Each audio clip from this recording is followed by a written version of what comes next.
Log 743. Pawn 76 and its player failed. When a pawn fails, it collapses, and those living within it share the same fate. That's why I'm leaving behind these records. I don't know if anyone will ever read them, but I hope you'll be able to avoid the same fate we suffered. No matter what, at any cost, don't go against the players. It doesn't matter how strong your weapon or your skills are. In the end, we're nothing but a single piece on their game board. Everything fades to black. Someone approaches him and finds the record hidden in his armor. They read through the notebook and say the strategies in it are actually pretty solid. Then they toss the notebook to the ground and walk away, saying they already know everything written in there. Someone else extends a handful of dice. There's a twisted smile on their face as they begin to cast a spell. The guy who read the notebook mutters that there's just one thing that other person didn't notice. The creature lunges at him with an attack, but he dodges it. He says the one thing they didn't realize is that players can be defeated as long as you have the guidebook. He adds that he has no intention of just sitting around. It started off as a normal, peaceful day, just like any other. A bunch of guys were hanging out and chatting, and the main character showed up, headphones on, listening to music. Nobody could have guessed what was about to happen. While he's walking down the street, the ground suddenly opens up beneath him. He's confused.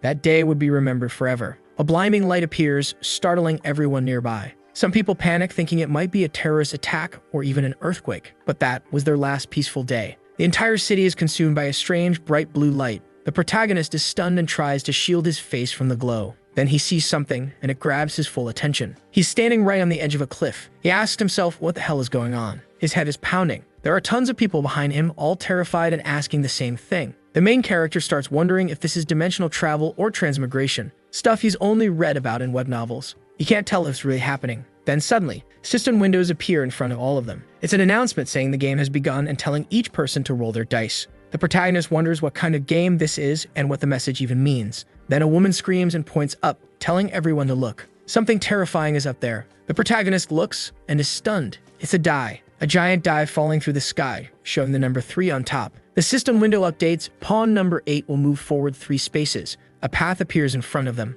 A massive base with the number 8 materializes and powerful magic surges around them. Someone yells out that the city is moving. A child clutches their mother and says they're scared. The protagonist starts to realize what's going on. They'd all been summoned into a game, but none of them are actual players. They're the pawns. That must mean the players are the ones who get to roll the dice and move them. The city moves forward, like it's stepping 3 spaces ahead, then it stops. The main character realizes they're not the pawn. The city itself is the pawn. But if the player only needed a pawn, they could have just summoned the city alone. So why did they bring everyone living in it too? Another message pops up on the protagonist's system window. It says they've entered a defensive zone and the difficulty and defense time are being configured. Difficulty, level 1. The die is rolled again, this time showing a 1. A second die lands on 3. Defense time, 3 days. A new announcement is made. A strange dome forms around the city and terrain starts rising up from the ground. Everyone is stunned that the Earth just appeared out of nowhere. They don't know what's going on. Another system announcement pops up saying the defense mission will begin shortly. If all 4 bases are destroyed, it'll be considered the end of the game. Inside the city, 4 locations are marked as bases by glowing arrows. In case of game over, the pawn will die. The main character wonders if the pawn dies, does that mean they'll all die too? People start panicking, shouting that none of this makes sense and that none of it should be happening in the first place. The main character calmly removes his headphones. He reflects that there's no point in making a scene. If communication had been necessary, surely someone would have spoken to them from the beginning. The best thing they can do now is focus on the announcements. A new one appears telling all citizens to roll their dice. The result will determine their class. The main character watches as the die appears. It's a 100-sided die. Someone else yells out, terrified, saying something's heading their way. And it definitely doesn't look like a rescue team. A whole horde of monsters is closing in fast.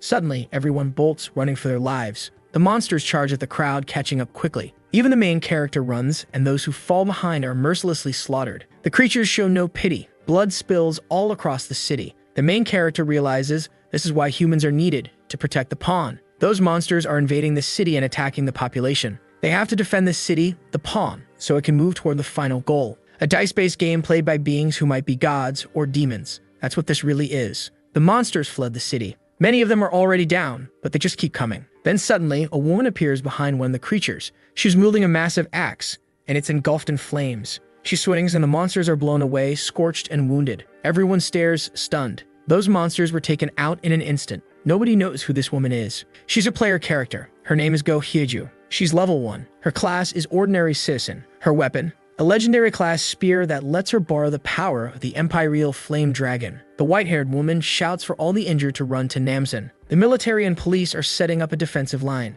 Everyone needs to roll their dice. One man asks if she means that weird 100-sided thing. She yells back that when they roll, they'll receive equipment based on the number they get. If you get a common grade weapon, fall back. If you get anything magical or higher, fight. People start rolling. Just like Haiju said, weapons begin to appear in their hands. More monsters appear, approaching fast. The crowd panics, but a woman screams. So what she said, grab your weapons. That day, their ordinary lives were torn away, replaced by something extraordinary. On the first day of the new year, countless lives were lost. Haiju fought with everything she had, along with a few others. And just like that, heroes were born. The protagonist, he was one of the survivors of those first few days. He was level 1, class ordinary citizen. His name was Choi. On the 8 pawn's turn, he rolled his 100-sided die. It rolled and landed on 100. And just like that, he became someone special. Someone who soon enough would be known by everyone as the worst piece of trash. Right then, the system revealed a magic text to him. He would become the Demon King of Sovereignty. From the Book of Krasna, a mythical class magic text appeared before him. It granted him access to the Demon King Krasna's library. This library allows the user to see all kinds of information, item locations, secret events, monster data, maps, objectives,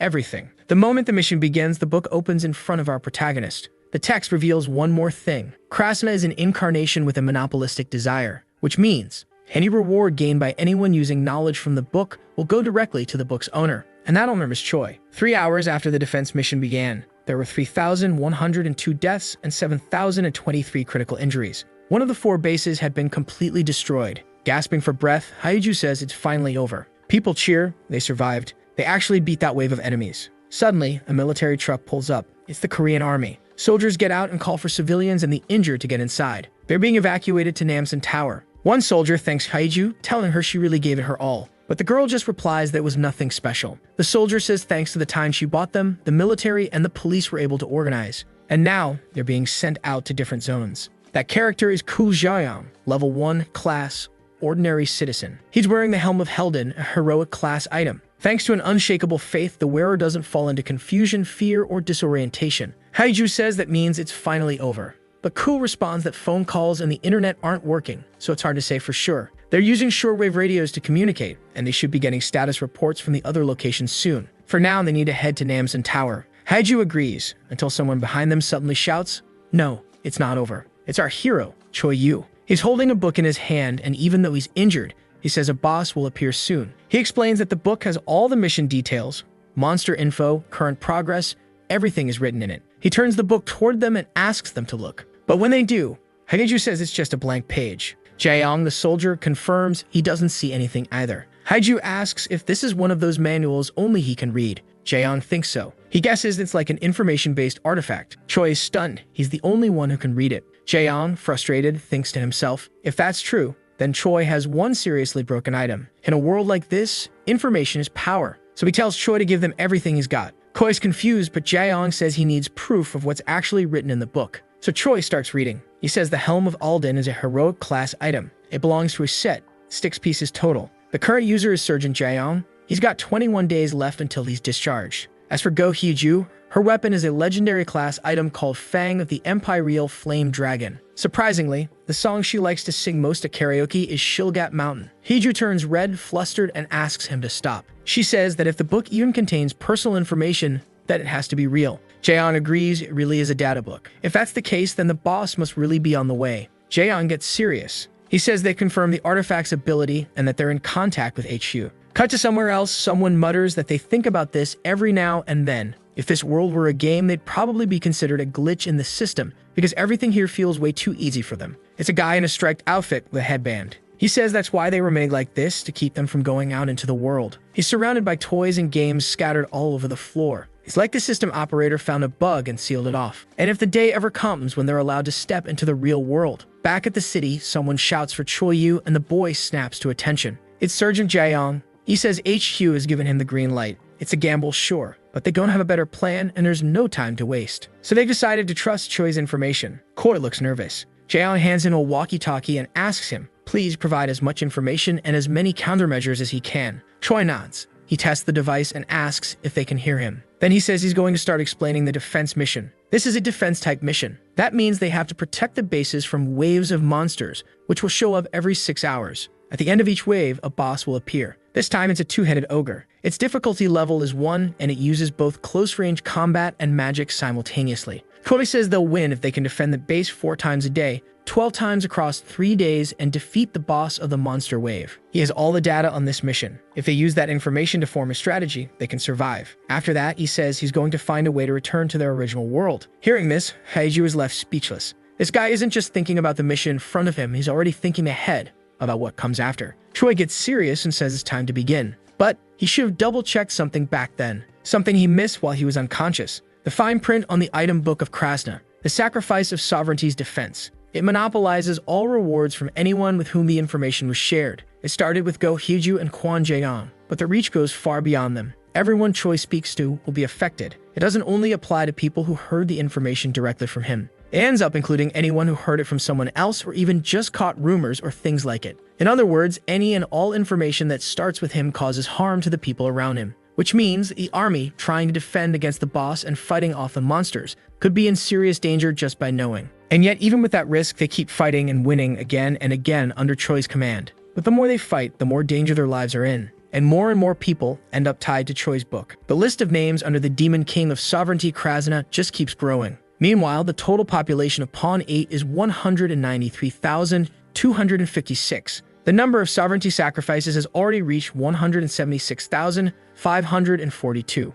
In just one day, 91% of the population was registered as a sacrifice. And that was only the beginning of Choi's sins, which would stretch all the way to the final moments of the game. A defense mission works like a tower defense game. Multiple enemies approach from different directions. Monsters head toward the bases, trying to destroy them, while the players have to build up forces to stop them. A wave of creatures starts approaching the population, and Choi gives the command for the army to strike. First, hit them with long-range weapons that cover wide areas. Then, while the first batch of weapons is reloading, begin the second wave of attacks using the other long-range weapons. Level 1 difficulty monsters aren't intelligent, so they're terrible at defending themselves or coordinating. The army fires from behind barricades, unloading everything they've got. It's easy to lure the monsters exactly where they want them. The creatures just charge forward. If they get them injured enough, the monsters will scatter. Then they'll run straight into elite units with high-tier gear that can wipe them out in one go. Choi keeps giving out directions where to maintain formation, which locations need more people. The Book of Krasna updates in real time, tracking everything that's happening. That way,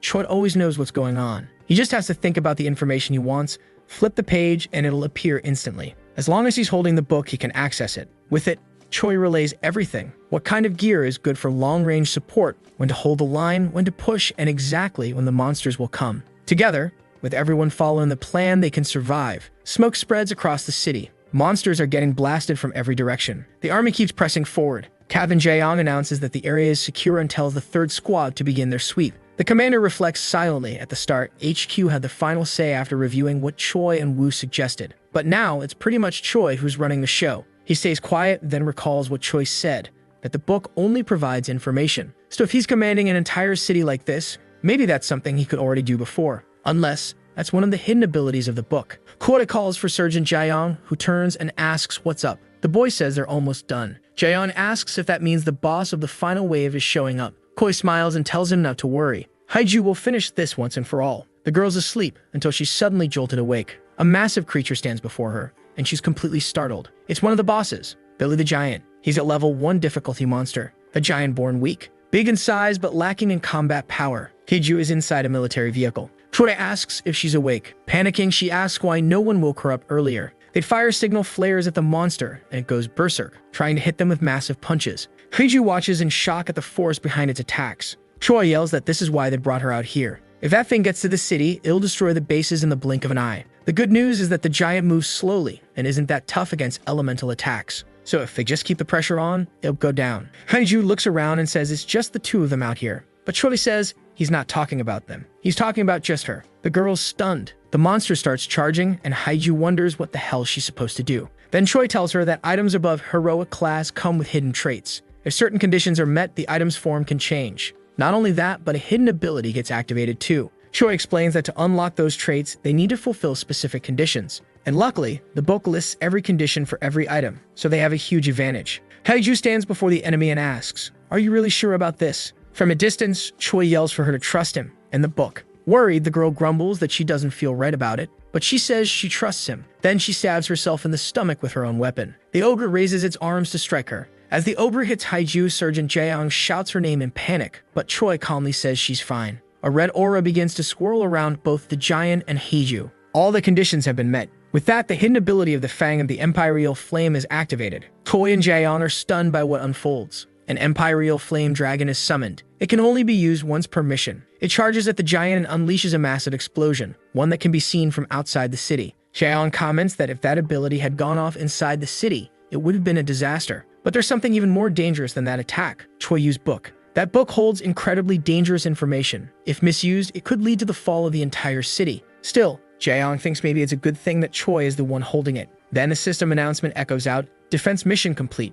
Civilians outside the city will now be transferred back inside. Rewards will be given to all survivors. They've earned 300 points. Additionally, there will be individual rewards based on each person's contribution, how many monsters they defeated, how much they helped defend the base, and their role in the boss battle. Those will be calculated and distributed shortly. The population is amazed that it really works just like a game. Now the point shop is open. There they can buy healing, abilities, equipment, and more. People are overjoyed to have survived. At the healing shop, points can be used to treat wounds, purify status effects, and even regenerate lost limbs. At the hospital, the nurse strongly recommends that everyone choose healing first. Choi breathes a sigh of relief, happy that the injured will be okay. But then, something grabs his attention, and everyone else's too. The system suddenly announces that all reward points are now 0. All rewards have been taken due to the sacrifice of sovereignty effect. Panic sets in. No one knows what that even means, and people start freaking out, demanding their reward points back. Worried, Haiju turns to Choi and asks what's going on. He says he doesn't know either. Then the system explains. The sacrifice of sovereignty works according to how many citizens were sacrificed. The more citizens sacrificed, the greater the total reward becomes. Suddenly, a notification is delivered to each of them, showing who received the points from the mission. To everyone's shock, Choi received 9 billion points. The crowd is stunned, then consumed by rage. They shout at Choi, demanding to know how he got so many points. Kaiju and Jaeyoung try to shield him as the furious mob begins closing in. Everyone is convinced he did it on purpose to steal the rewards. Desperate, Choi pleads with them, saying he didn't know anything about this feature. Jaeyoung tells him to stay calm. First, they need to help the injured. He figures that maybe points can be traded or donated. So if Choi shares the points, it'll prove he didn't do it intentionally. If he doesn't, people will assume it was on purpose. Choi, panicking, agrees. But when he opens the system to transfer the points, a passive ability activates, Demon King of Monopolistic Desire. Krasna denies all sharing or donation of points and items. Choi starts to panic, completely confused. He has no idea what this ability even is. The crowd, now enraged, screams at him to hand over the points.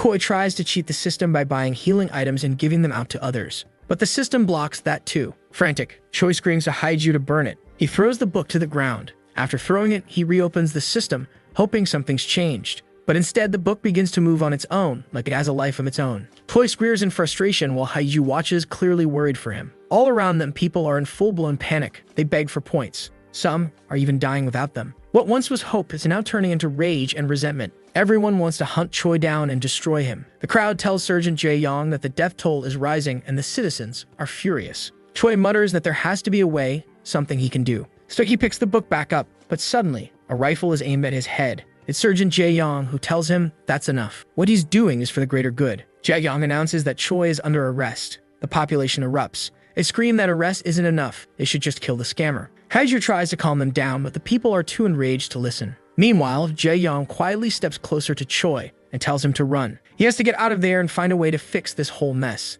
It's the best they can do right now. Choi clenches his fist in frustration, then opens the system window. The crowd shouts. He's trying something again, but he's faster. He spends points and buys agility. In an instant, he vanishes, gone in the blink of an eye. The crowd explodes in fury, shouting that he escaped. Then the system announces, time until next turn, 23 hours, 59 minutes, and 59 seconds. The people panic. That's nowhere near enough time to recover. Jaeyoung yells for everyone to move to the safe zones immediately. The injured must be transported by car. Meanwhile, Haiju stares up at the sky, deep in thought. The people scramble to get organized, separating into those who will fight and those who will evacuate. They're told to watch their system windows carefully and stay inside evacuation zones. Everyone must memorize the locations of temporary bases and safe centers. And if they run into Choi, they are to run away immediately. They must report his location and flee as fast as they can. They are not allowed to follow any advice or guidance from Choi. If someone becomes a sovereignty sacrifice and hides it from the public, it will be treated as a crime punishable by law.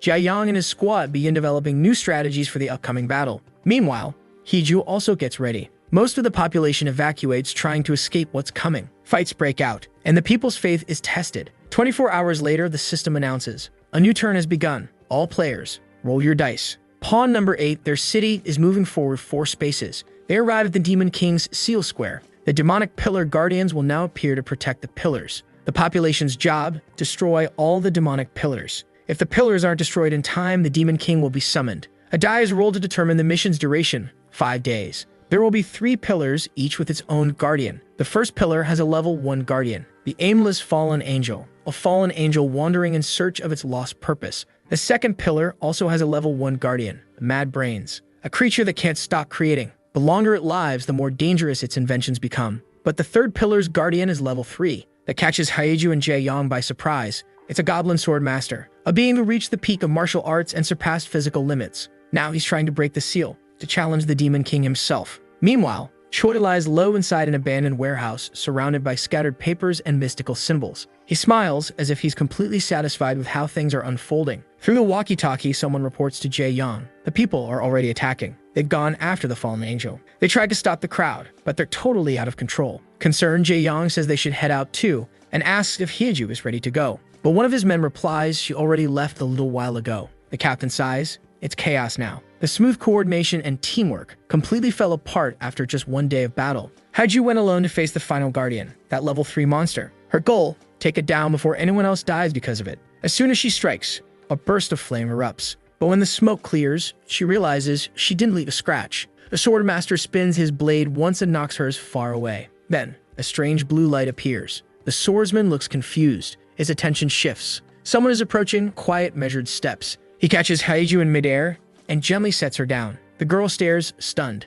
You're back, she asks. Choi nods and asks if she can still speak to the others. He wants her to deliver a message. All the rewards will be used for me alone. Hyeju is caught off guard. She doesn't understand what he means. Then Choi says it plainly. Tell everyone never show up in front of me again unless they want their rewards stolen too. There was no way to return everyone's rewards. No way to get rid of that curse book. So Choi opens his status window to level up. Smiling, he says he wants to max out all his stats. Hyeju is stunned by how fast it's happening. All over the city, citizens receive notifications that Choi is maxing out his stats, and they go ballistic. Choi rolls the dice to get the highest quality equipment possible. If he's stuck with this, then he might as well use it. He plans to take full advantage of the rewards earned through blood and tears, along with the power of the Demon King. Choi stands before the Pillar Guardian, glowing with a red aura. He's made up his mind. He's going to protect this city from the game and return to his real life. That's the only way he can atone for his sins. So he doesn't care if people throw every insult they can at him. The Goblin Swordmaster smiles, excited to see a worthy opponent. But Choi says he doesn't have time to play around. Then he activates Airborne Magic Sneakers, a heroic class item. They allow the user to jump and float with a force that mimics flight. Choi tells the Guardian, I'll be back. Just wait for me a little longer. Hyeju is shocked. He just left like that. The Swordmaster calmly sits back down, waiting. Hyeju can't believe it. He's really willing to wait. That Guardian isn't in any hurry. Choi leaps between rooftops. The Goblin doesn't attack first, meaning he only fights back if provoked. Choi dives in and strikes the fallen angel in the head. His strategy is to deal with the other Pillar Guardians first. When the people see him, they scream in rage, accusing him of using up all their points. But they fall silent as they witness the aerial battle unfolding before them. Choi versus the Pillar Guardian. Each Pillar Guardian has a unique trait that can be unlocked under certain conditions. Some of those traits reveal weaknesses, but if you trigger the wrong conditions, they might become stronger or worse, gain an extremely troublesome ability. The fallen angel fights with everything it has to destroy Choi. Once this Guardian kills 100 humans, it evolves into a version that will wipe out humanity. Right then, it becomes significantly more powerful and abandons the pillar, focused now on hunting humans instead of guarding. Choi chose this one exactly because it has the most annoying trait, and he plans to unlock it the right way as part of the mission. He manages to rip off its wings. As it falls to the ground, Choi thinks to himself, the most important thing isn't completing the mission, it's how you complete it. Over the walkie-talkie, Jaeon warns everyone to stay at least 500 meters away from the pillars until they figure out what Choi's real intentions are. He wonders if Choi really couldn't find a way to return the rewards, or if he just chose not to. Choi didn't seem like a bad person, but someone with that much power shouldn't be acting on guesswork. Someone that smart and that powerful could probably take control of the entire city if he wanted to. Even Hyeju, who Jaeon thought might be able to help keep Choi in check, is losing control. Jaeon questions whether they're really going to be able to complete this mission. Choi darts through the sky, fighting, attacking, flying across the city. From a distance, Jaeyoung watches. Suddenly, a red light appears beside his vehicle, and the entire car flips over. A soldier rushes over and asks if Jaeyoung is alright. Dazed, he looks around confused and sees the fallen angel, defeated, lying on the ground. Standing on top of it is Choi, holding its wings. He's in a heroic pose, gripping a weapon called Divine Divider. It's a legendary class sword, a fragment of the blade that once split heaven and earth and created the world itself. It has the power to convert amputated monster parts into items. Jaeyoung mutters that Choi just took down the Pillar Guardian. Choi smiles and vanishes without a word. Jaeyoung notes Choi didn't say a single thing. Maybe it's because of the sovereign's sacrifice. It doesn't seem like he has any bad intentions. One of the soldiers confirms the Pillar Guardian is gone. Jaeyoung nods and tells them to report it to HQ. But then, the angel starts to move again. It's still alive. Apparently, the condition to unlock its special trait was fulfilled. They were supposed to remove the wings and the halo of the aimless fallen angel. The special trait unlocked is corruption. The angel begins to mutate. It transforms into a completely different being, the Beast of Corruption, a level 2 enemy, a creature that lost its faith and fell into sin. Jaeyoung's eyes go wide. He mutters that military service really is hell. The soldiers move in. Jaeyoung reflects, there are only 3 monsters in this mission. That means each of them is as dangerous as a full-scale invasion. He wonders, is Choi really going to leave the rest of these monsters for the people to deal with alone? The beast knocks over the soldiers trying to stop it. Everyone starts running, screaming for help. Their status is unstable. Basically, they've lost the will to fight. They're fleeing from the enemy. Jaeyoung starts to worry at the sight of everyone falling into despair. So he turns toward the monster and opens fire. He needs to lure away from the soldiers until reinforcements arrive, but the beast is focused entirely on killing him. Jaeyoung wonders if he'll be able to hold out until then. The beast slams down on him. From afar, Choi cheers. He says finally took control of one. A green light suddenly appears under the beast's foot and it hesitates. Then, boom, an explosion goes off. The Helm of Helden has a hidden ability. Its activation conditions were fulfilled. It triggers when the wearer is on the brink of death from a darkness or corruption type attack, and is the leader of a group of 5 or more. At that moment, the Ghost of Helden ability is activated. It lasts for 10 minutes. All of Jaeyoung's gear and abilities are now infused with divinity. His resistance to corruption skyrockets. His powers spike as well. The beast stares, confused, not understanding what's happening. Then the ability fanatic activates. Every soldier nearby starts losing their minds. The fear that once paralyzed them is gone. Now they fight with everything they've got to survive. Choi watches from a distance and mutters, okay, this is way darker than I expected. Earlier, someone had told Jaeyoung they'd give him a veticle, but he'd be on his own. He joked, asking if that wasn't too much privilege for a mere surgeon. Kim Song replied, that courage. I like the balls on you, Jaeyoung. At first, Jaeyoung didn't know how to react. Then Kim Song said they barely had any intel on the current situation. And in times like that, what they needed was a calm observer, someone rational, someone who doesn't lose their head, someone capable of making logical decisions under pressure. A cold, level-headed sentinel, now possessed by Helden's spirit, Jaeyoung shouts, everyone, attack the enemy. Kim Song had been right. Jaeyoung was perfect for the role. With that, everyone joins in, and together they annihilate the corrupted beast. The system announces, the Beast of Corruption, Guardian of the First Pillar, has been defeated. The highest contributing group, Independent Escort Squad, Squad Leader, Sergeant Jaeyoung. Kim Song reads the message in silence. Choi cheers in victory, grinning. Told you I was right. The Guardian's HP had dropped just enough for Jaeyoung's squad to finish it off. Even after becoming corrupted, its reduced health didn't reset. Plus, because the monster had evolved into something new, Choi's earlier contributions against the original fallen angel were wiped. So Jaeyoung ended up being the top contributor, meaning he gets all the rewards. Excited, Choi turns to the person standing next to him and asks, so what do you think? It's the Swordmaster, who looks completely dumbfounded by Choi's rambling. Choi thanks him for listening. He says he's been dying to say this stuff to someone. He just couldn't talk to anyone else before. Then he looks the Swordmaster in the eyes and asks, wanna make a bet? If I win, and you lose, you break the Demon King's seal. The Swordmaster looks stunned. Meanwhile, Hyeju is struggling with the anti-human machines. They're only level 1 in difficulty, but they just don't stop coming. She keeps taking them down one by one. After the rescue call, she went to the second pillar, but it feels like this battle will never end. Worse, the machines keep evolving. She has to end this with a finishing move before they get too powerful. She yells out, telling everyone to fall back. But the citizens have no idea what's going on. They scream that they need the points to save their families. They're not about to give up this fight. All the while, the Pillar Guardian keeps creating more machines. 2 people are hiding, trying to ambush the Guardian. They decide they'll finish it themselves. But before they can attack, the creature detects them and fires a laser beam. Right before it hits, Hyeju leaps in front, creating a shockwave explosion. She screams for them to run, but by the time she finishes the sentence, the pair is already long gone. Hyeju gives a small smile, but the Pillar Guardian isn't done yet. It starts scanning her, identifying risk factors. After a full scan, it produces a specialized unit, anti-Hiju machine. She's shocked. Now she knows she has to end this. But suddenly, all the other machines begin charging straight at her. She's startled to see they're all targeting her. But to her, that's actually better. She unleashes explosions and destroys as many as she can in front of the Guardian. She screams for everyone to get as far away as possible, then fires a ranged attack straight at the massive brain. The blast is huge, so powerful it even hits some nearby citizens. Still, Hiju is thrilled because she did it. She sighs, then thinks to herself, yeah, there's no way this world is anything close to easy. Suddenly, an anti-Hiju machine appears. It's resistant to fire, equipped with a Dragon Slayer, and deals bonus damage specifically to Hiju. She's stunned to see a machine that was literally designed to eliminate her. The creature appears behind her in a flash, launching a vicious strike. She barely manages to defend herself, but her vision begins to blur. She starts to lose consciousness, and that's when she sees Choi approaching. He flies straight toward the Pillar Guardian and tears off its head. Just before blacking out, she sees him holding that massive brain and wonders what the hell he's doing. Then, she loses consciousness. A massive explosion rocks the battlefield. The specialized anti-Hiju unit marches toward where she fell, but now there's only a pool of blood on the ground. The target is simply gone. The machine initiates tracking mode. Even without its head, the Pillar Guardian is still alive. The condition for unlocking its special trait was met,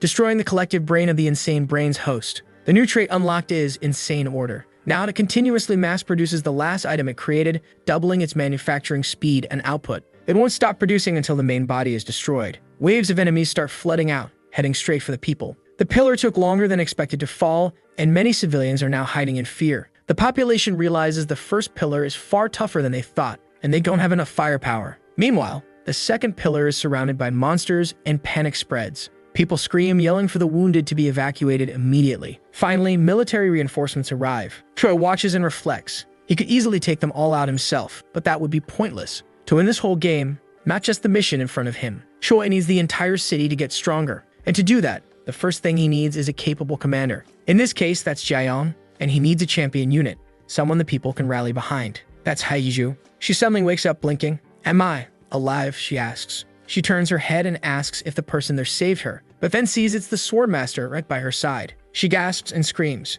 but the swordsman tells her, keep your voice down. Haiju quickly apologizes, saying she was just startled. Then she gets even more shocked, because the Guardian is talking. He says he treated her wounds, but they don't have much time, so they need to get started. He tells her, you said something once, after a huge loss, it's always the same cliche. Find a great teacher, train hard, and rise again. Haiju stares blankly, unsure of what's going on. Meanwhile, the anti-Haiju machine successfully reacquires its target and rockets toward her location. As soon as it locks on, it begins the annihilation sequence. It launches a devastating blast at Haiju, but unexpectedly, Choi intercepts it, laughing. He managed to fool the machine using the Insane Brain's head, now a heroic class artifact. The machine's targeting system is locked in, so Choi redirects its attack down a different path. There's a massive explosion. A glowing blue blast tears through a building and slams straight into the first pillar that the citizens couldn't destroy. Everyone freezes in disbelief as the pillar collapses. Choi watches and calmly says, yeah, that level of damage should take care of it. Then he smirks and says, thanks for the help, machine. You really saved us there. Meanwhile, Haiju is training with the Sword Master. He tells her to try using that power. She nods, ready. The swordsman lowers his hat and says softly, just don't forget what matters most. Since that power doesn't belong to her, pushing too far could hurt her. So instead of borrowing too much of it blindly, she should only draw as much as she can handle. As she tries to attack without exhausting herself, the Sword Master tells her, power shouldn't control you. You should be the one controlling it. With newfound determination, Haiju leaps forward to strike the Guardian. But after attacking him over and over, she collapses to the ground, exhausted. Panting, she asks, did Choi make a bet on me that I'd beat that machine? The man confirms. Haiju stares at him. Is that even possible? The Swordmaster goes completely silent. She sighs. Yeah, staying quiet right now isn't exactly reassuring. Then he asks her, why did you let me train you? Why do you trust Choi? Why do you even want to get stronger? Haiju slowly stands. Honestly, I don't know. There's so much I don't understand about the game, the missions. I'm not smart enough to figure everything out just by thinking. So I have to strengthen my body first. And maybe, if I keep doing that, I'll start seeing things more clearly. She stretches. This is how I live. The Swordmaster smiles. He thought Choi was using her. But no, it's completely different. She's a martial artist walking her own path. He grins, baring his teeth. Then it's time to get serious with your training. 3 days later, the population is still hiding, cramped together, exhausted, injured. Those who evacuated wonder if they should go help those still outside. Someone says they might lose points if they do. Another replies that if they don't help, they might fail the mission altogether. Then, a loud noise. something breaches the shelter. It's the anti-Hiju machine still hunting her down. It scans the area and locks onto its target. Then it starts attacking everyone nearby. Panic breaks out. People drop to the ground trying to avoid the deadly machine. Suddenly, something catches their attention. Someone is descending through the entryway. A woman looks up squinting. Is that Angel? No, it's Haiju, and she's far stronger than before. The system chimes in, special event conditions fulfilled. Hiju became the apprentice of the Goblin Swordmaster and inherited his martial arts. Her reward, heroic class gear or higher. Now she's wearing heroic tier armor. Koi looks over and asks the Swordmaster, so what's the deal with her gear? The man replies, that's what I used to wear. Choi nods. What are the odds she wins? The Swordmaster answers 50-50. That machine was literally made to counter her. But Haiju has new martial arts now. The machine charges at her at full speed, intending to end it in one strike. The Swordmaster comments, if the seed I planted blooms at the right time, that thing won't be her enemy anymore. Haiju now has a new ability, Apprentice of the Swordmaster. Her skill with close-range weapons is rising rapidly. Day 3, 15 hours and 34 minutes into the mission. Only the first pillar has been destroyed. Soldiers inside the van are furious. Day 3, 17 hours and 21 minutes in. The second pillar's guardian is finally defeated. Day 3, 21 hours and 1 minute in. The anti-Haiju machine is taken down. Everyone is shocked. Day 4, 0 hours and 3 minutes in. Haiju reappears, leading a group of citizens behind her. Most of the population has returned to the fight. Day 4, 3 hours and 44 minutes in. The second pillar is finally destroyed. Seeing all this, people start to feel hopeful again. They begin to think, maybe, we can actually finish this first mission without Choi's help. But that was just what they thought. The Swordmaster tells Choi, my apprentice one, time to keep your promise. The people, alongside the military, start organizing. They're gathering weapons and supplies. Kim Song radios Jaeyoung, half-joking, I sent that guy out just to scout the area, and now he's back acting like a general. Then he sighs. Whatever. Leave the injured to us. Go do what you need to do. He's willing to take full responsibility. He even radios again. If you pull this off, I'll promote you myself. But that's not what Jaeyoung wants. He just wants to go home. Then Haiju walks up and says, come on, Jaeyoung. We need to move. He asks her, are you sure you'll be okay? She nods. I promise my master. Next time we meet, we'll be enemies. Jaeyoung blinks, confused. He mutters to himself, why does this feel like it's turning into a completely different genre? Jaeyoung wonders, can I really win this? This is a level 3 monster, one that not even Haiju could defeat. People are going to die. No matter how it ends, a lot of them are going to die. He asked himself what Choi could possibly be thinking. Suddenly, Jaeyoung and Haiju both look up, alarmed. There's a massive rift opening in the sky. They have no idea what it is, but flying straight toward it is Choi. With a powerful kick, Choi strikes the massive circle in the sky. A thunderous boom echoes through the air. Then the system announces, the Demon King's seal has been destroyed. The mission objective is updated. The seal breaks open, and countless creatures begin pouring out from it. The system issues a warning. New mission, kill the Demon King. Failure means the end of the game. The population breaks into chaos. People start panicking, screaming at Choi, calling him a lunatic. Jaeyoung is stunned. What the hell is Choi doing? The Swordmaster watches from afar. He didn't think Choi would actually do it, but there are some really interesting humans around now. He speeds toward the Demon King's seal, ready for battle. The moment he arrives, he launches into action, cutting down every fallen angel that emerges. One after another, he wipes them out. Watching in awe, Jaeyoung and Haiju are speechless. The Swordmaster says, consider this both a gift and an assignment for my apprentice. Then he turns to Haiju and tells her, you better take this seriously. He says goodbye. We'll meet again the next time our fates align. And with that, he vanishes into battle. Meanwhile, Choi obtains a new item, the Angel's Halo, a legendary class accessory that protects its wearer in demonic and hellish realms. Standing beside the Demon King, Choi mutters, getting here was easier than I thought. He calls out to him, hey, are you the Demon King of Sovereignty, Krasna? The creature rises and growls. I've never heard that name. Then it asks, how did a human get in here? This is Kitambaba, the Demon King of Authority, a difficulty 6 boss who takes pleasure in crushing things with his bare hands. Choi is confused. Wait, I thought the Demon Kings knew each other. He turns his back to the monster. This might take a while. He turns back again and says, sorry for the trouble. Your opponent's on the way, so hang tight. The Demon King scoffs, this is humiliating, and swings at Choi. Choi turns around just in time to see the hit coming, and his eyes widen. At that moment, the Swordmaster arrives, only to find something unexpected. The Demon King is bleeding, and Choi is dodging every attack effortlessly. The King's hands are raw, shredded, and torn apart. Choi shrugs with a smile. Sorry about that, instinct. The Demon King stares in disbelief. How is a mere human doing this? Choi bows lightly. My bad. That was an accident. The Demon King is enraged. You dare mock me like this? Choi gets nervous and turns to the Swordmaster. Aren't you going to switch with me now? But the Swordmaster starts speaking calmly. He's not interested in me anymore. He's focused on you now. Troy realizes everything is flipped. The plan was simple. The Goblin Swordmaster was supposed to fight the Demon King one-on-one. That was the only way to complete the hidden event, Martial Artist's Fate. In that event, the Swordmaster would aim for mutual destruction with the Demon King, sacrificing himself to take the monster down. If that happened, the reward pool would skyrocket and all citizens would receive massive point bonuses. But now it's ruined. Koi crashes into the ground at high speed. He receives a new piece of gear, the Hare's battle jacket, a legendary armor. He sighs. What am I even supposed to do with this? He concludes he needs to wait. Let the people gather points by hunting monsters and end the mission before anyone else dies. Meanwhile, the Swordmaster watches in silence as the Demon King tries to crush Choi. Winged creature corpses begin piling up around the battlefield. Military squads yell for civilians to retreat indoors. They'll intercept the monsters. Jaeon is exhausted. The monsters don't hit very hard, but there are so many of them. People are getting injured fast. Jaeon knows bitterly. Choi became the enemy of the entire city the moment he broke that seal. And if someone dies today, everything will collapse. Hiju is being driven toward a shelter that requested backup. Midway there, she takes flight, burning every winged monster in her path. She calls to the crowd, urging them to evacuate. But the citizens are furious. If that lunatic Choi hadn't broken the seal, we'd already have finished this mission. Hiju listens silently. Then someone steps beside her and says, "You're just gonna let that slide.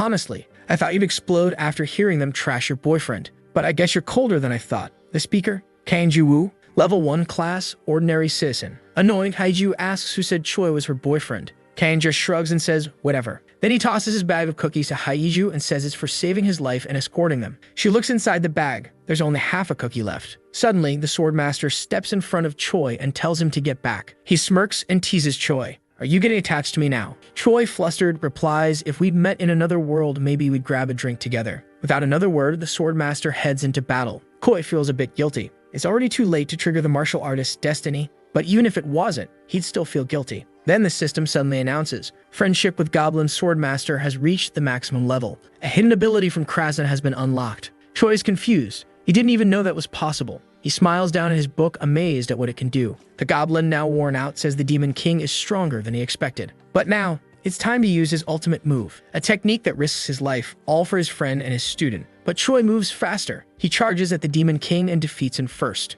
The Swordmaster is stunned. Even the Demon King himself can't believe what just happened. Suddenly, the enemy explodes and a system alert appears. Demon King defeated. Top contributor, Choi. The Swordmaster is speechless. He doesn't even understand what just happened. Another alert. All summoned monsters have been eliminated. The Goblin begins to fade away. But Choi rushes over, beaming with excitement, holding his book. He's unlocked a new ability. He can now recruit 4 Sovereign Masters. He's allowed to form a spirit contract with a creature. The system asks, "Do you wish to form a spirit contract with Goblin Swordmaster?" After all that, Choi falls from the sky. He thinks to himself, he's hated by humans and now allied with monsters. Now he's bound by contract to the Swordmaster. Choi realizes he's drifting further and further away from being human. A new announcement comes through. Surviving citizens will be rewarded. The general reward is 800 points. The top reward goes to Choi, 200,000 points. Once again, everyone is furious. Haju takes a deep breath. Kang watches from a distance. He looks at Choi falling from the sky and wonders, is that guy a golden hero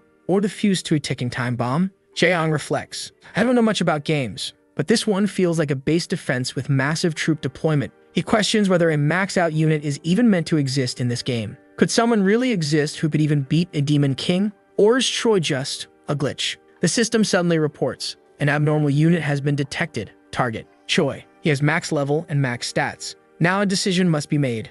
Eliminate, reset, subjugate, or summon. The player chooses. Eliminate the unit. Something catches Choi's attention. He wonders if he's imagining it. He feels like someone's watching him. The system responds, error. Command could not be executed. A full inspection of the selected unit begins. Choi's profile is displayed. Then his unit is set as hidden. Other players can no longer see him. From now on, Choi is invisible in the system. The player may now return to the game. Meanwhile, the citizens are celebrating. They're spending their points in the shop. A messenger activates a magical item, a magic class accessory, to announce the results of the reward data analysis. There are 7 types of dice, each with different numbers based on type.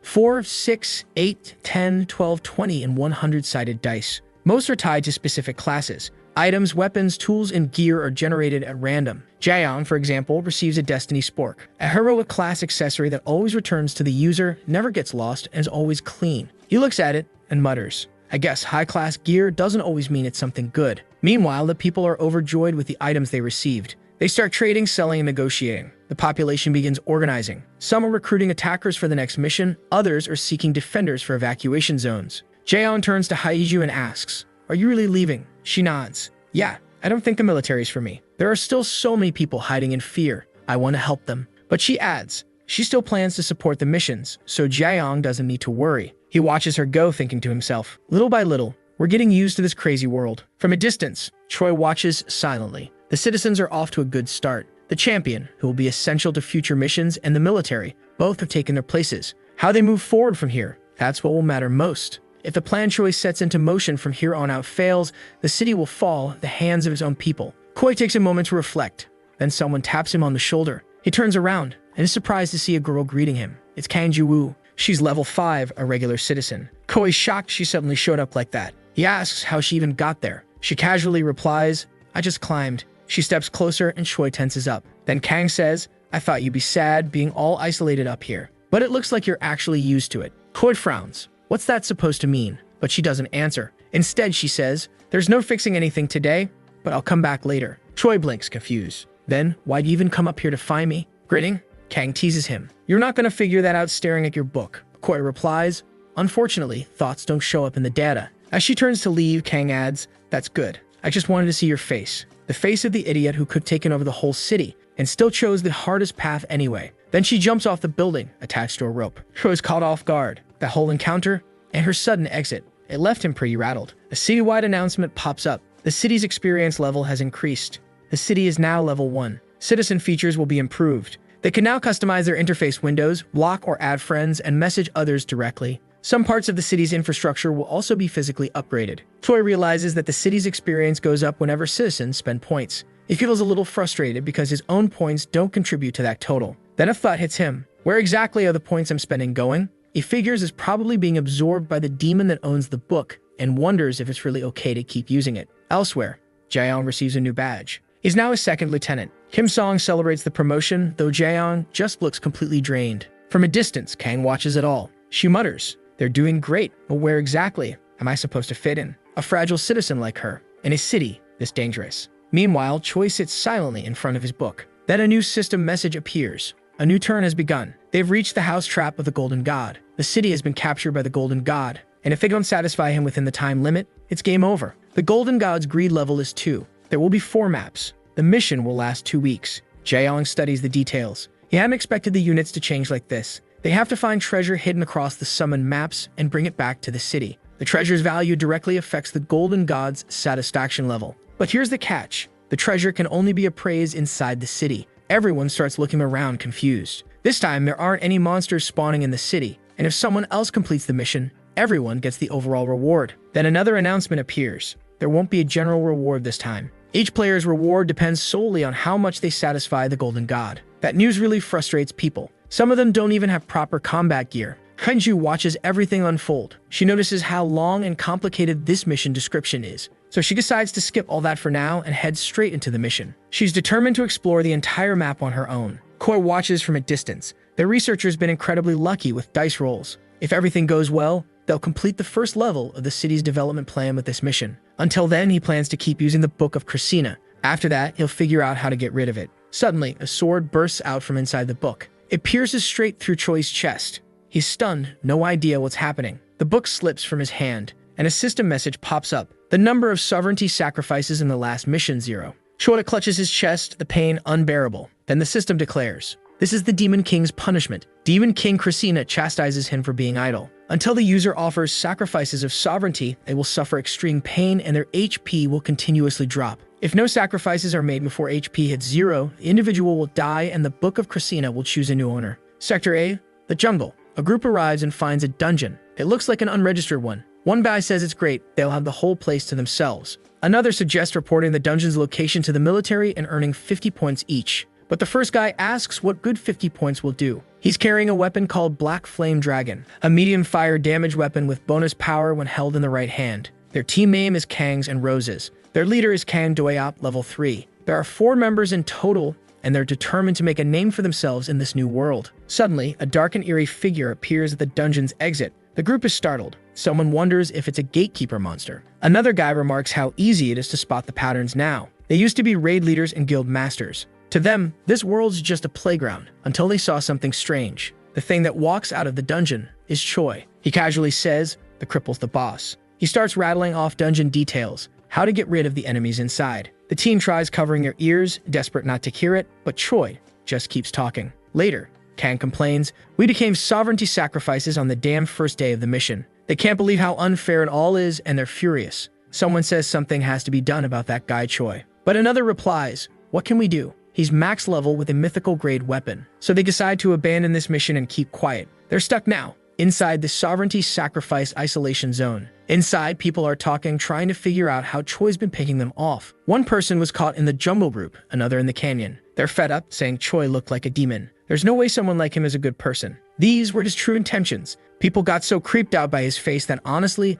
they were about to give up on the whole sovereignty thing and just go treasure hunting instead. But in the end, they didn't want Choi to benefit, so they came back to the isolation zone. Everyone there is seriously stressed out. They're tired of being manipulated by Choi like they're pawns in his game. The system announces that the number of recorded sovereignty sacrifices has reached 2,000. The Demon King is slightly satisfied, so the punishment has been slightly reduced. Koi notes that the pain is now a bit more bearable. He reflects that this part wasn't mentioned anywhere in the item description. He had no idea there'd be this kind of punishment from the Demon King. Clearly, the book isn't revealing everything about itself. Still, Choi's relieved. This level of pain is manageable. It's within the margin of events he expected. The Demon King might think he's got Choi under control with this punishment, but in reality, Choi is the one in control. In Sector B, the canyons, a winged creature soars overhead. It's the Emperor Griffin's nest. The Griffin is a level 3 monster, but if you fight it inside its nest, the difficulty can increase drastically. The creature flies directly toward Choi. Meanwhile, Hyeju is fighting another monster, a stone troll, a level 2 creature evolved to survive in canyon environments. She remembers something the Goblin Master swordsman Jack once told her: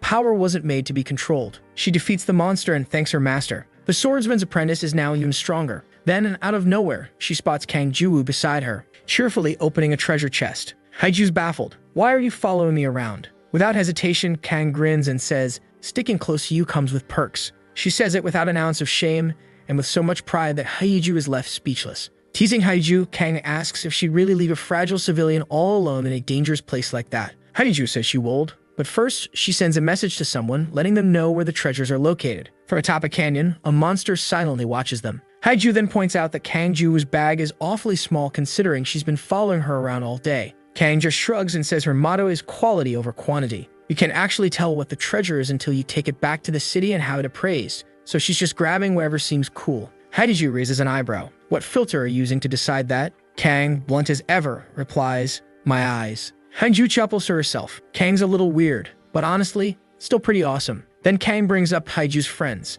Hyeju says she dealt with the monsters on the way here. Kang goes quiet for a moment, then asks if she really doesn't know anything. Monsters aren't the real enemies in this mission, and this isn't some peaceful treasure hunt either. It's a free-for-all, a solo mission where everything's on the line since there's no shared reward. Treasure isn't claimed until it's been appraised, so of course someone's going to get the idea that it's easier to fight people than monsters. Meanwhile, in a motel, the police are gathering. A detective arrives. It looks like they've got another case of stolen treasure. His name is Seo Unsuk and his partner is Kang Dushik. One officer reports that the victim suddenly blacked out during the appraisal, and when they woke up, all the treasure was gone. Seo Unsuk mutters that they should have handed it over directly to the Golden God. Appraising treasure takes time, anywhere from 1 to 12 hours randomly. It's almost like the system wants people to steal it if they can. Annoyed, the detective asks why Kang Dushik is interpreting that as permission to rob people. Dushik shrugs. "Feels like a pretty human interpretation to me." The other officers are stunned by how casually Dushik talks to his superior. Suddenly, one of the officers yells,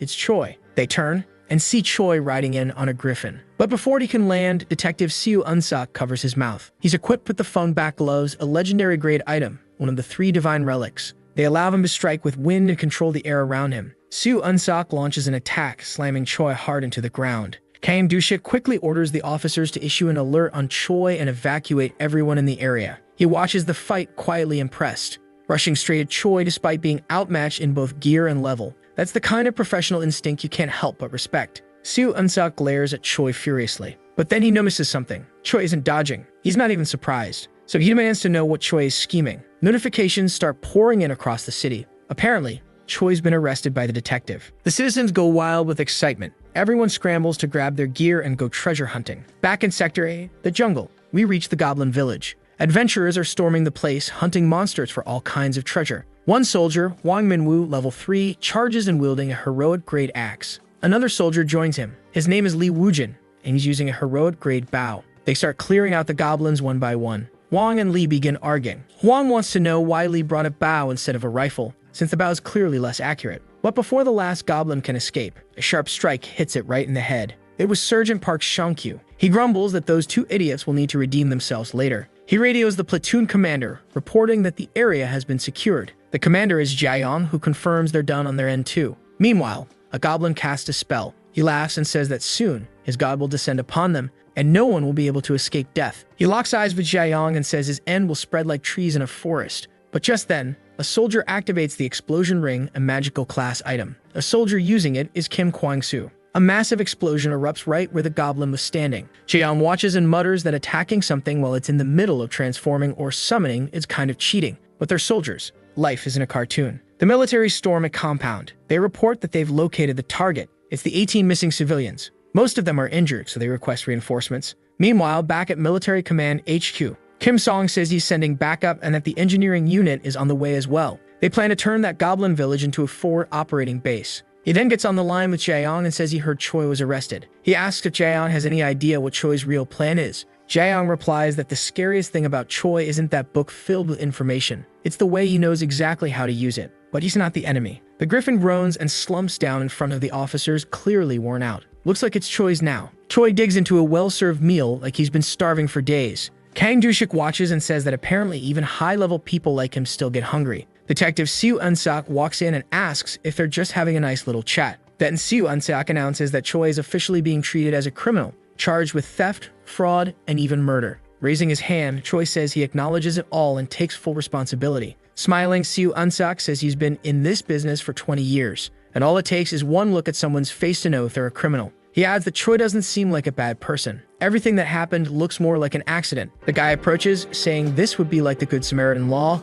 but it doesn't exist in Korea. Smiling, Siu says he will clear up the misunderstanding people have about the protagonist. Dropping a spoon on the table, Yol says he wasn't acting to seek help. At that moment, the detective doesn't understand. But the conversation is interrupted when a soldier arrives with urgent news. A person with a heroic class item is trying to commit robbery and murder. Since there aren't many strong people, the team is struggling. They immediately head to a bus to go to the robbery site. Dushik says that when missions have no rewards, there is no cooperation. And that's how it should have been from the beginning. Great chaos for a new order. That would be fitting for a world of superpowers. Seo complains, saying the guy should think like a sane person. Besides, he doesn't understand these things from another world. But anyway, they're still humans. A person is about to die and then calls for help. The attacker doesn't care about anything, but the detective appears to intercept the blow, then says he will arrest him for robbery and attempted murder. And if he tries to resist, things will get a bit violent. Scared, he quickly surrenders. Seo takes him to the bus. Dushik says that the laws of the land no longer have meaning. The best choice would be for them to become the kings of the city, and with his help, it wouldn't be difficult. The detective says that's why he always keeps him close, as the most dangerous person in the city is him. In his thoughts, Dushik says something is strange. No matter what he does, he can't guess what Yul is thinking. But he quickly realizes something. Looking at Seo, he says that from today they will be busy. Since the protagonist is imprisoned, it's a golden opportunity for others. Dushik thinks Yul's true goal is to cause disruption, but Seo defends him, saying the boy is good. The guy says people are not laughing but hiding. In the cell, we observe the protagonist sitting, sweating. He says it's now a battle of patience. The system says Christina is still unsatisfied and needs more sacrifices. Our boy uses an item to multiply himself. Smoke appears around him. Soon his other self appears in front of him. Using the invisibility cloak, Yul hides, asking the clone to do a good job and last as long as he can without being caught. After the protagonist leaves, the clone awakens. A soldier arrives, questioning why Yul is taking so long to come out. Turning around, the clone doesn't have a friendly face and intimidates the soldier a bit. As if it would help, he says there are reinforcements, so it's better not to try anything. Suddenly, Yul's clone leaves the cell. Calmly, he says he won't try anything. The griffin outside starts behaving strangely. For some reason, it begins to fly. People are confused. We see that the real protagonist is still invisible. He says that stage 1 of his plan is complete. Now begins stage 2.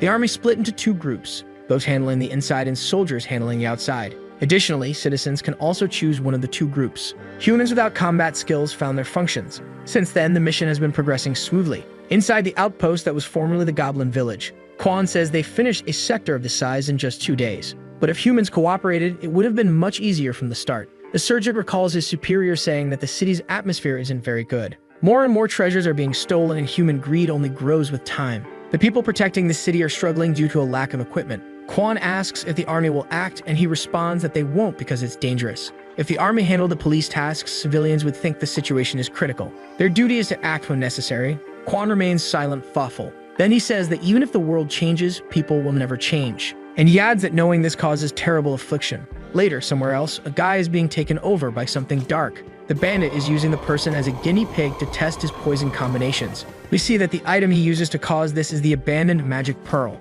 This equipment evolves every time you use it. The poison around the guy starts to disappear. With a macabre smile, the unknown person says he won't kill him yet, because he still has to test several other poison combinations. The civilian says he will hand over all the treasures, begging for mercy. Like a lunatic, the guy says experience is the greatest treasure. The last thing heard are screams. Later, the detective arrives at the crime scene. Dushik says this weapon is very convenient. Both notice something ahead. Observing the body, Siu says the killer didn't even touch the treasure, and it's unclear whether it was just one person or a group.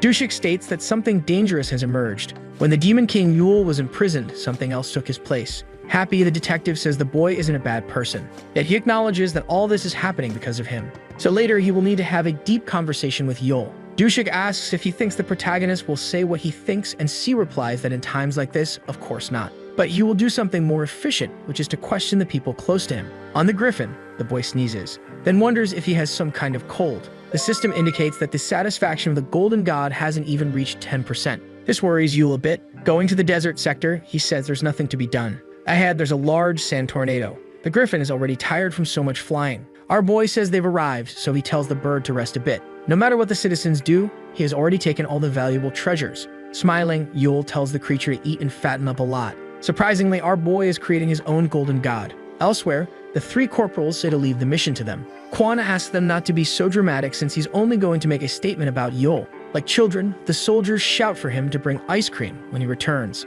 When the surgeon is a bit far away, the three are happy because now they'll have a day off. Another surgeon observes their attitude, but then says there's no problem taking a vacation. The three goofballs dance happily near him, shouting they ask for a beer.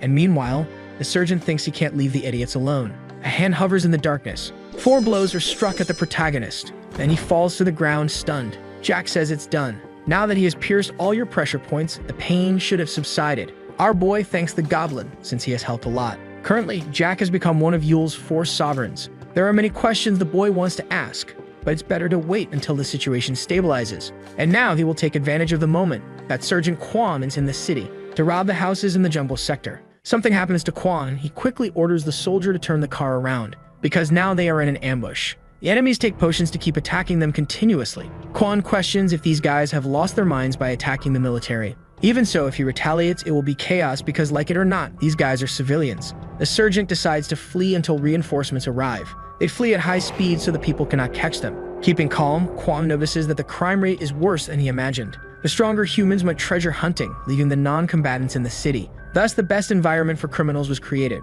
If a powerful bandit appears, the city will become dangerous, and meanwhile, the soldier shouts, saying something is following them. And besides, that thing is very fast. The city is in chaos, and our boy is currently fighting a lizard. Its difficulty level is 3. There is not just one. There are several preparing to strike the protagonist. But of course, none of them stand a chance of even scratching him. With just one blow, the monsters evaporate. Yul says that because of Jack, his body feels lighter. By his side, he tells him not to overexert himself, and adds that this place is similar to the demon dimension. In the demon realm, the monsters get stronger and the boy's pain also increases, because Christina is the demon king, making the punishment worse. Yul says he would like to finish this quickly and leave with the treasure. In fact, his most important goal is not to satisfy the golden god, but to complete the mission in the easiest way. That means getting many treasures, and then obtaining the maximum rewards he can.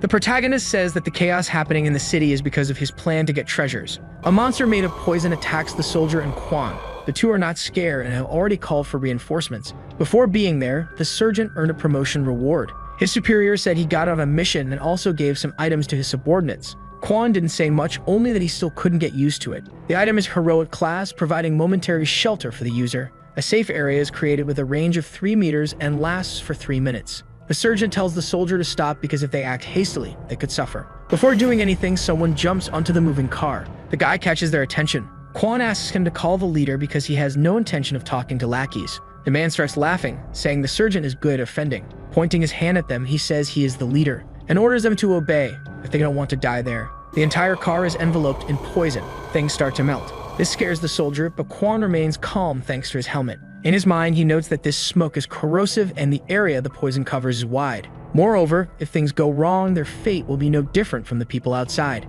For now, they are fine since the item is protecting them. Kwon says he can surrender if he listens to his conditions. Fearlessly, the sergeant tells the guy he can become his subordinate. This way, he can also make him more human. The bandit asks if Kwon is in his right mind. Beside him, the soldier becomes desperate, questioning the attitude. The guy notices something behind him, but it's too late, and the sergeant says he did it just to distract him and give an opening for the reinforcements to attack. And then the bandit was taken up. He says he ended up playing too much, and because of the wind, he cannot control this poison. He adds that he doesn't know who it is, but he is definitely at a disadvantage. Trying to counterattack, the guy makes a ball of poison, and then takes a slingshot in his hand to shoot at the individual. The projectile is fast and heads towards the target. Before the shot hits Seo, the sergeant moves him out of the way. Like a beam of light, the poison bullet hits the ground. The wind tornado dissipates, and where the projectile hit, the ground started melting. The detective tries to take the lead, but Kwon warns that the enemy is not alone. Seo says he can't run away, but the sergeant asks him to consider it a strategic retreat. The two begin to argue at the worst possible moment. While they bicker, the criminal has already escaped. Several explosions occur in the city. The humans on the ground are criminals complaining about being in the outer area. They soon question why they had the misfortune of running into Haeju. Quickly, both try to flee the scene. The girl shouts for them to stop running, but the guy throws a bottle at her. Haeju doesn't seem to notice the danger, but the old woman warns her not to get close. Before it hits the ground, the girl catches the beer bottle, and with a skillful maneuver, she manages to prevent the explosion. The old lady is relieved after seeing this. Haeju questions who those people were. The old woman informs her that they are bandits, but she has never seen them so organized before, and adds that some of them have poisoned bottles that currently have no antidote. Luckily, thanks to her, everything was resolved. In her subconscious, the girl remembers what Kang had said about humans. Haeju decides to put treasure hunting on hold for now. Since something strange is happening in the city, we see someone watching our boy's clone. Apparently, Kang had already figured out the deception. Eating a cookie, she wonders what Yule is planning, because without him, the city will soon be destroyed from within. Elsewhere, Jack warns that a big battle is about to begin. The protagonist says he expected chaos but didn't know there would be such crazy people. Defeating the monsters, the goblin suggests that the boy could just cut them down, but Yul refuses, because he needs something more chaotic, and these people who have appeared will only speed up the process. Jack says it's very hard to guess the protagonist's thoughts. Our boy asserts that soon he will understand, and for now, they will clear this dungeon. The large door opens for the two. Inside, a monster says it's been a long time since a human descended so deep. The creature is another demon king who resides at the edge of the abyss. Moving forward, Yule asks if the boss knows Christina. The monster says he doesn't like the protagonist's tone. Without giving him time to react, the boy charges. A barrier stops him from hitting. The boss calls him a fool for thinking that would scratch him. Quickly, he says he despises that kind of attitude and launches several boulders. Immediately, the protagonist is thrown back, saying that this is a magical barrier that nullifies all physical damage. This demon king is a mage type. If Kwon brought his platoon here, they would be exterminated in seconds. Jack and Yule dodge the boss's attacks. Besides the Demon King, there are also other dangers to face, both cursed items and plagues. Wielding a large axe, the protagonist says he will defeat and sign to alter the dungeon's difficulty. The monster creates several barriers to defend itself. With the axe that transforms physical power into magic, our boy manages to kill it and adds that he will leave all dangerous areas easy for the citizens. At the West Police Station, inside the meeting room, Seo is talking about something. The topic of conversation is about the poison bandit called Inuji. Dushik says the best thing would be to arrest him, but with their current strength, it won't be possible. The detective plans to carry out a joint operation with the police, the army, and good citizens. Haeju fully agrees with this idea. Kwon knows that the longer this lasts, the worse it will get. If they lose the battle, everyone will die. Since the superiors plan this, they must know the risks. This means they are confident in winning this fight happening within the city. Meanwhile, in the dungeon, the Demon King has not yet been defeated and says he has brought suffering to countless people. And for a long time, no mortal has been able to hurt him, but Yul managed to do it easily. Again, the protagonist asks if the boss knows Christina. He questions if this is related to the convocations. Yul doesn't know if the monster is talking about the missions. The creature explains that they also receive missions just like humans, and usually, it's to destroy them. Perhaps some monsters have different convocations, and meanwhile, the boy wants the boss to say more. But he says it doesn't matter, because the more he tells, the closer the user of that book comes to finding death. At this moment, Yul realizes the monster knows something. Laughing, the creature says he won't be able to see the destruction this will cause. The protagonist tries to do something, but Jack stops him, saying it's better to leave. Before disappearing, the boss says it's good to see your anguished face. Yul shouts for him to wait, but it's too late, and an earthquake begins to shake the ground. A lightning bolt emerges from it and illuminates the entire area. The voice of the Demon King resonates, saying he will wait for the great condemnation of pawn number 8 that will be induced by the protagonist. The goblin asks if Yul is okay, and he responds that he is, but in his mind he thinks about his situation and the secrets that reside in the book. Jack asks if he wants to search for information, but the boy says no because it's enough to know that there is a Demon King who knows Christina. For now, he will work on his goal of adjusting the area's difficulty, which will take at least 3 days. Jack doesn't know if humans will be able to survive for so long, so he cares for his apprentice and friends. After 3 days, there is already a great commotion in the city. There are many injured due to the battle, and there is no medication to treat them. There are more victims in fights between humans than from monsters. Seo and Haiju are being attacked by poison smoke. What will they be able to do to get out of this situation? Someone wanted to see them give up hope. The masked man with his dark power stated that their legendary items wouldn't be enough for his downfall. According to him, none of the soldiers wanted to pour their efforts into this battle but wanted to make an easy profit instead. All of this was due to the absence of a chief. This world needed an emperor who could rule humans, and no one should be as strong as this absolute ruler. The girl suddenly claimed that the title of strongest belonged to Yul. Yet the masked man affirmed that Yul didn't come to face him as he was aware of his inability to win. The villain was even disappointed since he had prepared a secret weapon to face him. When suddenly, the man was targeted by gunshots, and he managed to use his powers in order to remain unharmed. His barrier, which is able to stop bullets, is also an automatic defense, meaning that the antagonist was gaining new abilities as the fight went on. With that, the masked man decided to counterattack. As the soldier evaded the attack, he realized that this man must be vanquished as soon as possible. The masked man claimed that unlike Yul, he could aid in completing missions and would share points and items. They just had to execute his orders for him to do that. As obscure intentions filled his mind, the masked man claimed that they just had to accept. All they had to do was execute his every desire. But the detective began to charge up his gauntlets, before attacking with all his might, stating that the serpent should just raid a dungeon. But the masked villain managed to shield himself from the wind and claimed that he had already adapted to such offense. Yet both the spearman and the police officer seemed startled as something began to approach them from underground. Suddenly, multiple slime snakes began to rise from the ground, before engulfing both of them in a giant sphere of poison. But luckily, Haiju managed to create a barrier just in time to protect herself and the inspector. The serpent then stated that Seo and Haiju's abilities were rendered powerless against his own. With that, he decided to spare whoever's scream would bring him the most joy after being victims of his poison. The serpent then asserted that there was only one type of agonized scream he wanted to hear. With that, the barrier was shattered by the snakes. So Inspector Seo decided to cover Haiju and use himself as a shield against the venomous bites. The Dragon Warrior claimed to be of a higher level, but the police officer didn't want to hear any of it, as it was his responsibility to ensure her safety as a police officer and the eldest of the two. The serpent claimed that this scene displeased him, yet he was about to express what he truly desired. A sudden blow of wind blew his poison away. This left the dragon, the bear, and even the serpent confused. As he sheathed his sword, he stated that he expected more from his student. Jack was disappointed to see Hidiju struggling against such a weak foe. Both Seo and Haiju were surprised to see the goblin swordsman. The serpent recognized him as one of the monsters who guarded the pillars on the last mission, which left him confused as to why he didn't vanish ever since. Jack wanted to teach the young one a lesson, but they were running short on time. An emergency notice popped in the system. A rumble could be heard near an immense pile of gold and what seemed to be an empty pig shell. Another golden deity that competes for the head of the herd spot has been discovered after reaching adolescence. With that, the city's mission was altered. The citizens were now able to choose which golden pig they would like to gift their treasures to, and the deity with the most riches would be crowned the winner. All were reading carefully as another notice popped up stating that those who chose the future winner would be rewarded handsomely, but those who chose the loser would receive none. The citizens began to blame the protagonist after seeing that the golden deity of the desert had a much more impressive wealth compared to the one in the city despite having only one participant.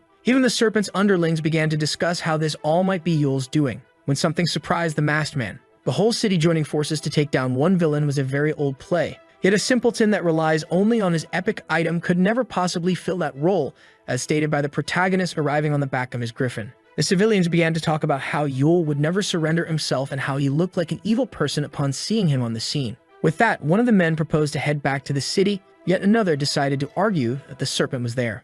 Yet they didn't care about the small villain when facing the demon lord of greed's servant, who even made the serpent shake in anguish. With that, the masked man immediately attacked the protagonist. He unleashed a colossal venomous snake on Yul. Both Seo and Haiju were surprised to see the giant snake eating their friend. The serpent decided to execute the wielder of the book for ridiculing him. Yet Yul seemed unfazed by the situation, unlike his griffin. Suddenly, the magic beast caught the serpent's projectile with his beak. This confused the masked villain. When witnessing it eating his power, he was surprised to see the Emperor Griffin, who diets on venomous creatures, swallowed a special poison bomb that he created to take down its master. Suddenly, Yule appeared right behind the villain. The serpent was startled when the book's wielder asked him if he knew why his poison was ineffective from behind his back. Yet Yule refused to tell him why and decided to let him search for the answer alone, before flicking him on the head and asking him to stop harassing innocents. Seo and Honeydew were left shocked, and just like that, the serpent was defeated. After that, the protagonist claimed the golden deity of the desert as his own, and stated that anyone who tried to offer a treasure to his giant pig would be a victim of the demon Greed Lord on every mission.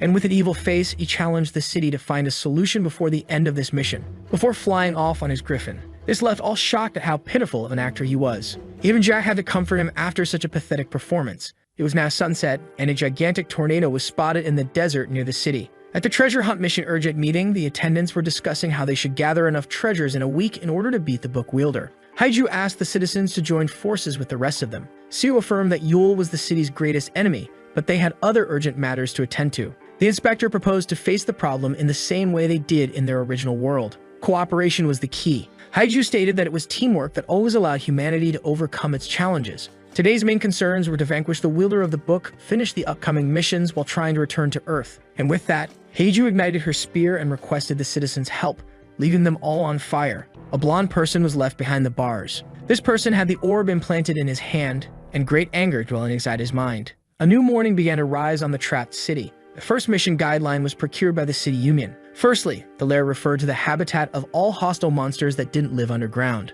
The lairs were easy to deal with since the monsters could be spotted from a large distance. It didn't offer much to loot but could potentially contain a rare and valuable item. Secondly, there were the dungeons. Dungeons were defined as every biome that couldn't be discovered without entering them. This place offered the most valuable loot, but it was prohibited for someone to enter a dungeon alone, seeing how dangerous it was. It was recommended to seek the help of an experienced fighter of the army or the police before entering a dungeon. An old man was organizing the treasures before escorting the loot back to the city. With that, multiple loaded trucks made their way into the city, when suddenly a horde of flying monsters appeared from the skies. And so the adventurers tried to repel them until they could reach the city. The humans were almost home, where some other adventurers waited for them. With that, the humans in the city began to attack the monsters in order to protect the trucks. The third place was the Treasure Evaluation Center. The loot's value was estimated inside the Treasure Evaluation Center's walls, while the forces of order protected the adventurers inside. An epic treasure called the Idol of the True God that was made after the deity himself and was also valued at 1,000 was discovered.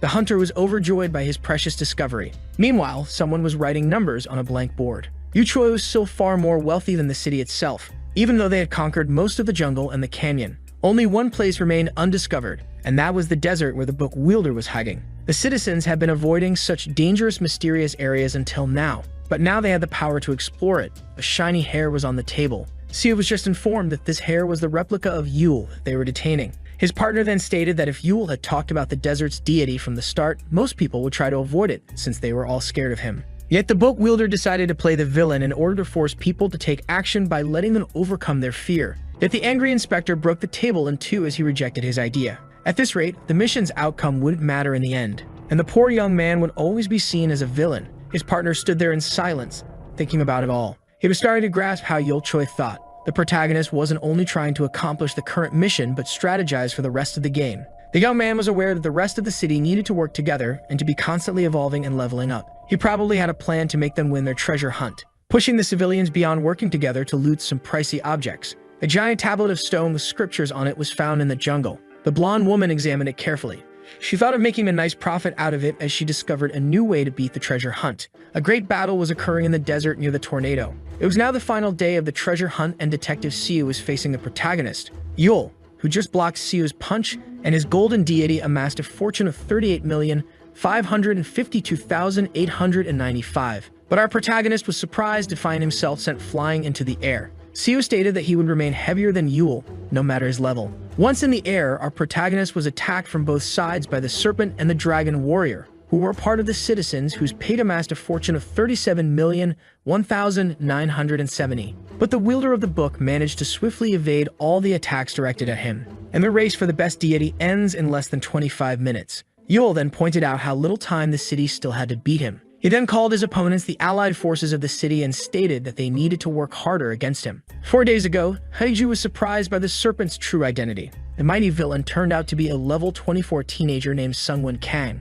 The arrogant boy wanted Haiju to leave him alone and stated that he would call her when needed, which angered the hero who was tasked with surveilling him. But just as the serpent was about to make his move, he was interrupted by something that flew right next to him. That was Haiju's spear, which was quicker than the villain's orb, separating him from the average person. The dragon warrior obtained that information from Sungwon's gang, who quickly betrayed him, making him look like a bad leader. But the serpent didn't blame his traitorous underlings who would lick his boot once again after he taught them a lesson. The high schooler claimed it to be their essence as humans. This made the hero call him a teenage edgelord. Someone's wishing orb, which was also an epic item, but the only reason he lost to the epic book's wielder is that the orb wasn't at full power yet. But once his strength reaches its zenith, even Yule would be no match for him. Henju grew worried when the serpent claimed that he would eventually rule the city. The villain was right, since the wielder of the demonic book was the only one responsible for his defeat. This made the dragon warrior think that the city should take precautions regarding this young man who hasn't unlocked his full power yet. At the Treasure Evaluation Center 4, two hunters were talking about how one of them experienced a dungeon for the first time.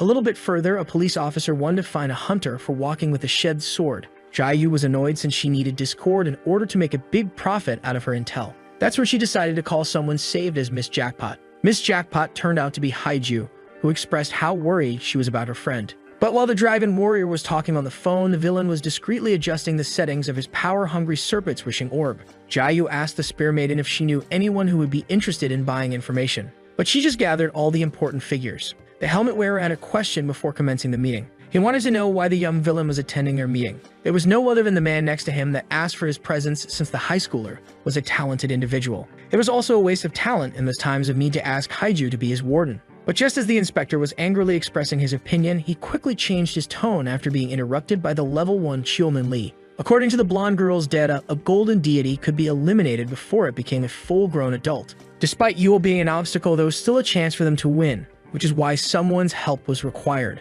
Just like he said, the city would eventually scream for him before proposing a deal to the rest of the table. Yule and Jack were sitting on a building's roof near the massive tornado. The swordsman wanted to know if his master needed more victims for the demon lord of greed. He noticed that Yule was still under demonic punishment, but the book wielder stated that he wanted the people to get as much treasure as possible since he found the solution for the victims. This time, the protagonist targeted those who were about to enter a lethal dungeon and those who were about to stumble upon a cursed item. Yule claimed that he had to put some individuals into isolation for this mission, which left the swordsman intrigued. With that, someone came to them. A team composed of the lieutenant, the inspector, the high schooler, and the spear maiden was getting close to him. There was also a truck escorting soldiers meant to help them fight Yul. Jack wanted to face them, but the wielder of the book stopped him, as it wasn't his time to take action since he should be sending his weakest servant to battle first. A giant shadow was above the military trucks. The Emperor Griffin attacked the allied forces of the city. Both Siu and Haiju were surprised to see poison roaming around them. The serpent ordered them to leave.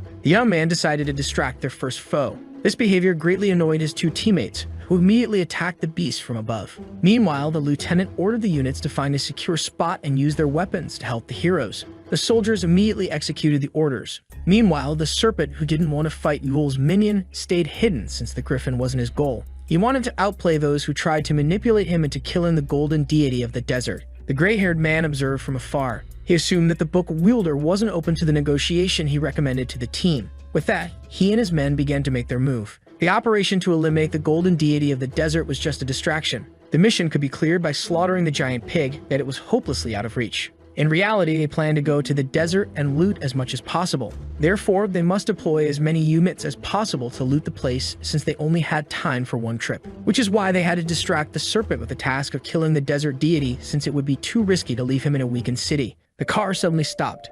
The man was shocked at what he'd seen. He and his men stumbled upon a ruined city from Earth in the middle of the desert. The soldiers observed the place in silence. This led him to think that they weren't the only city trapped in this game. Yet he wasn't expecting to see his theory come true in such a way. This city was ruined by its citizens killing each other, not by some outside monstrosity. The place was filled with treasure. The corpses began to decompose a year ago. This led the soldier to think that this city had years to complete this mission despite them having much less time. But then he was shocked when the man with the hat theorized that both cities started the challenge at the same time, but the flow of time moved differently for each city. There was no way to prove it, but if this turned out to be true, it meant that the players behind this game could control even time. Claws began to slash.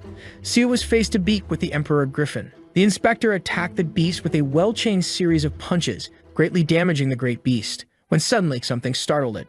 Kanju, who was ready to strike it down, managed to sneak her way onto its back. She apologized to the griffin since they had no choice but to win, before using her power to burn the poor beast. Jack was left impressed. Seo and Hiju's main weapons were some of the finest in the game, which also gave additional stat points while granting the user great firepower, which explains why those two were impressive from the beginning. But their attack range was too large, making them a danger to anyone near them, which is why Yule forced them into joining forces in order to learn to control their powers. But training them would only be possible alongside an experienced party of fighters who were used to working together. The griffin was now defeated, which is why the inspector and the dragon warrior were surprised to feel it move behind their backs. It was Yule carrying the creature and praising them for completing the first stage. Seo wanted this whole masquerade to end and stated that he wasn't here to slaughter the pig of the desert. Yule was surprised when the man claimed to be coming to rescue him. Seeing that man working to get him back to the city put a smile on the protagonist's face. Yule then challenged Seo to put him under arrest, before flying away, leaving him and Haiju alone on the scene, when suddenly something caught her attention. She got in front of the inspector, trying to defend him. Haiju had to repel a powerful attack. She was successfully able to protect all her allies. Jack stated that his student was the only one to repel his attack. This made him realize that he had to do his best to restrain himself before accidentally killing one of them. The lieutenant recognized him as the strongest out of the 3 pillar guardians during the last mission. It took great numbers and countless hours to take down the weakened pillars. This made the man wonder if they could face the goblin swordmaster with such a small unit, especially after the serpent disappeared. Meanwhile, at the Griffin Emperor's nest in the canyon sector, Yule was praising his weakest minion and recommended him to rest well as it healed. He then apologized to the creature, who could quickly regenerate, for sacrificing it like a mere pawn. As an apology, Yule used the legendary Tool Weather Orb that would change the weather in a small area for one time.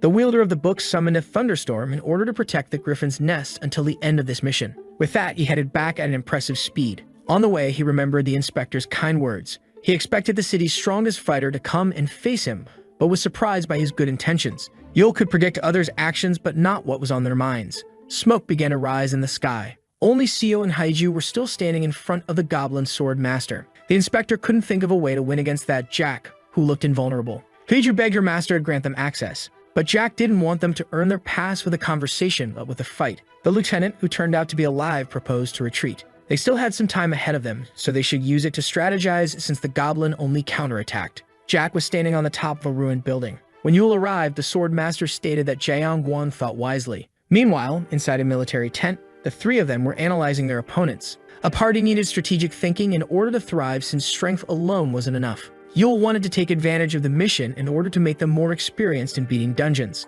It is also crucial to make multiple and diverse groups work together, to avoid seeing a single entity rising to power alone. As for the serpent, the protagonist decided to keep an eye on him for the moment. After all, he was just a boy becoming a man. Someone stated that the sandstorm in front of him made Siu look powerless. He planned to eliminate the golden deity of the desert, while the others were distracting its protector after passing through the sandstorm. Meanwhile, back in the city, the young man was surprised by the result he got and asked the inspector how he figured it out. The man stated that Yule never followed the mission's rules but used them to earn as much as possible. This made the man wonder what he would do in their place, which is how he found out how to successfully increase the value of a treasure before offering it.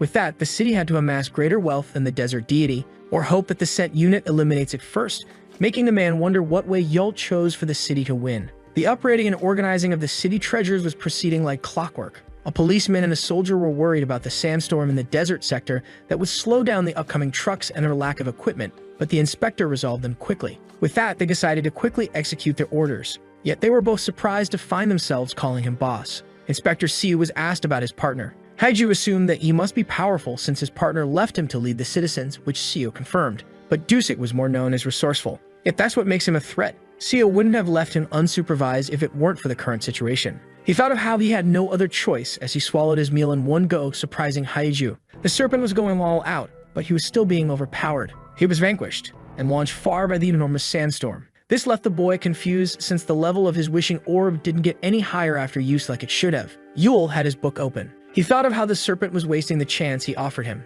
In order to master his wishing orb, the young boy had to fight a stronger foe every time. Yet it was expected to see his poison being useless against elite monsters since he was only using it on weak monsters and humans while hiding. Yul decided not to tell him that he would have progressed further if he fought alongside the city's heroes. Yet the protagonist found the immature serpent to be currently a good asset. Someone was traveling at an incredible speed. It was Jack, who landed on the roof of a building, when suddenly the structure was blown up under his feet. The soldier gave Siu the green light. The detective put all his power into his punch, and with the swordsman blinded, the soldiers were free to make the bullets rain. They then had to take cover as the missile entered the eye of the tornado. This resulted in a huge explosion. One of the soldiers decided to celebrate early, but the other one shut him down since it brings misfortune. Hiju was standing in the rubble. Her master used her as a shield and stated that this attack wasn't enough to penetrate his barrier. The lieutenant realized that they needed more power. Yet the goblin was impressed and decided to let them pass. He stated that they had learned to fight in this world. Jack then turned to his disciple and stated that teamwork was one of the many ways to make one more powerful. The lieutenant was still impressed that these two were in a story of their own, as the master stated that he expected more of his disciple. With that, the allied forces of the city went on their way. Jack also walked away with a smile on his face. This made the man with the glasses wonder if the enemy was training or testing them, making him wonder what would have happened if he wasn't pleased with their performance. He then ordered his forces to stay vigilant since the wielder of the book was expecting them. The allied forces were discussing a way to get past the tornado, but the detective seemed to have an idea. With that, he decided to try something. In that moment, he went to his limits. In order to open up a pass through the tornado, everyone was surprised by this impressive feat, but all were startled when someone stated that wearing these gauntlets didn't grant such power. According to Yule, this meant that Punbake started to respect the detective. Keiju was surprised to see him, when suddenly she and the detective mysteriously disappeared. It was Yule's doing who declared the start of the final act after using the heroic tool-free warp tickets, which allowed him to teleport someone to a certain place. This tool can forcibly teleport a citizen under the condition that he wasn't stronger than the user. Haiju and Seo assumed that they were teleported far from the battle, when suddenly someone approached them from behind. It was the serpent, who was impressed that they survived the griffin. Both looked at the villain in silence, yet the serpent found something odd about them. He wondered how these two changed so much within a day. Heiju wanted to know if Yule also teleported him here, but he claimed to have woken up here, making him wonder if Yule really did it. The serpent assumed that he sent them away in fear that they might slay his giant pig, but the protagonist affirmed that it wasn't his intention. Yule claimed that the final clash had always been hosted in a special place. The serpent started to mock him for having such an idea. Yule dodged his attack and was surprised to see him knowledgeable about the matter. But the young man claimed to have heard it from those he harassed. The more you get the target, the more it gets involved in the role and performs it perfectly, which is why the boy remembers it well. Now Yule was sure that the serpent was the perfect antagonist. The soldiers lost contact with the rest of the team and were now short on ammo. Even though they successfully got the high schooler out of the city, they were still unsure if the citizens would gather enough points in time. This led them to resume the operation by finding the dragon warrior first, since the race would end in 2 days. They only had time to proceed with the current strategy without coming up with new ones. Haiju and Yule clashed together, yet the hero wanted to negotiate. The protagonist then stated that his pride would cause his downfall like every other villain. Battle stated that everyone here could slay the deity in one attack since it was full of health, with no defense. And with an evil laugh, he decided to let the first one to hit him pass and kill his pig. But while the serpent was getting into this set mood, Seo and Haiju were impressed by how he became even worse as an actor. The little boy clearly understood the mission, but his bloodlust wouldn't be satisfied by one hit. With that, he launched an attack that targeted Yule from all directions. But with a swing of a sword, the protagonist repelled the poison, before hitting the teenager on the forehead. The serpent was defeated once again by getting hit on the forehead a second time. With that, Yule asked Seo and Haiju about their next move. There was no room for argument. Although they opposed the serpent, the bear and the dragon warrior decided to confront the wielder of the book. The truck was loaded up. The soldier stated that since the cars were full, there was no place for the adventurers. So he told the old man to return home with the guards and the non-fighters. He and the rest would carry the rest of the loot on foot. Meeting them midway after delivering the treasures would be a time saver. The soldier looked back one last time. He gazed at the ruined city and paid his respects to its fallen citizens. Back to the fight, Yule swiftly dodged Hiju's flames when Seo decided to take him by surprise, but the book wielder suddenly disappeared. The anti-hero reminded them that he was stronger than his monster friend, stating that they should do better than that. Despite not taking them seriously, Yule's air shoes made him unpredictable. Keiju was trying to remember the goblins while someone tried to get her attention. This made Guan yell in her ear via earpiece. She apologized, stating that she was too busy to respond, but the lieutenant told her that it's fine since they were able to find them. Suddenly, the communication was disrupted. The call was ended, so Hiju decided to call Guan back before seeing a message on her phone. It came from the man with the helmet, stating that the girl should just listen when he called her back. The lieutenant wanted to talk about Yule's speech about the golden deity. According to him, those words were clues to finish the mission. This meant that they were all victims of the Greed Lord, which made Hiju grow confused, but Guan was more interested in a full report of the battlefield. He wrote everything down. Guan ended the call after asking the girl to buy some time while he came up with a strategy. But Hiju was already worried about keeping up with him, so she decided not to give it a thought and dove into the battle instead. It was now sunset. The serpent had finally woken up, but to his surprise, his allies were all knocked down, making him laugh seeing how predictable the outcome was. With that, he went to confront Yule again. The protagonist stated that the serpent's weapon was abandoned by the power-hungry serpent, which made having it increase its power the most crucial part. But using it carelessly would end up corrupting the teenager. But the serpent didn't want to hear any of it as he attacked the anti-hero. The villain was now warned but was more interested in defeating him. Someone was trying to communicate with the Spear Maiden. The lieutenant finally came up with a plan. By night, the golden deity of the city had almost amassed a wealth of 16 million. It was a long night for those who tried to come back from the desert on foot, but finally, a new dawn had risen on them. The old man finally came to pick them up. With that, the city had almost gathered 27 million in treasure, with 116,554 participants. It was now the final day of the treasure hunt. The golden deity of the desert had amassed 38,552,895, surpassing the cities by 1.5 million. The serpent was irritated by the situation and was eager to level up at the end of this mission. Seo got a sudden message when 21 minutes were left. With that, he told the Spear Maiden to get in position. It was now time for the final move. Yul swiftly escaped the rising tornado, but the detective wasn't done just yet. It was becoming more difficult for the book wielder to evade them. With the pain coming back, the protagonist was losing control over his power. With that, the serpent decided to go for the kill. But he was surprised to see the detective dashing out of the battlefield, and was even more shocked when the soldier gave the signal. The man was startled by the tall Seo landing right in front of him. He advised the soldier to hold on since they were about to depart. The confused teenager jumped in their direction, before creating a claw made of poison that targeted the boat. The soldier wanted to see if they had escaped Yule, so Seo advised him to keep his eyes on the road. They were now short on time and were down to their last 15 minutes. Yule's sword slashed through the tornado. He wanted to chase them down, but Haiju, who was heavily consuming recovery potions, stood behind to make sure he didn't follow them. She reminded Yule of how he revealed to her the Fang's secret power. It was true that she could use prominence, but there were conditions. Haiju stated that she only had to stab herself with the Fang if full health unleashes full power. But Yule tried to warn her that the most vital condition was missing and what could happen to her. But Haiju was ready to stab herself. Trying to unleash this power now would result in her death. Haiju's spear is a weapon containing the power of the Fire King, allowing the user to use its abilities and summon the Dragon of the Sun prominence once all the conditions are met. But this power could only be used at dawn or sunset. Yul knew that Haiju was aware of the requirement, but she stated that it was the lieutenant's idea. The man stated that it's impossible to predict Yul's strategy, but he wasn't invincible, since it was easy to guess what type of soul he had. With that, Yul admitted defeat. He could chase them down, but it wasn't necessary anymore since his goals were all achieved. 7 minutes remained and they were getting ready to engage the enemy. Seo was pushing the boat at an incredible speed. Once again, the man was lifting the wind, creating an opening for the others to enter the storm. But the detective was surprised to see the serpent emerging from behind with a crazy laugh. His snake almost hit the soldiers in his way. The villain was trying to seize the golden deity of the desert. He wanted the pig to stop struggling. With that, the serpent extracted the golden deity from the eye of the tornado. Wong and his squad attacked with their rifles. At the same time, equipment was being upgraded. The armor was now tailored and ready to be offered to the giant pig. Less than 5 minutes remained and the lieutenant decided to use a grenade, further damaging the golden deity of the desert. At the same time, his shield with a ridiculous design was refused by the golden deity of the city as the child crafted something. His creation was finished, yet he thought of it as unworthy and ugly. But his mood quickly brightened up when it started to glow. Only 1 minute and 35 seconds were left. Yul decided to ask his friend for a favor. He predicted that the citizens would soon turn on each other and plunge themselves into chaos, since this was the essence of humanity. This shocked Haiju. The time was almost up. All were doing their best when something began to happen with the golden deity. 4 seconds remained. Jayu was admiring the people as they worked as 2 seconds were left. It looked like the giant pig was about to explode, when it suddenly became relieved at the end of the race, finishing the mission. The golden deity of the city had won the race as the serpent laughed like a maniac on top of the deity's corpse. He assumed that he was going to level up, but to his surprise, all his points were stolen by the Greed Lord. All those who were outside the city were being teleported back. Seo and Guang congratulated each other and agreed to have a drink together later on. With that, they were teleported back to the city. The reward points of the citizens were doubled. Haiju landed in the city, confused, wondering where Yul was. As for the high scores, Jiyu Kang took 3rd place with 33,442 points, just behind Gaeyong Xiong,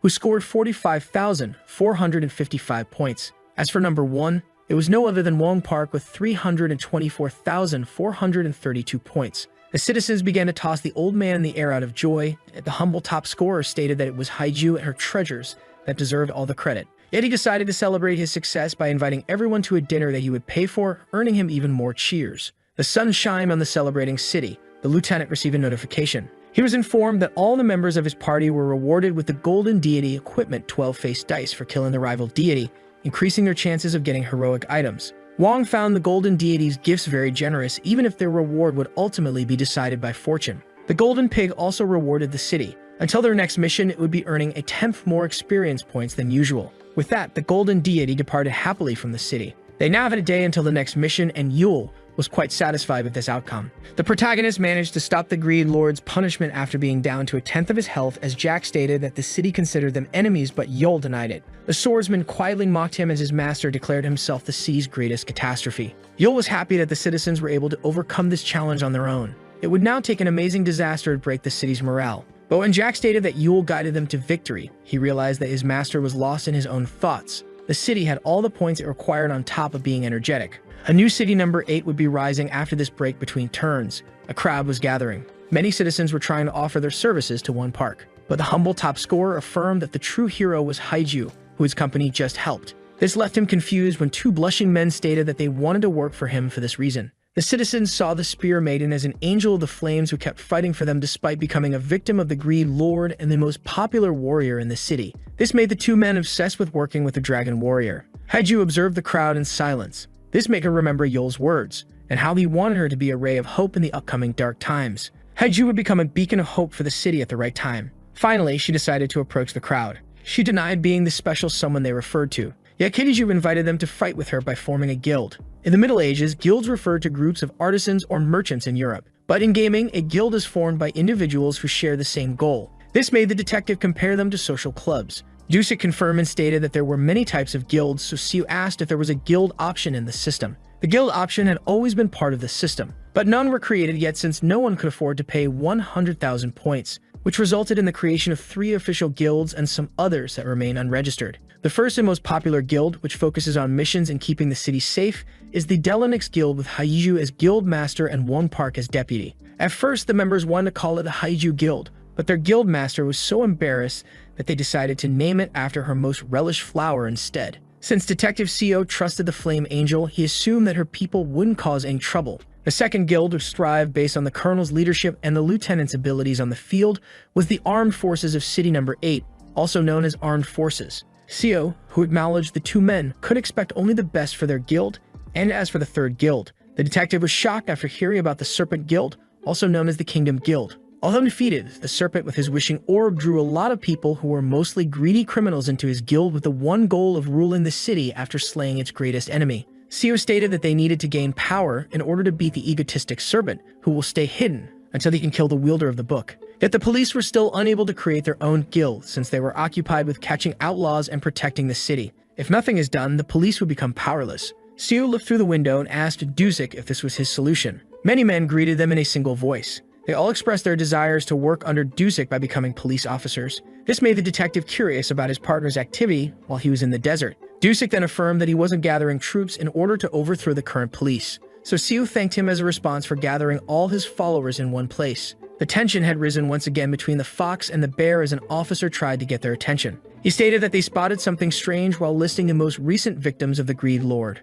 Siu decided to take a closer look. Most of the victims were registered as criminals back in their world. This made Dusek realize why the Serpent was the only villain that showed himself in the city, making him state once again how powerless the police forces currently were, making his partner burst in anger and finally accept to hire his followers. The detective then walked out, giving his partner the middle finger, insisting on the new recruits following the police protocol. The Serpent wasn't the only troublemaker scared of Yule. This would take a long-term plan, which the fox excels at. Papers were dispersed into the air. They were all flyers inviting the people to join the armed forces and inviting them back to the military. The colonel was confused as no one wanted to be a part of their guild. It was due to the word re-enlist that scared people, according to Wang. But on the other hand, this also meant that only serious adventurers were applying despite being only a few. It seemed like the lieutenant had something to tell his superior. The guild was almost out of fuel and ammo. Their food was also getting rare despite having electricity, which meant that they would soon have to rely on the available items and return to a life that lacked technology. But it was unlikely for the citizens to complain with their currently raised morale.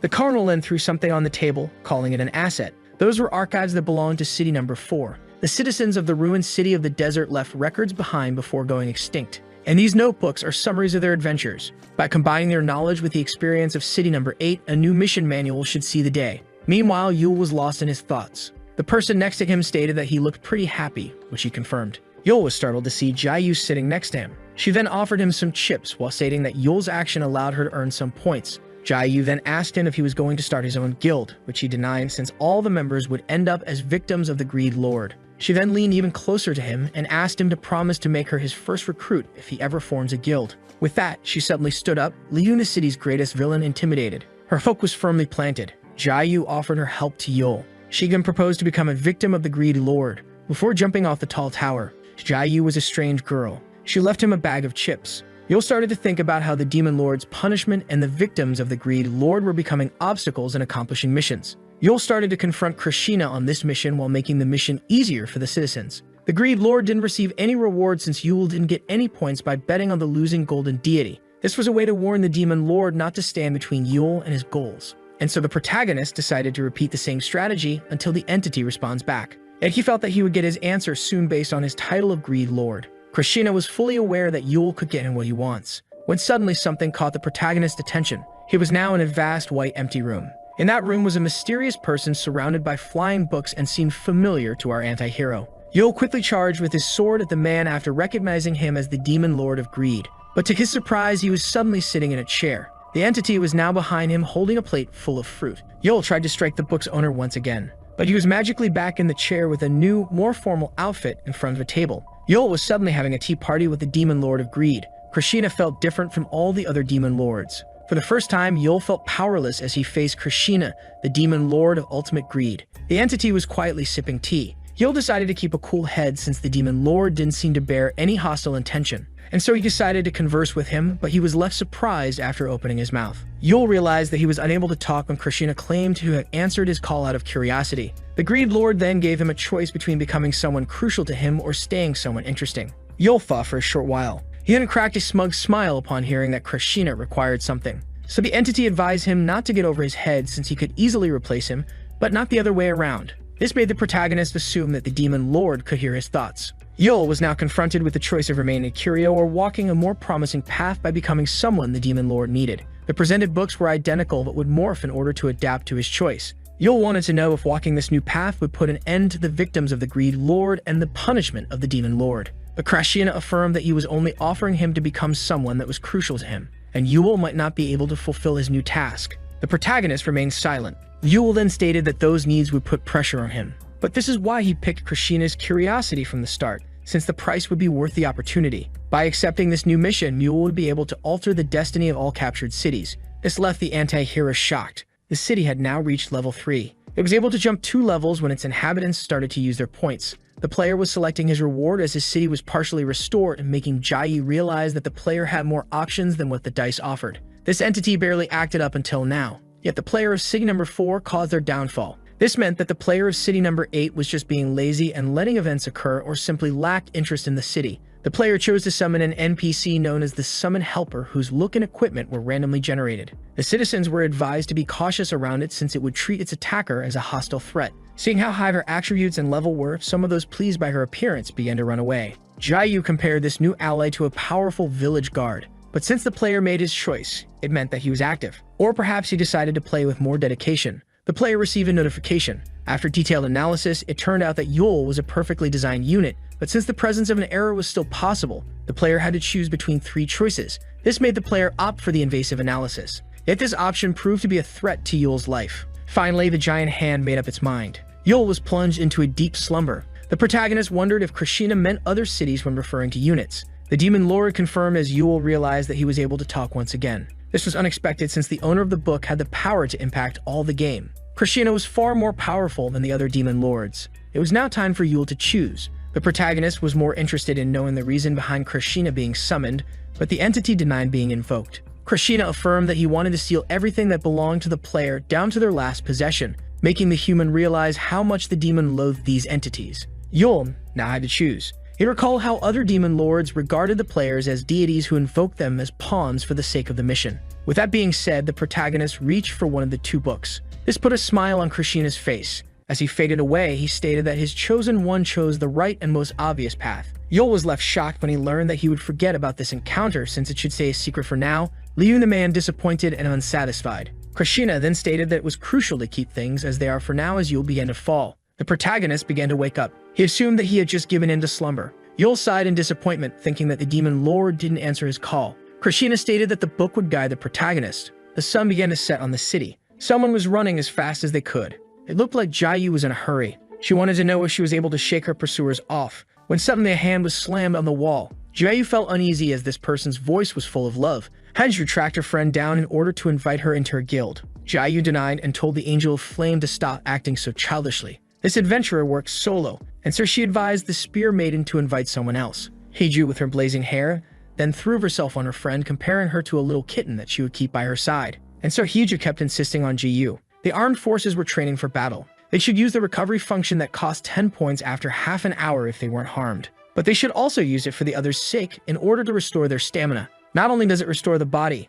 it also allows it to perform at its peak as if the body slept for a full night. This particular function incredibly increased one's work ethic. Recovery allowed people to fully use the 24 hours ahead of them while working tirelessly. Yule was training with Jack. The master swordsman corrected his friend's stance. As for the serpent, he ordered his servants to amuse him with a bloody riot since 10 points could bring them back to their full health. Someone promised to make the strongest of his subordinates his second in command. This recovery function that could replace sleep would be a key factor to survive the next mission. That being said, the player threw the dice once again as a new turn arrived. The dice landed on 4. City number 8 was now on the Cannon Tower Square. Since this challenge was called Joint Mission, how did you assume that it would require the citizens to work together? Hyul's book started to act oddly as the system looked for a partner for the city. The system would randomly teleport 1, 2, or 3 cities that landed on a similar square. With that, city number 17 had appeared. Haiju assumed that this city, whose population is most likely alive, must have also been invoked into this game. City number 17 didn't look like Earthlings at all, but if it were, its inhabitants must have been through a lot. A dark night of this mysterious game piece gazed into ours. City number 8 and city number 17 were now face to face. The map began to generate, and just like that, the two cities were now connected. The map was almost empty, with just a small cannon in the middle. This mission's difficulty is determined by the player's accumulated sum of dice rolls. The cannon tower's difficulty was set to 11. Suddenly, something began to rise from under the small cannon. With that, the cannon tower that randomly targeted the cities was in place. The mission would be considered complete once the time is up or the cannon tower conquered. Yule counted 11 floors, with 1 for each difficulty. The duration was also determined by the dice rolls, and it turned out to be a total week. With that, the cannon tower began to move. The cannons were now pointed at the cities, and opened fire as soon as the mission began. With that, cannonballs began to rain on city number 8. Haiju and Sia went to intercept the massive projectiles. The Spear Maiden tried to destroy the first one, but the cannonball was almost indestructible. Haiju failed to incinerate the first cannonball. The detective advised her to be careful, and if the cannonballs were indestructible, they'd only had to ensure everyone's safety by redirecting their course. The cannonballs caused great destruction upon impact. Haiju was worried about the city, but Sia assured her that its inhabitants' well-being was more important. But Dusik disagreed, since the mission's goal was to protect the city and not the citizens. With a tenth of the city's health gone, Yol realized that they would lose the game if the city got ravaged. So the wielder of the book decided to observe. He wanted to analyze city number 17's power. Its inhabitants began to mumble. It looked like its citizens were happily praying. They were worshipping their player as a deity. With that, the citizens of city number 17 asked for their player's protection. Yul couldn't believe his eyes. A spell called Hardened City created a shield to protect city number 17. With that, their city kept most of its health. The Cardinal recognized the card as one of those mentioned by the Fallen City's archives.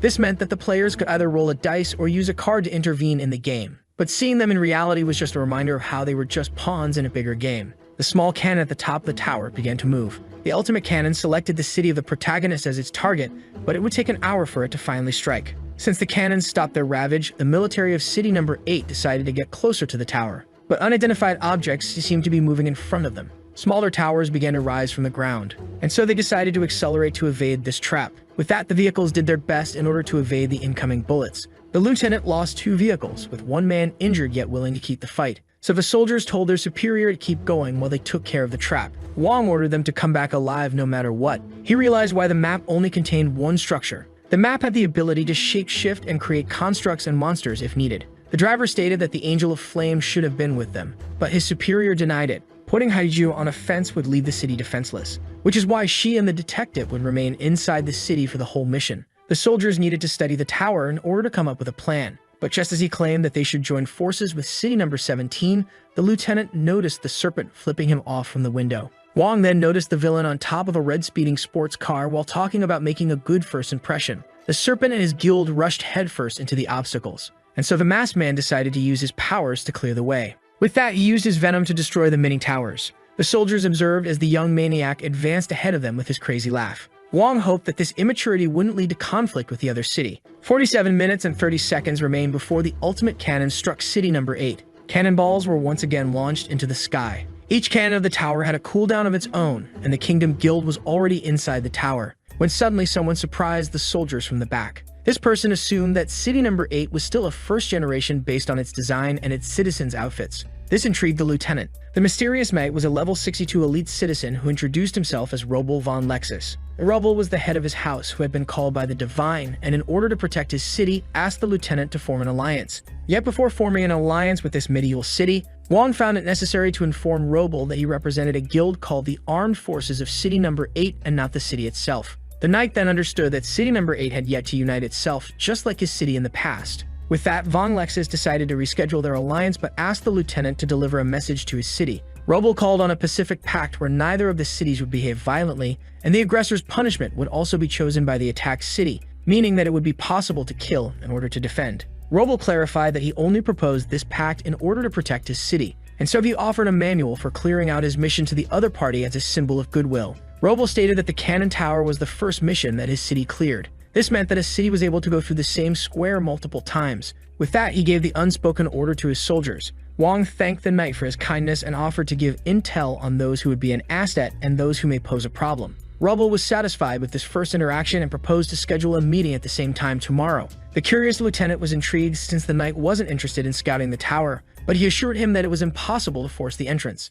It was useless to try to open it by force since it required a special ritual. The closed door was frustrating the serpent, and therefore they needed to make some preparations first, since city number 8 wasn't blessed with the one's protection. Yul was surprised to learn that city number 17 had been in play for a century and a half. Jack was intrigued since Yul was sitting on the side. The anti-hero was making himself difficult to obtain. The book's power was activated. Seeing this made Yul smile. He was tasked with offering an object from the world in exchange for sparing 100 victims of the Greed Lord. Yul was intrigued by the odd side quest and was unsatisfied with the proposed reward. This task was a personal request of the Demon Lord. Yul assumed that Krishna, whom he pictured as a hideous monster, would try to meet him in person. Suddenly, the anti-hero slapped his own face. He was aware that the task ahead would be difficult, and he was still happy that Krishna responded to his call. With that, he decided to fulfill his demand. Yul was sure he would meet the Demon Lord one day by keeping the same approach, and if not, he would force him to manifest. The citizens felt alarmed as they saw their greatest threat moving inside the city.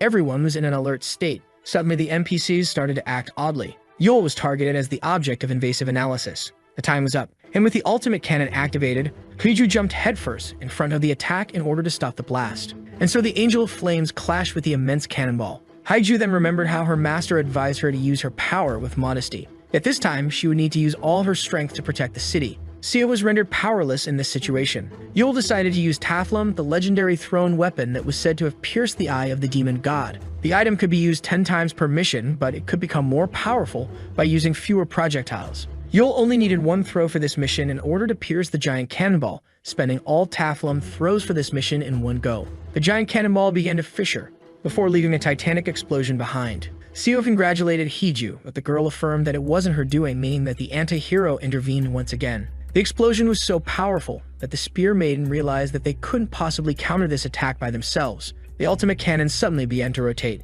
It would be attacking city number 17 in an hour from now. After the use of the ultimate cannon, the map would start to change. The once plain surface was now covered in solid walls that the soldiers could use to protect themselves. The lieutenant began to grasp how the map works. After reviewing the data provided by their new ally, Wang could come up with a strategy. With that, he ordered his men to regroup and get into the vehicles. But the engine was destroyed by the rising walls. The jealous man wished to ride horses like the forces of city number 17. A red streak appeared in the sky. The defense towers were easily taken down by Yul's sword. Yul arrived at the right place according to the book. The protagonist had to take a 16 square feet section from the ground beneath him. He was given specific and detailed instructions on how to cut it. Yul would have to finally place the design piece on his book. Suddenly, the piece of ground disappeared. With that, the protagonist received his small reward. But while he was left intrigued, the carved piece arrived in the Demon Lord's hand. Krishna then crushed his received gift. He seemed satisfied. The powerful demonic entity was now in possession of a fraction of the key that holds great havoc. And so he decided to protect his worthy servant until his services were no longer needed. Suddenly, the NPC appeared behind Lyul to do the executive analysis. Its presence outside the city intrigued the anti-hero. Suddenly, the NPC attacked Yul, who assumed that it must be malfunctioning. Yet the protagonist felt alarmed when it was regulated to match his strength and suddenly became level 600. And for the first time in a long while, Yul began to bleed. The NPC began the physical checkup, the first part of the invasive analysis. Yul was shocked to see its incredible rise in level. With that, Yul and the NPC entered the quarantine zone. He desperately tried to fight back, trying his best to escape the quarantine zone. But the NPC gripped his leg just before he could reach the exit, stating that he was forbidden from taking part in the mission. Yul would remain detained until the end of the invasive analysis. This analysis intrigued the protagonist. Yul was suspected of being a defect in the system or a hacker for acquiring such power with such a low level. The anti-hero grabbed the flying book and summarized what the NPC just said, and in a burst of anger blamed it on the Demon Lord's book given to him by the system while throwing it at the NPC. Yul would now be tested and would be considered normal if he managed to pass, but would be immediately terminated in case of failure. This deaf ear turned to him by the game's developers made him compare them to those present in his home world. Everything was prepared. And with that, the new guild of adventurers called the Raiders went on their way. Its members were using bicycles in order to economize the precious rare fuel left in the city. This guild wasn't looking for a fight. The Raiders' purpose was to explore this new map ahead. Cannonballs kept ravaging the city. Its health was now almost down by 20%. Seo stated that the city was constantly taking damage, but Heiju claimed that it wasn't a problem, leaving the detective intrigued. The Flame Angel stated that it was not the same city anymore. With a smile on his face, the police officer agreed. The old man kept his calm. According to Dusik, they only needed to defend the attacked area of the city, and the Spear Maiden could even use the wall as a platform while it was being built. One of the raiders desperately requested assistance while his guild master was in awe in front of a wall. Meanwhile, Wong Park kept giving firm instructions to his men. Some of the citizens wanted to use the cannonballs in order to produce gear, seeing how sturdy it was and effective against Heiju. While a hooded figure examined the cannonballs, it seemed like it found something. Jiayu decided to sell her newfound data to the highest bidder. Yet elements like Yul, the Serpent, Dusik, and many other variables were still elements of chaos. But someone was spying on Seo and Heiju's conversation. The spy wore the heroic protective gear called Shadow Fit, making its wearer invisible while hiding in the shadows. City number 17 still hadn't lost 1% of its total health. Roble was impressed by City number 8's potential despite entering the game a month ago. Level 33 Hank Sith, who was an elite citizen, was worried that the night gave them too much intel, while the level 47 Emma Hilt thought that it would be for the best if City number 8 gained power. As for the level 50 Kane Bjork, he thinks that they could have simply obliterated everything if it wasn't a droid mission. Roble told them to be patient, since everything would go according to their player's will. The Swift Citizen card had been activated, making City number 17's inhabitants faster for a duration determined by the roll-in of a 6-faced dice. With a blessing of 3 hours, Roble ordered his troops to charge forward.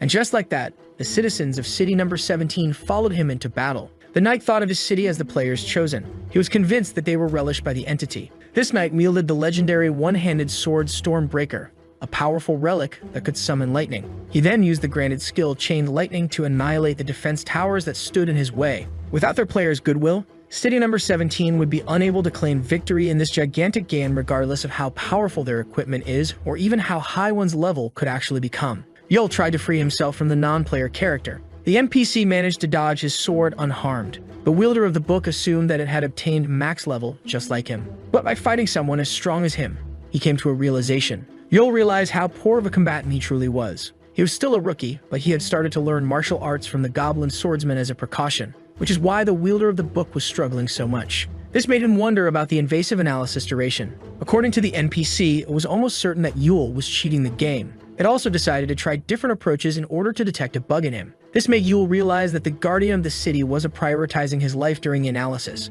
so he decided to summon his only overlord in order to assist him. But to his surprise, nothing happened. The quarantine zone forbade anyone inside from resorting to exterior assistance. Yul's situation was getting harder since he had to face a powerful opponent on his own. He was determined to get back in the game before the ultimate cannon targeted City number 8 once again. With a kick to the face, the non-player character decided to continue the invasive analysis. Yul was aware of a simple solution to vanquish it, but Yul had to win the fight first. The NPC's powerful kick sent the protagonist flying into the air. Yul started to lose hope, when suddenly Karishna decided to help him. Yul couldn't believe his eyes. The non-player character decided to continue the physical checkup after seeing that the wielder of the book was still breathing. With that, the entity charged at the man, yet was left shocked upon clashing with him. The system notified the protagonist, who managed to block the claws of the NPC, that he obtained a new skill from Brit of Krishna. Yul unlocked Overlord Possession, which allowed one Overlord to possess him in exchange for not summoning the said Overlord for the rest of the mission. With that, Yule acquired the Goblin Swordsman's sharp skills. He didn't like the owner of the book for this reason. But now Yule prayed to not attack the Demon Lord upon seeing him to thank him for his precious aid. With that, Yule and the NPC were now truly fighting on equal grounds. As he gained new powers, both of them prepared to clash once again. Yule was now able to keep up with the guard. A unit's power isn't directly relative to its stats or equipment. In all games, it is very common to find someone with a pitiful level and equipment easily dominating the other players with gameplay alone. Following that logic, Jack's fighting skills, the Goblin Swordsman's fighting skills, would be the peak of performance. But just as Yule was thinking of the accomplishable feats by combining Jack's skills with his maxed-out stats, the Swordsman Ghost stated that it was useless. This sudden astral appearance startled the wielder of the book. Yule then assumed that it was normal for Jack to appear as a soul when possessing him, yet what the goblin said left him intrigued. He feared that the non-player character was more combat-oriented than his overlord, but Jack denied it, stating that he was just criticizing his pitiful fighting skills. After that, Yule was given the option to let the overlord control his body. Suddenly, Yule's face completely changed as his eyes changed colors. He then took his stance. The NPC was ready to defend itself, but its arm was suddenly severed by the Master Swordsman movement skill Superior Wind Movement, a storm which allowed the goblin to quickly move in a straight line. After that, the non-player character tried to strike the swordsman down, but Jack quickly dodged its sharp claw, before knocking the NPC off the ground. With that, the Goblin Sword Master decided to finish it off with the battle art named Celestial Wolf Fang Technique, Wolf Claw Moon Strike. But at the last moment, Yule restricted the Overlord from terminating the NPC, so Jack opted for striking it with 3 waves of Sword Aura. The non-player character was left damaged but not destroyed. Jack scolded Yule for not telling him to spare it earlier, but the poor man didn't have a chance to speak. And as the goblin spirit left his body, Yule decided to attend to the most critical matter first. By using 50,000 points, he could use the Make Peace function, initially made to spare those who harm the NPC by accident, send it back to its spawn point while removing its hostility. But the problem is that the non-playable character needed to be neutralized first. This made the wielder of the book wonder if he passed the first part of the invasive analysis. But the empty silence in the room made him grow anxious, when suddenly, a mysterious voice informed him that he passed the physical checkup. With that, the system began the final analysis. This made Yule wonder if he had more challenges ahead, and if the mysterious voice came out of the void itself. Meanwhile, the lieutenant was reviewing the books offered to him by Roble. With that, he decided to check the provided intel. Wong summoned his shield and stated that he and Minyu would go first while the rest of the men covered them. The soldiers were in awe in front of the item given to their lieutenant by the Golden Deity. Some items were constantly present while others could be summoned, like Wong's shield, whose owner was happy with its functionality. Since the heroic shield, known as the Shield of Helden the Inquisitor, who had the ability to perform miracles, would be problematic when trying to enter a car. Minyu and the lieutenant then charged forward. The Shield of Helden created a divine-type energy shield in front of them, whose power was proportional to Wong's friendship with his party in order to protect them from the bullets. With that, they charged to the first requisite to enter the cannon tower. In order to enter the said tower, one must first use the side door of the mini tower. There the lieutenant found a goblin in command of the tower. The goblin was then quickly shot in the head. By taking control of his desk after eliminating the green monster, the attacker gains a low-level ID card. And after gathering 100 of those cards, one could obtain a high-level ID card. Collecting 100 of those high-level cards in order to obtain one master card made Guang realize how much effort this mission required. But this particular card would allow a team of 10 members at most to enter the cannon tower. With that, the objective was to create as many master cards as possible in order to infiltrate the necessary troops into the tower. The annoyed serpent found himself powerless in front of the main door, when suddenly, someone came to greet the villain. Jiayu decided to sell her intel to the serpent. The level 17 ordinary civilian Solju Wu recognized her as the number 2 of the last mission. The teenager wanted to replace the negotiation with threats, yet the girl seemed unfazed. Jiayu stated that this bargain would determine how they should treat each other from now on. She then reminded him how she ended up in second position in the treasure hunt and found the heat intel to win it despite working alone as proof of her talent. Solju Wu proposed to hear what she had to offer since Jiayu approached the serpent despite his status as a dangerous villain. Admiring her daring personality, she stated that they should spare her life if the information provided turned out to be useful. Jiayu stated that Solju must be wise according to her old age. This led to some tension rising between the two of them, leaving the serpent in the middle of it, to the point where even the great villain felt frightened. Meanwhile, someone gathered multiple low-level ID cards. They all began to shine in Roble's hand. A high-level ID card had been acquired. City number 17 was now in possession of 12 high-level ID cards after losing 42 men and having 123 injured. The troops were all advised to be careful on the battlefield, yet they were all excited to fight for their player. But because of this, city number 17 was now in possession of more cards than city number 8. Suddenly, Robo began to pray.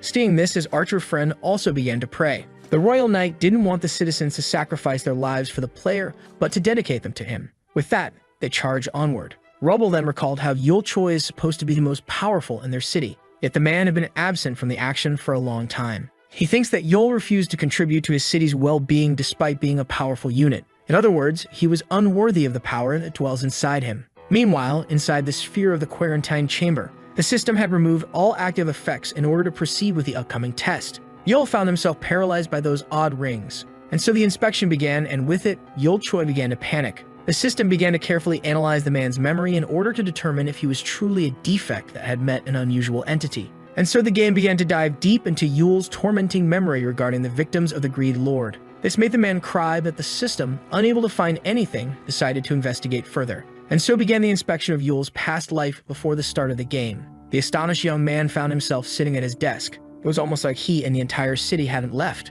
The protagonist was now on the phone with his mother. He was also using his tablet, all at the same time. The genius man who began to ask about his father had now won 1,000 consecutive games of chess online. He then took out his phone to execute yet another task. Yul had just won $150, before reassuring his mother that he was alright. Yul then asked about a mysterious person. The mother's words seemed to have worried her son. Yet he was certain that this person would be just fine, since he had always been the smartest between the two of them. With that, Yul decided to go to his part-time job. Suddenly, the memory of Yul began to glitch. The furious man strictly forbade the system from looking into his past life back on Earth. With that, the system decided to stop the analysis to prevent any material damage from the revolting unit. In the end, the system deduced that Yul never had any odd encounter with any entity and finally labeled him as a regular unit. And just like that, he would be sent back to the game. Yul was now back to the Cannon Tower map. This encounter with the system left the man completely exhausted. His wounds were finally healing, but Yul didn't expect the system to be able to disable his recovery, which usually drops by half during combat.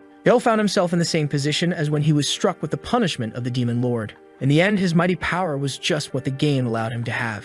And so Yul decided to surpass this power granted to the pawns of the game. The ultimate cannon attacked city number 17, which was protected by the shield of black steel knights that protected it from all physical damage and partially from magic for one time. And just like that, city number 17 came out unharmed by the ultimate cannon, keeping the far most of its health. Yul was determined to be one day able to rival or surpass even the players. When a group of hunters passing by saw the overpowered unit lying on the ground, they assumed that he was just slacking off. And so one of the citizens proposed to head back before falling prey to his curse, yet one silent hunter didn't seem to agree. Kim suddenly raised his sword and went to Yul. And just like that, the man decided to stab the wielder of the book in the throat, leaving his comrades terrified. Yet Yul, who remained uninjured by the man, wanted to know why he tried to take his life. But Kim returned the allegations towards Yul by calling him a charlatan. The man used to put his absolute trust in Yul's book and even defied death for him. But in the end, Kim had nothing left, and not even the necessary 10 points to save his daughter, he declared as he raised his sword. The blade broke as he claimed that his late offspring was just a 7-year-old child. But the unharmed Yul decided to remind the man what happens when someone crosses him. The terrified teammates implored the man to Yul. But in an instant, he used the power of the Overlord to immobilize the men with pressure point nerve paralysis. And so Yul declared that Kim should come and seek his head once he maxes out his stats. With that, he decided to turn them into victims of the Greed Lord, leaving the father's eyes filled with unsatisfied bloodlust, before reminding them that he will also curse other innocent citizens as well. And just like that, the new victims of the Greed Lord were isolated in a truck. Kim apologized to his teammates for what happened, but the men understood his grief, before reminding the man that he should level up and better his gear, just like Yul said before facing him. At his current level, Kim would never be able to seek justice for his dead child. And with that, the level 9 Yujin Kim swore to become more powerful in order to eliminate Yul Choi by his own hands. With that, he began to picture the moment of his revenge. Meanwhile, Yul was watching the new victims from afar. The Goblin Swordmaster was confused as to why he punished those men instead of retreating. But Yul affirmed that Kim would have been overcome by rage if he had just left, leaving his teammates prey to danger. The wielder of the book also had another reason. Suddenly, a massive robot emerged from the ground. Yul wanted to save the men from the boss monster known as Doom Machine Octopus that was created by the combination of multiple mini towers boosting all its abilities. With that, the monster immediately opened fire. Field boss monsters spawned at a regular rhythm in this mission, but killing one as strong as a raid boss would grant Yul an immediate master card to enter the cannon tower, a much easier way than collecting 10,000 low-level cards. Yet this shortcut was also more lethal, and so Yul activated Jack's powers as he summoned his sword. And just like that, the protagonist charged forward. His target was the giant robotic octopus. The wielder of the book slashed the creature with ease by using the battle art known as Celestial Wolf Fang technique, Descent of the Black Wolf. And just like that, the level 5 threat fell to Yule's blade. But Jack scolded him for executing so many unnecessary moves that lacked focus, making him waste his energy uselessly. The swordsman then stated that Yule should keep a focused mind in order to not fall to Precipitation's problems while seeking power. The wielder of the book then thanked his overlord for his wisdom. Yet he didn't want to use his MasterCard just yet, since once inside the tower, the only available exits were either victory or death. And so Yule decided to attend to the other problems first. Jack was left shocked. He didn't expect to see Yule breaking into city number 17's castle. The king called the young man arrogant for barging suddenly into their city, demanding an audience with their player. Yule came all this way to threaten the king. The wielder of the book was aware of city number 17's betrayal, yet the king kept denying it. But Yule asked him to drop the act, as he was aware of the citizens' state. All citizens of city number 17 picked up their weapons. In addition, Yule was already aware of the many spies crawling inside his city. The king planned to betray his allies right before completing the mission. With that, the old man got off his throne, stating that he could just change the subjects. But all would be pointless in front of the book's omnipotence. And so Yule gave him an ultimatum, stating that the king would be killed if he didn't cooperate.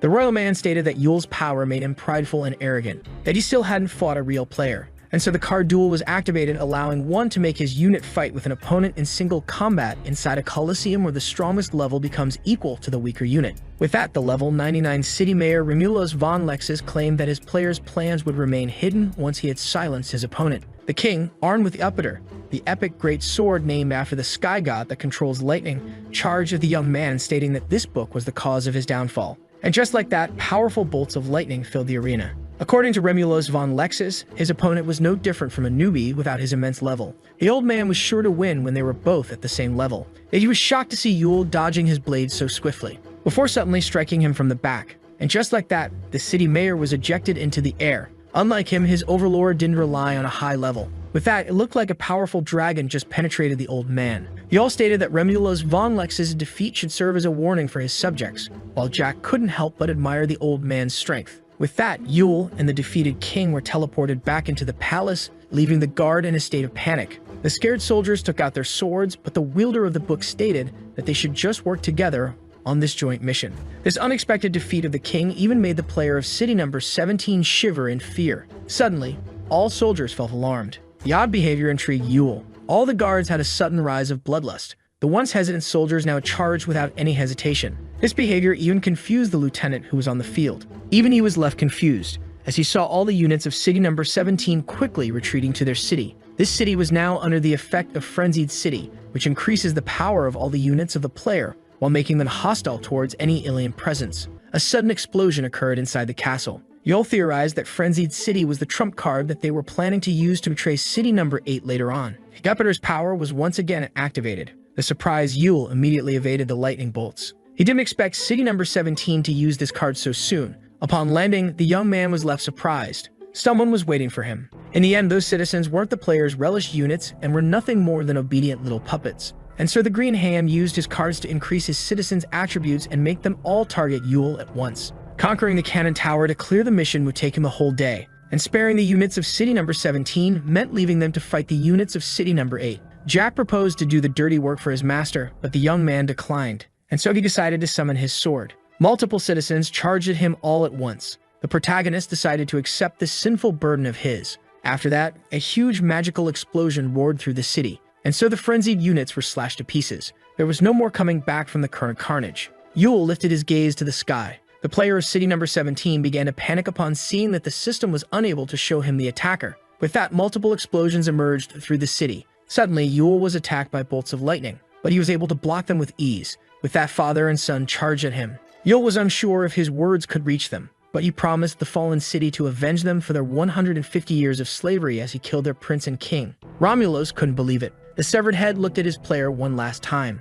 The streets were now tainted in blood. Yule single-handedly butchered the citizens of city number 17 until nightfall. The protagonist was now covered in human blood.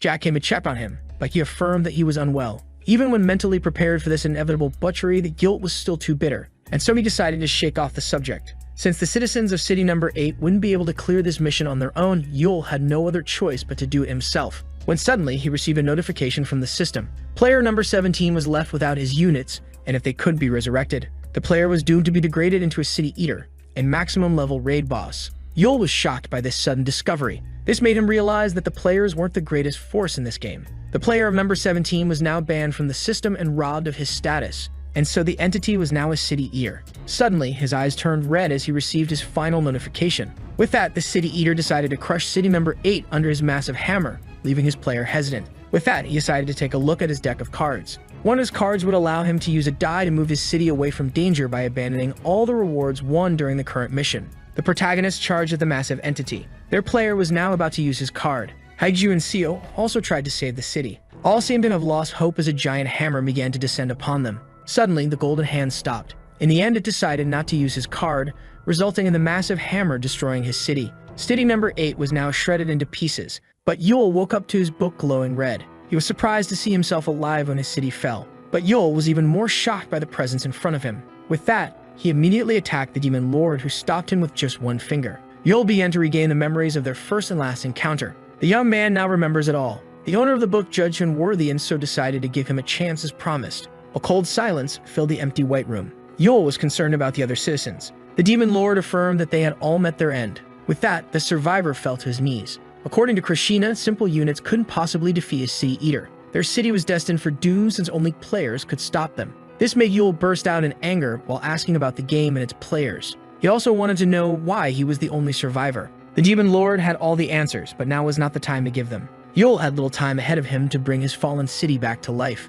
These words shocked the very soul of the young man. Krishna summoned a glitched item, confirming his own words. Reviving city number 8 was possible. This intrigued the young man. Yule was no longer questioning the owner of the book. He had lost everything after all, and so glitching fragments began to cover his sword. Krishna gave his power to Yule in order to eliminate the city eater, and only then would the greed lord revive everyone. He admired his sword as it started to glow purple, but he found the idea of defeating the massive entity with a simple blade ridiculous. When he suddenly found himself in space, Yule was now face to face with the fallen player number 17. The city eater immediately swung his giant weapon and was even able to hit the protagonist. This strike resulted in a powerful blast that blasted the young man away. Yule could still feel the strike dwelling in his bones despite surviving it. Krishna informed him that city eaters were the strongest creatures in the game and that even players try to avoid them. By reaching the limits of his power, he was able to make Yule as strong as a city eater. This made the young man angry as the demon lord insinuated that he would be the only one responsible if he loses.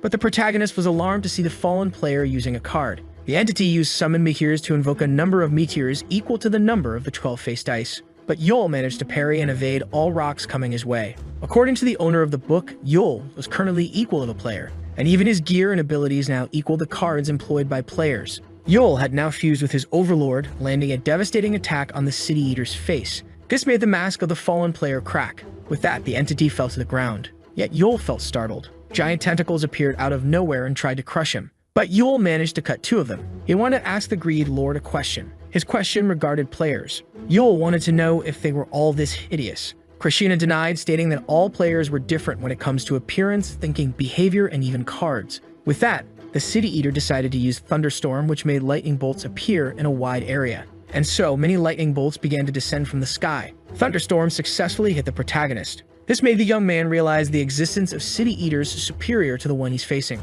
Yul found it disappointing. As he parried the lightning bolts, he thought his task would be much simpler if all players were like this City Eater. This statement intrigued the Demon Lord. As he summoned the swords of the King and Prince of City Number 17, using telepathy to harness them, he boldly claimed that their old player was a weak opponent. Despite having many cards in hand, the fallen player was keeping his distance from Yul. This meant that the entity feared an up-close fight with the unit. The City Eater also kept using wide-range spells like Bombardment, which summons non-elementary shells to take out a small target like Yul. The protagonist started to move his fingers in order to command his other 2 swords as he realized something about the City Eater. This creature had never attacked another opponent head-on, which is why it is only using powerful cards so hazardously. The monstrosity had a wide arsenal of powerful cards along with its titanic size. Yul slid to his right, before a giant explosion occurred. Yul used the free warp ticket to save himself at the last moment. The Demon Lord noticed that his unit was taking his time getting close to the City Eater instead of going right at him. This tactic aimed to mentally mess with the monster, and also to empty his hand. After all, it was futile to relentlessly attack mindlessly, said the Greed Lord as Yule prepared to end the fight. Just like that, the fallen player was stabbed with a heroic sword. Yule then activated Chain Lightning. With that, the entity suffered as it was struck by lightning. Yule then asked the creature if it enjoyed mimicking the divine, while manipulating their lives as he held the legendary Tool Weather Orb that could change the weather in a small domain for a short time. The protagonist also decided to use Jupiter's unique skill, Overcharge, that absorbs any nearby form of lightning, but would also damage the user when overcharged. The creature began to tremble. Yule didn't have the heroic sword in his hand since he was using telepathy to control it remotely. This allowed him to employ a new form of attack, and so a massive bolt of lightning was launched by the protagonist, inflicting massive damage to the vile abomination. That was quadrupled by Overcharge and the combination of Jupiter and Electric Shock. In addition, the special skill Rage of the Thunder God allowed the heroic blade to unleash all accumulated power at once. With that, the fight came to an end, and the player found himself with his very guts exposed. Yule was surprised to see the monster still alive. He wanted to turn him into a lab rat, but the protagonist had to terminate him in order to bring his fallen city back. With that, he stabbed the City Eater, and so the creature began to crack. But Yule didn't expect the mass of the monster to accumulate itself around his sword. The owner of the book asked the young man to step a little further since he still had work for him. With that, the City Eater's flesh began to change shapes. The confused Yule found himself in front of a perfectly spherical egg, when it suddenly began to hatch. A man with horns came out of the egg. Yule wondered if it was his plan all along. The man began to breathe again after Ian's. The Greed Lord Krishna affirmed that it smelled as vile as ever. But Yule was more interested in him fulfilling his side of the contract, and so the Demon Lord activated his red magic. So Yule prepared himself for combat. But to his surprise, the remains of his fallen city began to move. All the pieces were coming together. And just like that, city number 8 was fully restored. The amazed young man couldn't believe his eyes, yet the streets were empty of people. This made Yule assume that the Greed Lord, but the entity stated that it should just be patient. The power that he absorbed from this City Eater could only restore the structure of city number 8, but in order to revive the citizens, Krishna would need to absorb other fallen players. But Yule was convinced that the Demon Lord was hiding his true power, judging by all he consumed until now. The entity seemed surprised. The city must gain experience from units trading their points, making it go to the next level, which most likely gives players a form of currency used to buy cards. That was the only logical explanation for the cycle of resources in this game and how the players could get their hands on plans and cards. But Yule was curious about all the points that he had spent without making the city evolve. According to the young man, there could only be one explanation. This made the Demon Lord burst out in laughter like a madman. He couldn't help but admire Yule's genius intellect. Krishna was amazed by the young man's ability to see the bigger picture after losing everything and fighting a fallen player. This made Yule speculate that the entity had encountered their player before, when suddenly his glowing sword appeared right in front of him. The Demon Lord confirmed that he has the necessary strength, but it would be saved for later use. But he asked Yule to trust him as he assured the young man that he would fulfill his promise to him while releasing a massive blow of wind. This disturbed the protagonist, who suddenly found himself above his newly restored city. The Demon Lord then asked him to observe, as he pointed to the real appearance of the game. Yule was shocked as none of this was present while facing the City Eater, but there was a simple reason. The game would only allow one to see what he is supposed to. Suddenly, a new perception was open to Yule. He was now in front of yet another colossal entity. Yule looked like a pebble in front of the giant mountain of flesh. The Demon Lord needed to consume 3 more fallen players. All the units of city number 8 would be revived once all 3 were slain, just as promised. With that, the city would be fully placed back in the game. And with that, the Demon Lord of Greed would become its new player. The City Eater used one of its cards to bless itself with flight. With that, it was able to close the distance between itself and the human. Yule was amazed by this speed. Suddenly, multiple heads emerged from the City Eater. The creature divided itself into multiple parts. This made Yule worry that he would face 3 fallen players at once. But he was even more astonished that the creatures used one card to summon 3 non-elemental shields to protect the 3 of them and absorb a part of the damage, which meant that the 3 are one. Suddenly, 2 of the monstrosities collided with each other, with Yule in the middle struggling not to get crushed by them. As for the 3rd one, it equipped itself with a blade using a card. Yule was intrigued by the fallen player's strategy, seeing how its 3 parts shared buffs, but not the longsword. The Demon Lord claimed that just like humans, each player is unique when it comes to their abilities, before asking Yule not to let him down since City Eaters had already lost the game. He also claimed that nothingness awaits the young man if he fails to slay them. But the protagonist, who was fighting for his life, didn't want to hear any of it and ordered the Greed Lord to resurrect the citizens. So Prashina told him to be at ease, since everything is already prepared. Jiayu and Haiju were confused as they were supposed to be on the other side, when suddenly the Demon Lord addressed them, as all citizens were startled by an unknown pressure crushing them. The entity introduced itself as Krishna, the Resurrector. None were able to stand as he claimed to be their new player in charge. The serpent assumed that he must be one of the greatest bosses as a player of the game. But as the greedy teenager claimed that he would kill him to gain ultimate power, he suddenly stopped. It was unclear if he stopped himself or if he was frozen, and it felt like time itself ceased to exist. The new player claimed that they were to listen to him in silence. He claimed that the citizens were now standing between thriving and demise, so they were free to enter the white gate to resume their existence or walk to the black gate, where they would peacefully journey to the other side. The humans were to choose their fate once the doors opened. This made them assume that Krishna was asking them to commit suicide, that the idea wasn't fully revolting if it meant the end of the infernal game. But one person raised their hand to ask him something. The demon lord accepted to answer. This person was none other than the dragon warrior. As she, the detective, the inspector, and the lieutenant stood straight in this immense pressure, she asked about the time for the gates to open.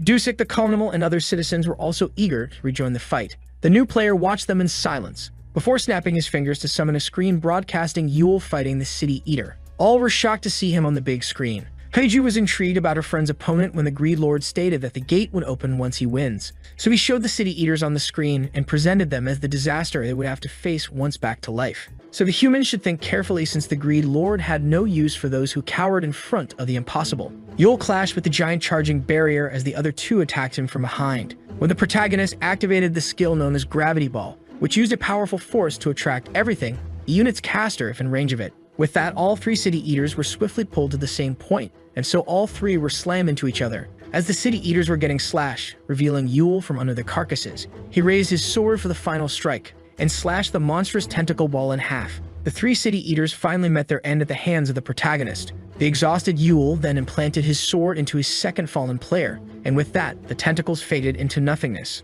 This fight made Yule realize that he wouldn't be able to regenerate while fighting these monstrosities. He did need a reminder that time was against him. As he summoned the power of the Overlord, he asked for the next fallen player. Suddenly, something began to appear from the fog. This foe was the fourth one. All citizens would be resurrected once this City Eater is slain. To increase his chances of winning, the creature used multiple cards at once before assaulting his minuscule target. Keiju was scared for Yule, while the lieutenant was astonished by the power of their future adversary. This made the citizens fall into despair, seeing how small units were giving them a hard time. The monster's axes smashed the ground. Seeing how the fallen player only engaged in close combat, Yule could come up with many strategies to take it down, but found himself racing the clock. He was also able to block the massive weapon with his blade. In that case, Yule decided to let himself be possessed by Jack, leaving the duel to the real fighter, who immediately struck the giant creature. The City Eater began to bleed as it screamed in pain. The Master Swordsman was amazed by all the crazy fights Yule put him in, including this one. But when offered advice by the owner of the body, he immediately declined,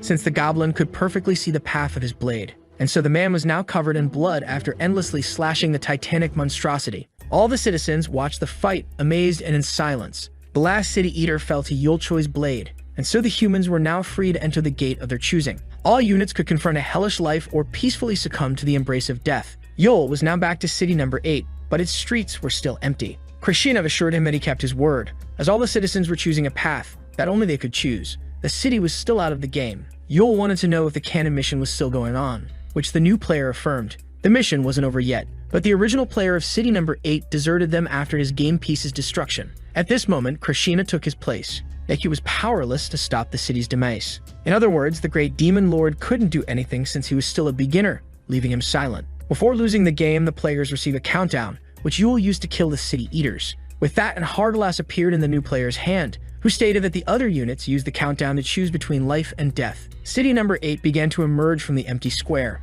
With that, the city resumed its journey in the game. And with that, the canon mission would continue after an hour and 6 minutes. Yul was satisfied with the time remaining. The Demon Lord also affirmed that no one would any longer become victims of the Greed Lord. He no longer needed victims since he owned City Number 8, but Yul denied it, since this city actually belongs to its inhabitants who went back to fight for it. All units were back in the game. Even the angry serpent and his minions were brought back to life. Jai-Yu and the raiders were brought back to the canon map. The Odd One was happy with the outcome, when suddenly a huge explosion erupted. The Angel of Flames destroyed too many towers. As something came close to her, suddenly the earth beneath her began to shake. The boss of difficulty 5, known as Doom Machine Earthworm, made from many towers, appeared. With that, Haiju ordered to warn the others not to draw the boss's attention, as the earthworm chased her through the map. And finally, the giant target was in position. With that, the Doom Machine received great damage from the laid trap, and so the giant mechanical beast found itself decapitated. The Spear Maiden praised her partner for his precision, but Yul returned the compliment, giving all the credit to her for being stronger, before asking her to protect the city since this mission would be over soon.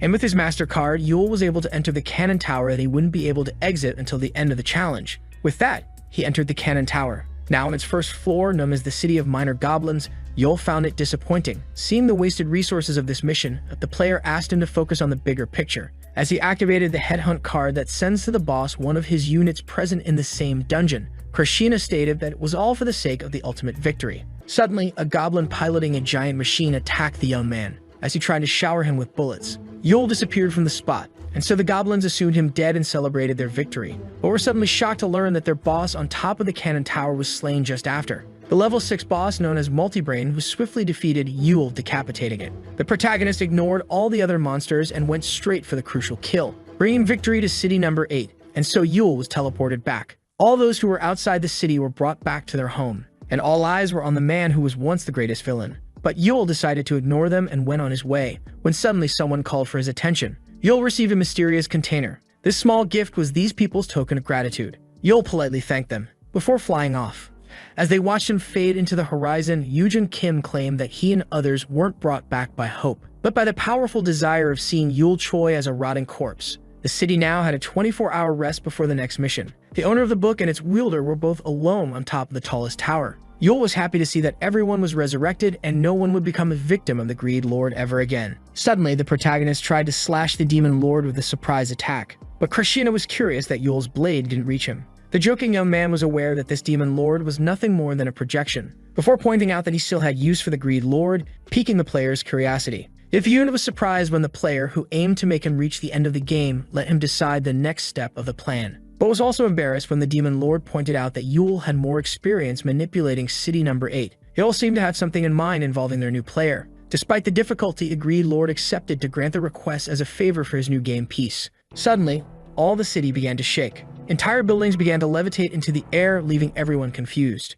The unit's training center was a building that the player could create in his own city in order to train his units by fighting fake opponents, despite not granting any rewards that helped units gain experience without risking their lives. But according to its owner, this unit training center was unique, since it was able to teleport the units to existing maps to gain rewards in exchange for putting their lives on the line. The book owner and the book wielder were both in the control center of the new construct. The regulations were now done. Yul crafted special training programs for the city's strongest unit, but had to wait for the right map to put them to use. By using the special unit training center, the strongest units like the Spear Maiden could finally begin their training. Through the mic, Yul informed her that they only had 18 hours left since tailoring the training took some time, but due to the Greed Lord's power, time will pass differently for Hyeju. She would spend an entire year on the training map, but if she wishes to retreat or in case of emergency, the Dragon Warrior could break the hard glass in order to come back to the city. But this wasn't the only path to gain power, which is why Yul asked her to remain careful out there. For her special training, the Angel of Flame was sent to the land of the dormant sun.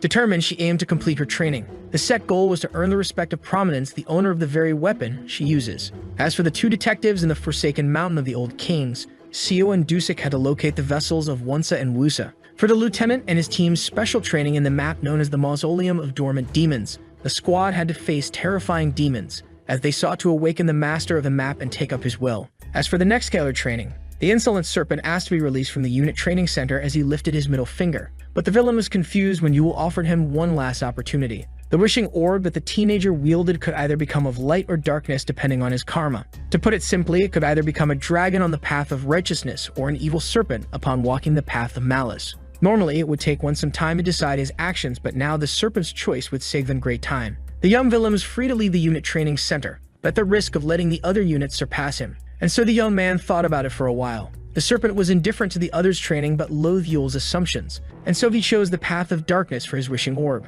With that, his training began. The young man couldn't believe his eyes. He was now on the horrific map known as Venom of the Wishing Serpent, with the only goal of staying alive. With that, the main units all began their training, and Yul created virtual spaces for the rest of the citizens to sharpen their skills. The guild master of the raiders wanted to repeat the ogre mission, but his members were less excited about it, seeing how they lost miserably. Meanwhile, in room 3 of 06, Kim wanted to simulate a fight against Yul Choi, so the system asked him if he wanted to lower the target's immense level. But the vengeful man wanted to face his prey as it was, and so began his impossible training. With Yul Choi monitoring the key unit's adventures, he decided to address the crucial subjects with the Greed Lord. Yul wanted to firstly know what the Greed Lord was since he wasn't exactly a demon lord or a player. Yet Krishna found the question pointless, since getting City Number 8 back to Earth was the main concern. With that, he assured the young man that he only speaks the truth. Yul wasn't surprised by the entity avoiding the question, but had a theory about it. This piqued the Greed Lord's curiosity. The young man wanted to know more about the city's first player. He wanted to know if abandoning them instead of losing them all was a way of preventing him from turning into a city eater. But according to the new player, the old one still controlled some units. Yul was astonished upon realization. The old player of City Number 8 controlled another game piece. This explains why he didn't put so much effort into them and easily turned his back on their city. The Golden Hand used City Number 8 as a way to farm resources for his first game piece. But since he didn't get much due to the victims of the Greed Lord, the old player didn't hesitate to abandon City Number 8. Yul's assumption was accurate, but not all players get multiple pieces. The Golden Hand now above game piece number 43 was, in fact, a particular entity. The units were all butchered, with a few left on their feet. 3 cities allied with each other in order to take one down, and yet they failed to even come close to it. Suddenly, someone approached the injured man. The panicked units feared the nearby individual, and so the old samurai used the battle art known as Thousand Blossoms in the Sky that could deal great damage within a shower of moves. But with one swing of his sword, the old samurai was stabbed in the heart, meeting his end, leaving him confused as to how the blue-eyed knight predicted his movements. Seeing this, the cowboy readied his legendary rifle known as Pioneering Spirit that was once owned by an explorer who conquered a continent and deals great damage to non-human targets. He used the battle art spaghetti western that allowed the man to fire the gun without wasting any bullets while decreasing the reloading time. But the bloody sword parried the bullet, and with that, the cowboy was killed by one of his own bullets that was redirected by the monster's sword that pierced his head. Then suddenly, the masked knight tried to take him from behind. But the blue-eyed knight began to walk away, his sword left implanted in the last warrior's throat, leaving the dying man confused. He was unsure if the blue-eyed knight uncovered his strategy or if he had just set him a trap. The masked swordsman was as clueless as he was scared. Despite fighting them for a week, this army kept silent even among themselves. With that, the masked knight drew his last breath. City number 99 was known as the White City of Silence, with its strongest unit being Yun Choi, its maxed-out invincible mayor. And with the rest period coming to an end, the player threw the dice. The city was now on the Dungeon Rush Square, where random dungeon's goal was to slay the boss inside. Once the countdown reached 0, the dungeon gates would open,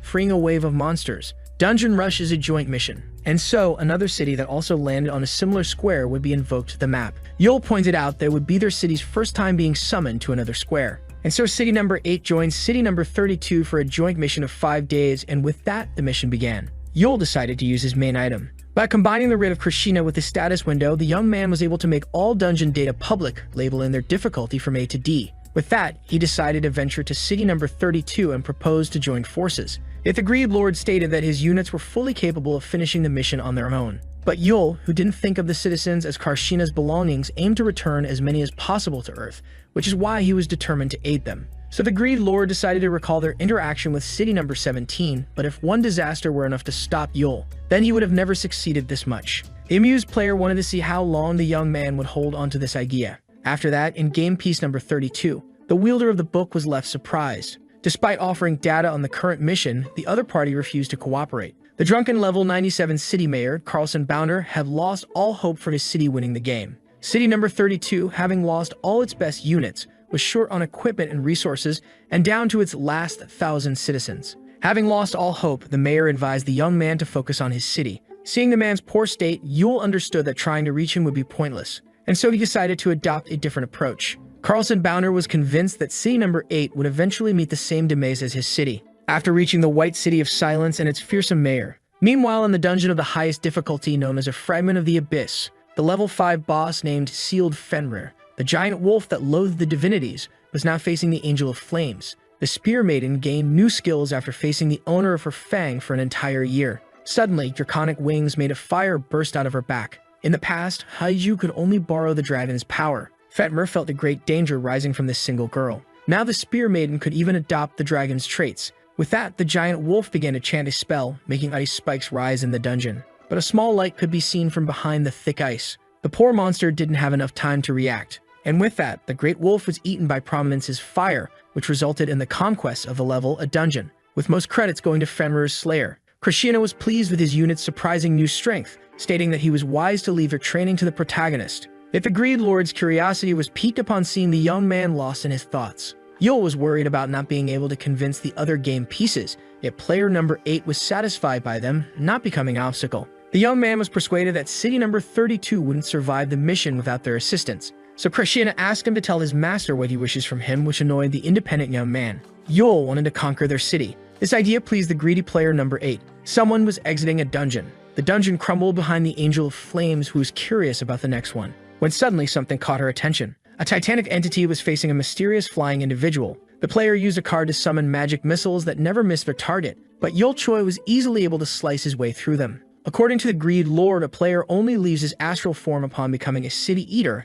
after losing the game or when challenged by another player to a one-on-one battle. Player number 32 accepted the PvP match. Normally, both sides had to give their consent for the battle, but Krishna had the ability to oblige the other party to accept the challenge. And so player number 32 began to bleed after suffering a critical hit. Yul concentrated all the power into his palm and used it to implant his blade even further into the entity's flesh. With that, player number 32 was defeated by the young man. And so the Greed Lord, who would opt for taking the resources through dismantling, was offered to choose the fate of the defeated city, but decided to keep the fallen city as a whole, as a favor granted to his strongest desperate unit. Yul denied being hopeless, so Krishna reminded him that he was the one paying the price. The Greed Lord usually absorbed the fallen player's essence, but this detail was of small importance. The energy was rendered worthless in front of the lost fragment of the key. Yul then recalled how the Greed Lord uses the fragments to evade the game's strict rules, which made him assume that this was a hack. The victorious player then asked his unit to take care of all the dungeons that were transferred to city number 8 after the fall of city number 32.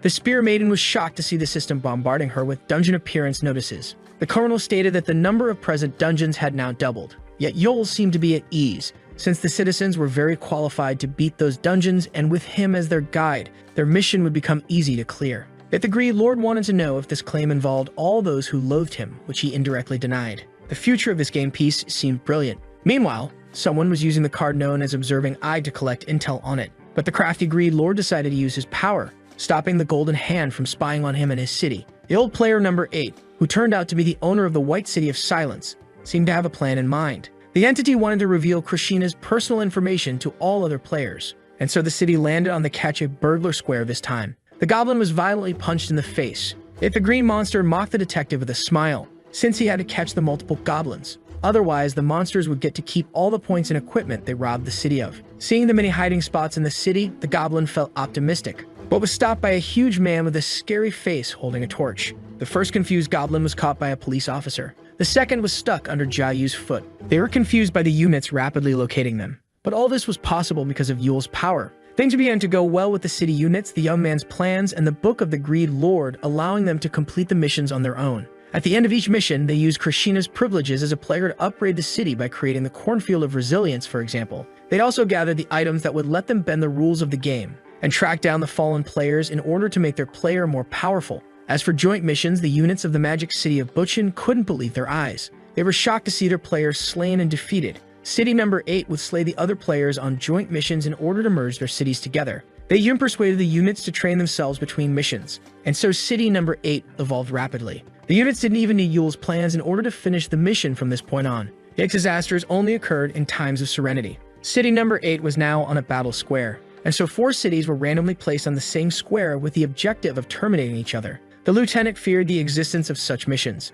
Dusek wanted to know if it would be the units or the cities facing each other, but Steve didn't care since they were obligated to kill other human beings. Hinju feared such a moment arriving, yet the young villain looked forward to the upcoming confrontation. After all, it was this type of mission that suited him the most. Yet Yul stayed calm and didn't utter a word. Krishna stated that Yul, despite his strength, couldn't take on 3 players at once and proposed to terminate one at a time, so Yul assumed that he was asked to just watch the carnage occur. The Greed Lord found it ironic, but the young man reminded him that this was before they came to an agreement, and so Yul decided to take care of the enemy units first. But the protagonist was left confused, as all 3 cities rushed all at once and charged at city number 8 altogether. It seemed like the 3 other players decided to join forces, and so player number 8 activated Wall of Stone in order to shield his city. Suddenly, a colossal stone wall emerged from the heart of the earth, startling all hostile units. Yul couldn't endlessly defend, and so the protagonist had to rapidly terminate the 3 other players. The amused Greed Lord expected this answer as he summoned another fragment of the key,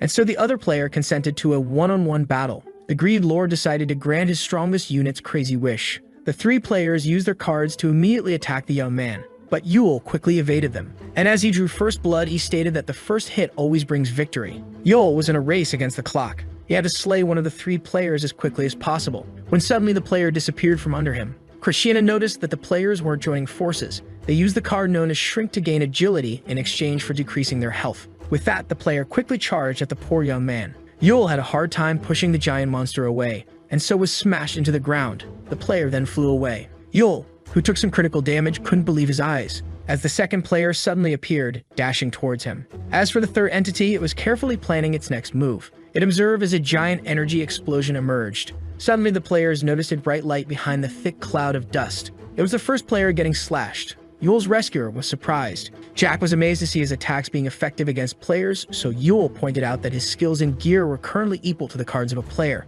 This includes the skills of the Overlord as well. Yet the Goblin Swordsman wouldn't be able to rival Yule or a fallen player according to the Greed Lord. And so all 3 monstrosities attacked all at once. Krishna found it better to let Jack possess his strongest unit. This piqued his curiosity about the young man's next move. The stones began to crumble, all prepared to fight upon seeing the wall of the Greed Lord falling apart. Wong noticed the soldier next to him trembling in fear. The lieutenant would understand if the man retreated since they were about to fight human beings. Yet the man decided to stand his ground, and was determined not to desert his team. Finally, the wall went down, and so the 3 armies rushed to exterminate the inhabitants of city number 8. Upon entering the hole in the wall, the hostile unit saw one man standing in their way. It was none other than the serpent, determined to draw the first blood of this battle. Suddenly, the front guard froze in place. Those in the back were confused as they saw them running away to the rear. The villain activated his terrifying power. His venom reduced his victims to mere sacks of bones as he absorbed all their experience points. But those who survived were either grunting in immense pain or begging for the sweet embrace of death. The teenager's orb obtained karma points as he refused to finish off the suffering man, and with that,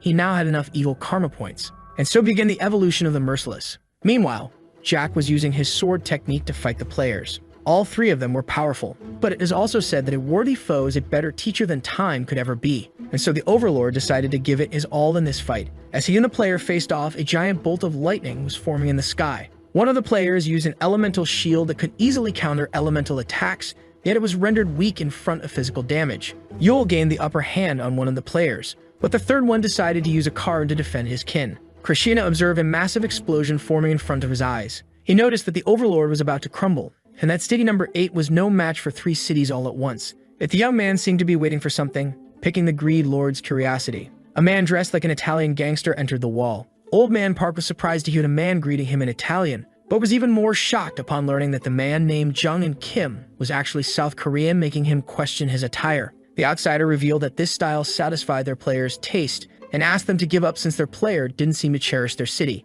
The old man seemed shocked. As he swore to give them a tormentless death, the serpent suddenly appeared behind Jung and Kim. The young villain, who enjoyed his victim's agony, impaled the man with his venom claws. He was pleasured by his prey's blood dripping all over his face. And so began the serpent's carnage as he massacred the enemy armies. But the citizens of city number 8 were also suffering from his poisonous gas, yet the bloodthirsty high schoolers couldn't care less. And so the Angel of Flames had to intervene, reminding the villain that they were all on the same side. But to her surprise, the serpent easily intercepted her fang of prominence. Suddenly, the young man let out an animalistic scream, worrying everyone. By collecting enough evil karma, the high schooler evolved into a corrupt serpent. Seeing this, Haiju asked Park to lead the citizens to safety. The city's situation was critical enough, but the young villain managed to make their task even harder as usual. The wall of stone was able to shield the city from 3 armies, yet the corrupt serpent pierced through it with ease. The crazed beast tried to consume the Angel of Flames. City mayors Miyamoto Kojiro and Sanctual Don Carlo mocked city number 8, assuming that they had deliberately destroyed their own walls. With that, the old samurai decided to summon his own dragon, and so began the face-off between the 2 colossal reptiles. Miyamoto Kojiro was certain that his beast would emerge victorious, but just as he finished his sentence, the head of his decapitated lizard fell right in front of him, leaving him and Sanctual Don Carlo speechless. It was Yule who intervened at the last moment to decapitate the green reptile. The protagonist kept patience until the young villain evolved. He then asked Haiju to return and defend their city, yet the girl grew worried about his wounds. Suddenly, the beast tried to attack the man from behind, but was quickly repelled by Yule's powerful blow that knocked him to the ground. And so the protagonist, with an odd expression on his face, decided to finally take care of the young villain as he should. Krishna then asked the man to speed things up if he had a stratagem in mind, since their decoy wouldn't be able to distract the players for long. And with the red player destroying one of the copies, the Greed Lord decided to use 3 javelins, in order to damage his 3 adversaries, yet the strongest unit wasn't responding to its player. Meanwhile, both hostile mayors couldn't believe their eyes. Yul kept on bombarding the corrupt serpent with powerful punches. As he kept beating him to a pulp, the protagonist expressed how relieved he was to see the villain turn into a serpent rather than a good dragon. This show terrified the invaders, while Yul explained that the wishing orb turns its user into a corrupt serpent or dragon depending on their actions. He was worried that the young villain might repent from his evil and turn into a dragon, but thankfully, the serpent had been diabolic in both the game and the home world, and so the beast's fear levels reached their peak, which would allow Yul to turn him into his second overlord. And so the high schooler known as Sun Wong Kang became his worst enemy familiar after being absorbed into the book. All the invaders were rendered speechless. With a crazed look on his face, the protagonist turned to them, asking if they still wanted to fight him, leaving them shaking in fear. As for Jack, he was now exhausted, fighting with a broken blade. The overlord stated that his master was late. Suddenly, the red player was bombarded with damage. But Yul apologized for the inconvenience, since the recruitment of the new evil overlord took longer than anticipated. After reaching a certain level, in every game, players begin to create setups tailor-made for their skills and styles. It sounded like the protagonist choose unique setups. Suddenly, the serpent bit his master in the neck. This tactic granted immense power, in exchange for one risking his own life. And so the young man became infected with the second overlord's venom, using the high-risk, high-return style. Yul was then possessed by his new familiar and immediately used the passive skill, Avatar of Self-Destruction. This led to the young man being poisoned, which meant that he would receive damage as time passed, but would see his stats increase in exchange, allowing him to butcher the player. Krishna was happy to see it fall. Suddenly, the old man disappeared from the battlefield. The Greed Lord was now the owner of a new game piece. The serpent's passive had a terrible impact on the man's health, but greatly improved his stats as the effect worsened. For Yul, this strategy was the greatest gamble of his life. The young man then struck the second player in the back, making it scream in pain. Yul's powerful blade was able to pierce the monstrosity's exoskeleton, before using his newfound powers to create a spike made out of an unnamed poison that differed from the villain's poison. But suddenly, the young man was railed by surprise by the third player's barrier. The goblin swordmaster seemed surprised, as he saw the poison of the corrupt serpent completely immobilizing the player. Not only did it immobilize the creature, but it also greatly weakened it. Yul then told Jack to look above. The first overlord now had another blade in hand, and just like that, the master swordsman obtained a heroic-class sword. The poison would soon wear off the red player, and the same goes for Jack, who was surprised to see a needle in his shoulder. The poisoned goblin felt his power rising as his stats points doubled. The red player would soon regain control over his body, but Jack used his new blade to slay it on the spot. That was a close call for the first overlord. But suddenly, the goblin started to cough blood. An unnamed mixture of poison made the green warrior lose consciousness. Meanwhile, Yul faced off against the third player. This was the last opponent. The hideous creature used multiple shields to empower his barrier that would keep repairing itself unless those shields were destroyed, which meant that Yul had to get rid of the barrier and the shields simultaneously. The passive of the serpent stopped Yul from casting his spell as it dealt great damage and increased his vulnerability in exchange for increasing his stats points. But Yul needed more power. The Greed Lord witnessed the battle from afar. Krishna realized that despite using the safest plans for himself, the young man didn't hesitate to put his own life on the line. This made the player curious if this was due to remorse or his own personality. He wished for him to use his mind to the fullest, which is why he was disappointed to see the person limiting his own potential. Yul was now under many negative effects, but each setback granted him more strength, and so the last remaining player charged headfirst at him. The impact caused an immense shock. Yul lost many stats points due to the numerous status effects, but that was a small price to pay in order to obtain the Avatar of Self-Destruction. The startled monster tried to escape, but the protagonist advised him to stay still. Yul was now on the edge, and so he cut through the creature's barrier, slicing him in half. Just like that, the wielder of the book slayed his last foe. With that, the citizens of the defeated city were teleported away. The Greed Lord now had the fate of city number 28, city number 77, and city number 90 in the palm of his hands. And so 3 players were defeated, and Yul was now free from the second overlord's power. Jack came to check on him, so the young man stated that he would soon feel better. The young man decided to give his first overlord Apater as a token of apology for making him risk his life. Jack gladly accepted the heroic-class sword. He also noticed the spirit of the new overlord that, despite his bad character, would be needed according to his master. Yet the young man had another reason for gaining this second overlord, since a corrupt serpent who is a failed dragon was unable to keep the wishing orb. In other words, the epic item would soon have a new wielder, and this man happened to be none other than the vengeful Kim. The Greed Lord seemed confused. Dusik also had the same expression on his face. Jayu also found it odd. To Yul's surprise, the mission was still going on. Suddenly, player number 8 received a notification. As a new game piece entered the action, it happened to be the White City of Silence, and Yul Choi couldn't believe his eyes. The Greed Lord didn't expect this reunion to happen this soon. Krishna was now facing the old player number 8, the one he hates and worships, who reached the end of the game with him. The new player number 8 was eager for Yul to defeat his old enemy. The young man couldn't help but notice the Greed Lord's precipitation. Yul decided to end it as quickly as possible. But to the book owner and wielder's surprise, the player versus player option was deactivated. This was due to the card known as Sanctuary's Effect, which prohibited a one-on-one battle between players, followed by Absolute Seal, which temporarily neutralized the Greed Lord. The card chain and its speed were both amazing. It turns out that the 3 defeated players were nothing more than a ruse to make City number 8 unveil its tactics, and so Yul and Jack's hands were now tied. They had to risk their lives in combat. Player number 99 was now face-to-face with the tied-up player number 8. Krishna pointed out that the Golden Hand was always a careful player, which is why it used cards to make sure his old city no longer existed. Yet he didn't expect to be found so soon, since his preparations were still ongoing. The Greed Lord's eyes were filled with hatred and resentment, as he may have to desert City number 8 himself.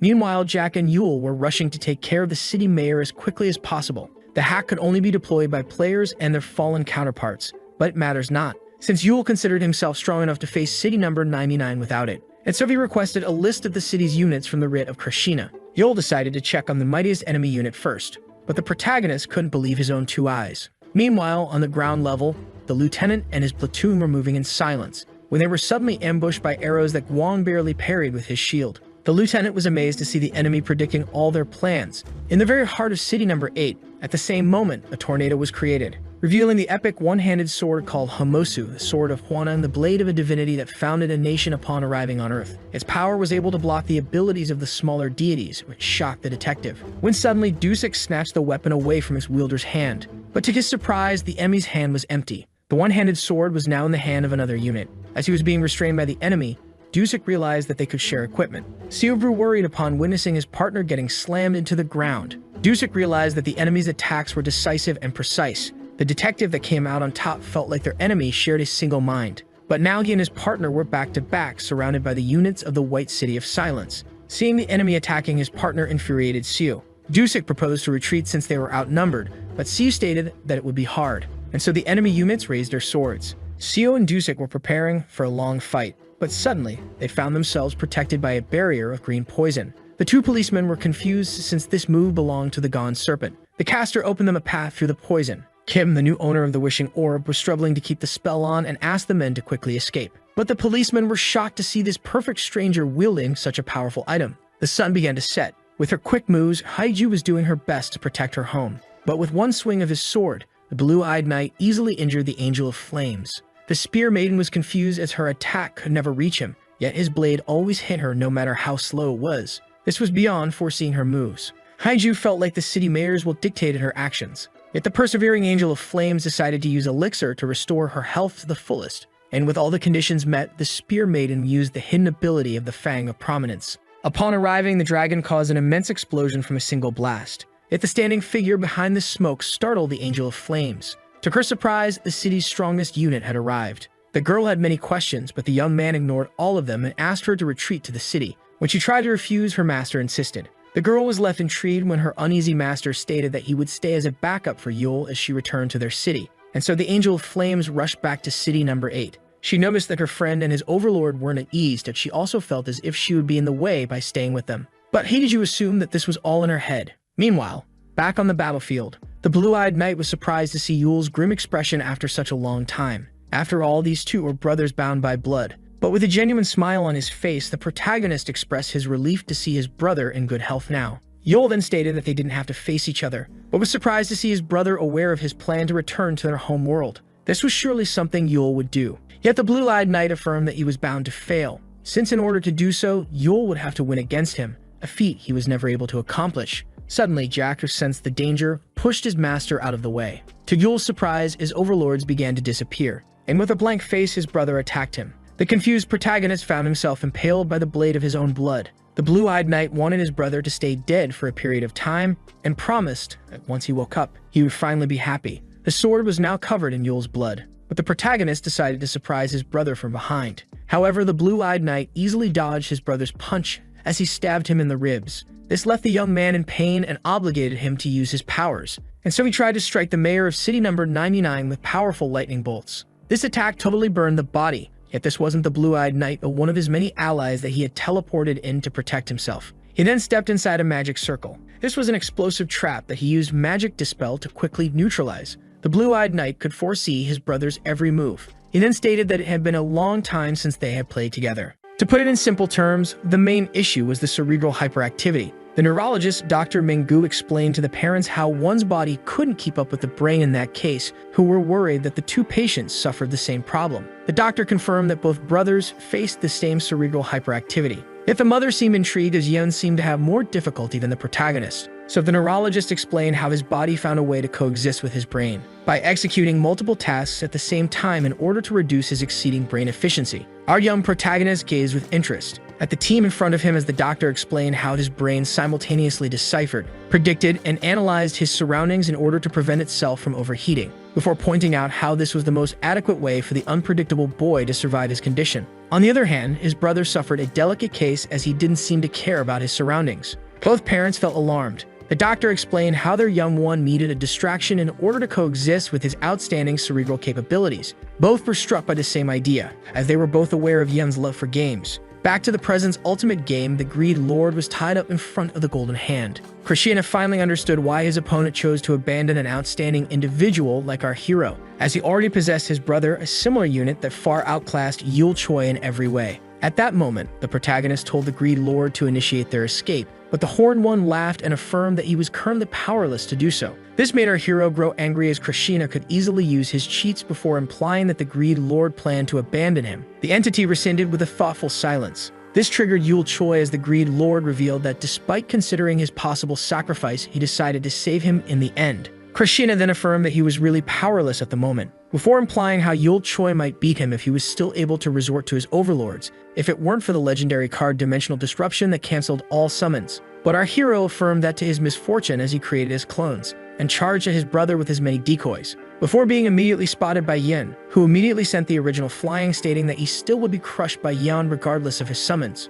With that, Yul Choi charged at the clones once again. Krishna asked our hero about the plot in his hand. So the struggling wielder of the book explained how humans used a certain saying at similar times. Just then, the duration of the chains restraining Krishna were about to meet their end. And as soon as the seal disappeared, the player tried to use his cards, but was instantly blocked by the Golden Hand, who used his own assets to prevent him from escaping. Krishna then cracked a demonic smile, as he wasn't trying to escape, but to use the card known as Armageddon that would bring great destruction to both their cities. Yan watched as the meteors began to rain. Just like that, great explosions occurred in the arena, destroying buildings and people alike. Just like that, the units of piece number 99 were wiped out. With that, the Golden Hand began to panic and immediately tried to act. Krishna was well aware that this maneuver wouldn't truly harm his opponent. But as the rogue players arrived, the Greed Lord affirmed that his avatar tends to use extreme solutions. The Golden Hand watched as the crazed entity began to assault the arena. This was all Yul Choi's plan, who didn't plan on winning but making Young lose with him. With that, our hero teleported himself away,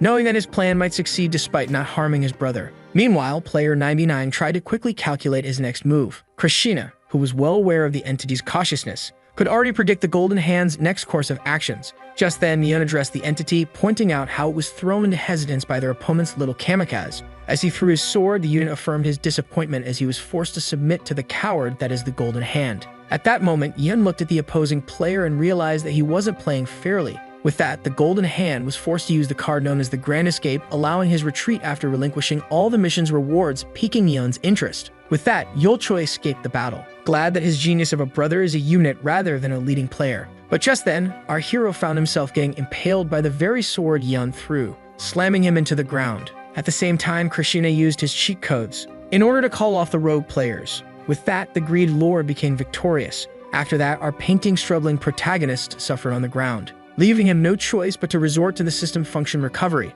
With that, our hero avoided a bleeding that bridges to death. Yul Choi was still unable to fathom his brother's presence in the game. Krishna asked the protagonist if he could take on Yan, so Yul Choi returned the question. Both responded with an uncomfortable silence. With that, our heroes decided to reshape their strategy as their journey became more difficult. After that, player number 8 activated emergency evacuation that would put his citizens safely inside a bunker with finite capacity under the condition of possessing the said bunker. With no danger in sight, the citizens began to emerge back to the surface. Yul Choi began to think of how many casualties resulted after their short battle as the player revealed to have lost 30% of his units. Our hero was now aware of how powerful his brother and Peace 99 truly were. Krishna decided to restore the city before rethinking their plan before leaving his avatar surprised by predicting his very thoughts. The player began to grasp the unit's way of thinking as he correctly predicted that Yul Choi wanted to strengthen the city. Krishna revealed that there exists a solution that goes according to the game's rules. Our hero felt shocked as the player reached out to the system. Just like that, a new structure began to emerge next to their city.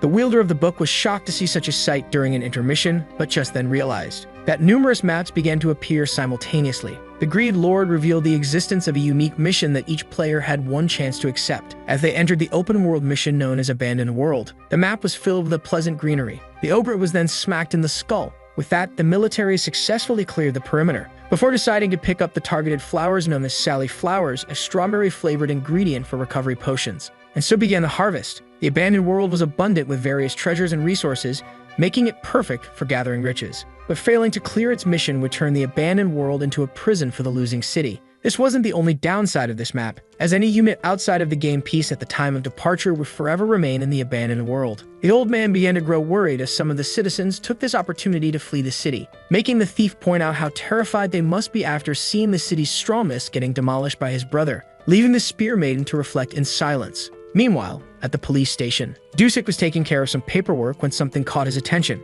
It had been 4 days since Game Piece 8 entered the abandoned world, and the book's wielder, who suddenly disappeared out of sight, keeps publishing strategy guides, making the inspector wonder about his whereabouts. At the same time, the Greed Lord watched in silence as our hero plotted on paper. Just then, Yul Choi snapped as after simulating countless battle scenarios, they weren't able to achieve any theoretical victory. The protagonist began to succumb to desperation, thinking that his brother was invincible in a one-on-one. Seeing this, Krishna asked the hero not to disappoint him. Yul Choi affirmed that they weren't on the clock as one turn in the abandoned world lasts a century, which the Greed Lord confirmed and assured that one could theoretically live here forever. The boat wielder began to think of how only 2 reasons push a player to resort to this open world, with the first aiming to farm resources and refine their assets like player 17, and the second being to throw in the towel. Any player that wishes to stop the fighting without becoming a city eater resorts to this open world and inhabits it until the game ends. Hearing at the name of Abandoned World, Yul Choi thought for a moment, and to Krishna's surprise, affirmed that plans were ineffective against his brother,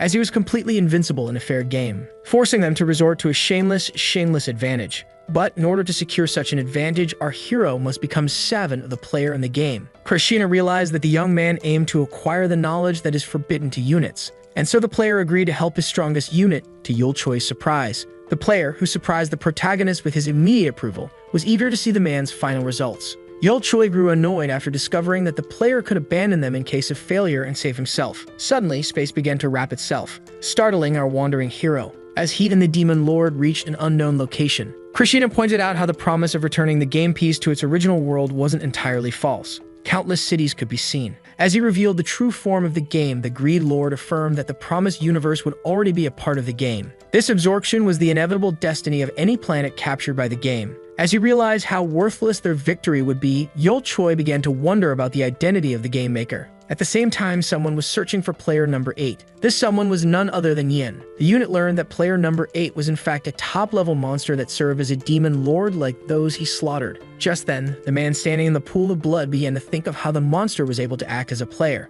With that, Ian finally realized that he could also ascend to playerhood by force. The victorious Golden Hand gained the cities of the players that he defeated, leaving the fates of the pieces in ruin in his hands, whom he decided to dismantle, in order to reinforce his own game piece. With that, the player stood victorious and tried to locate city number 8, only to learn that the said game piece became untraceable either by concealing or seeking protection. Meanwhile, at the top of the tower, our hero decided to launch a broadcast. Yul Choi nervously introduced himself, before expressing his gratitude towards the hardworking citizens for the past 3 months, stating how they managed to better their game piece and revealing the presence of ongoing upgrades. The hero revealed that he forced himself on every unit's screen, as every unit, including those who deserted, must listen to him, as he decided to reveal the true face of the game and its players, followed by his strategy. Quietly sipping his tea, the Greed Lord enjoyed the broadcast in silence. Yul Choi affirmed that his plan wasn't free of risks but rather hasty, pointing out how the saner option would be to remain in the abandoned world. But after hearing it, the citizens would finally understand his point of view.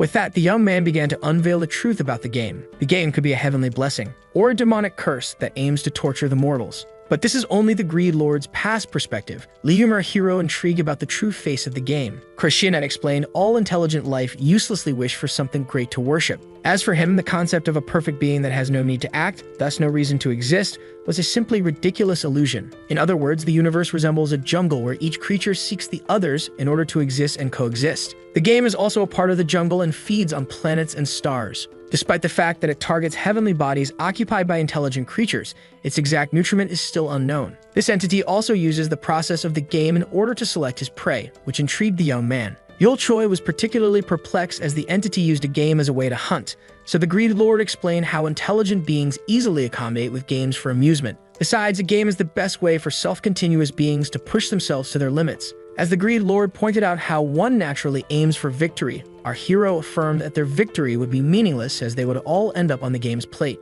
After completely devouring an entire planet, the game simply roamed space again in search of another snack. Hiju, overwhelmed by this sudden truth, tried to summarize the shocking reveal, stating that the game is basically a monster that gobbles up planets and monsters, which Yul Choi confirmed, stating that they didn't know if the game itself was alive. Just then, Jeong barged in, pointing out how their planet is doomed to be shredded into game maps regardless of their victory. Our hero confirmed before adding that they will play the role of monsters that attack the new units, leaving the crowds to chatter in anxiety. Dusik then asked about the players, a question that player number 8 decided to personally respond to, introducing the players as past units who became so powerful that they began to threaten the game's ecosystem, and so the entity redefines their roles, giving them more authority inside the game in order to sublime the units as players. While the Spear Maiden had a hard time understanding it all, the thief took it quite well and asked Yul Choi about his strategy, and so our hero took a deep breath. But to everyone's surprise, our hero affirmed that they will be the ones to prey on the Star Devourer, in order to use its power to restore their world and all those it consumed in the past. In short terms, our hero's main goal would be to kill the game itself. Yul Choi, who considered the game as a hunter, affirmed that they only had two choices to survive, the first being to coexist with it, and the other being to struggle and resist. The protagonist naturally chose violence, as he was too angry at the Star Devourer for the numerous casualties it caused, for him to accept it. With that, it was now the viewer's turn to make a choice, as they could either fight beside him in order to slay the entity, or peacefully remain in the game as a part of it. That night, the moon shined brightly on game piece number 8. His player's curiosity was piqued as the hero decided to ask him something. Yul Choi wanted to know if the Greed Lord was a player in the past, which he confirmed. Krishna affirmed that he played as a player, a demon lord, and even as a unit. But when he aimed to transcend the realm of players, his race was cut short by the game-worshipping Golden Hand that defeated him. The Horn One had his might sealed away as he was forced to be lowered to a demon lord, making Yul Choi curious about his true purpose. The protagonist asked Krishna not to give him any frightening spoilers, seeing how he affirmed that he would not find out until he was back to his best. With that, our heroes were certain to fight side by side until the end of the game, making the Greed Lord let out a malefic laugh, which Yul Choi asked him to stop doing. With the next dawn arriving, the streets were filled with silence, as the wind passed through the building's rubble. At the tower, Yul Choi made his way into the building, heading towards the door, and checked on everyone as he entered the room. The soldier affirmed that preparations were going smoothly. Temporary shelters were built for the citizens while they restore their housing, as the units gained in strength. But some unsure citizens were still discussing the trivial matter of fleeing or fighting. After seeing the huge power gap between them and the inhabitants of city number 99, Yul Choi affirmed that everyone must prioritize training alone, stating how they don't plan to battle city number 99 but to finish the game before them. And when Dusik asked about the possibility of facing them once again, our hero affirmed that he would have to count on them, seeing how he could never beat Yan, making them all consider the possibility of staying in the abandoned world. Meanwhile, as the past demon lord reflected on his thoughts, Krishna found it odd, as he found himself being more worried about a unit like Yul Choi instead of his nemesis, the Golden Hand, which he couldn't find more bizarre. Meanwhile, in game piece number 99, as the usual silence reigned in the streets, all units stood ready to fight, and further away, Yin finally realized that the past events were due to a bug inside the game. Some bugs could create scenarios within the game that even the creators could never predict, stating how the Greed Lord discovered and used one of these errors. Yin summoned well-selected items, and used them along with some well-picked skills with the right timing, in order to produce a fissure inside the reality of the game. With that, Yin finally put his hand on a glitch crystal. As player 99 was calculating his next move, it suddenly felt startled, as it found its strongest unit standing behind him, enjoying the perspective of a player. As the blue eyes of the young man began to glow purple, he affirmed that this view wasn't alien to him. Upon seeing this, the Golden Hand quickly tried to use its card, but it was already too late as Yun had already managed to stab the entity in the blink of an eye. The young man then used the system error that he created on his opponent, and after standing still for a moment, Yan pierced through the secrets of the player regarding the truth about intelligent life units and players, and by further implanting his sword,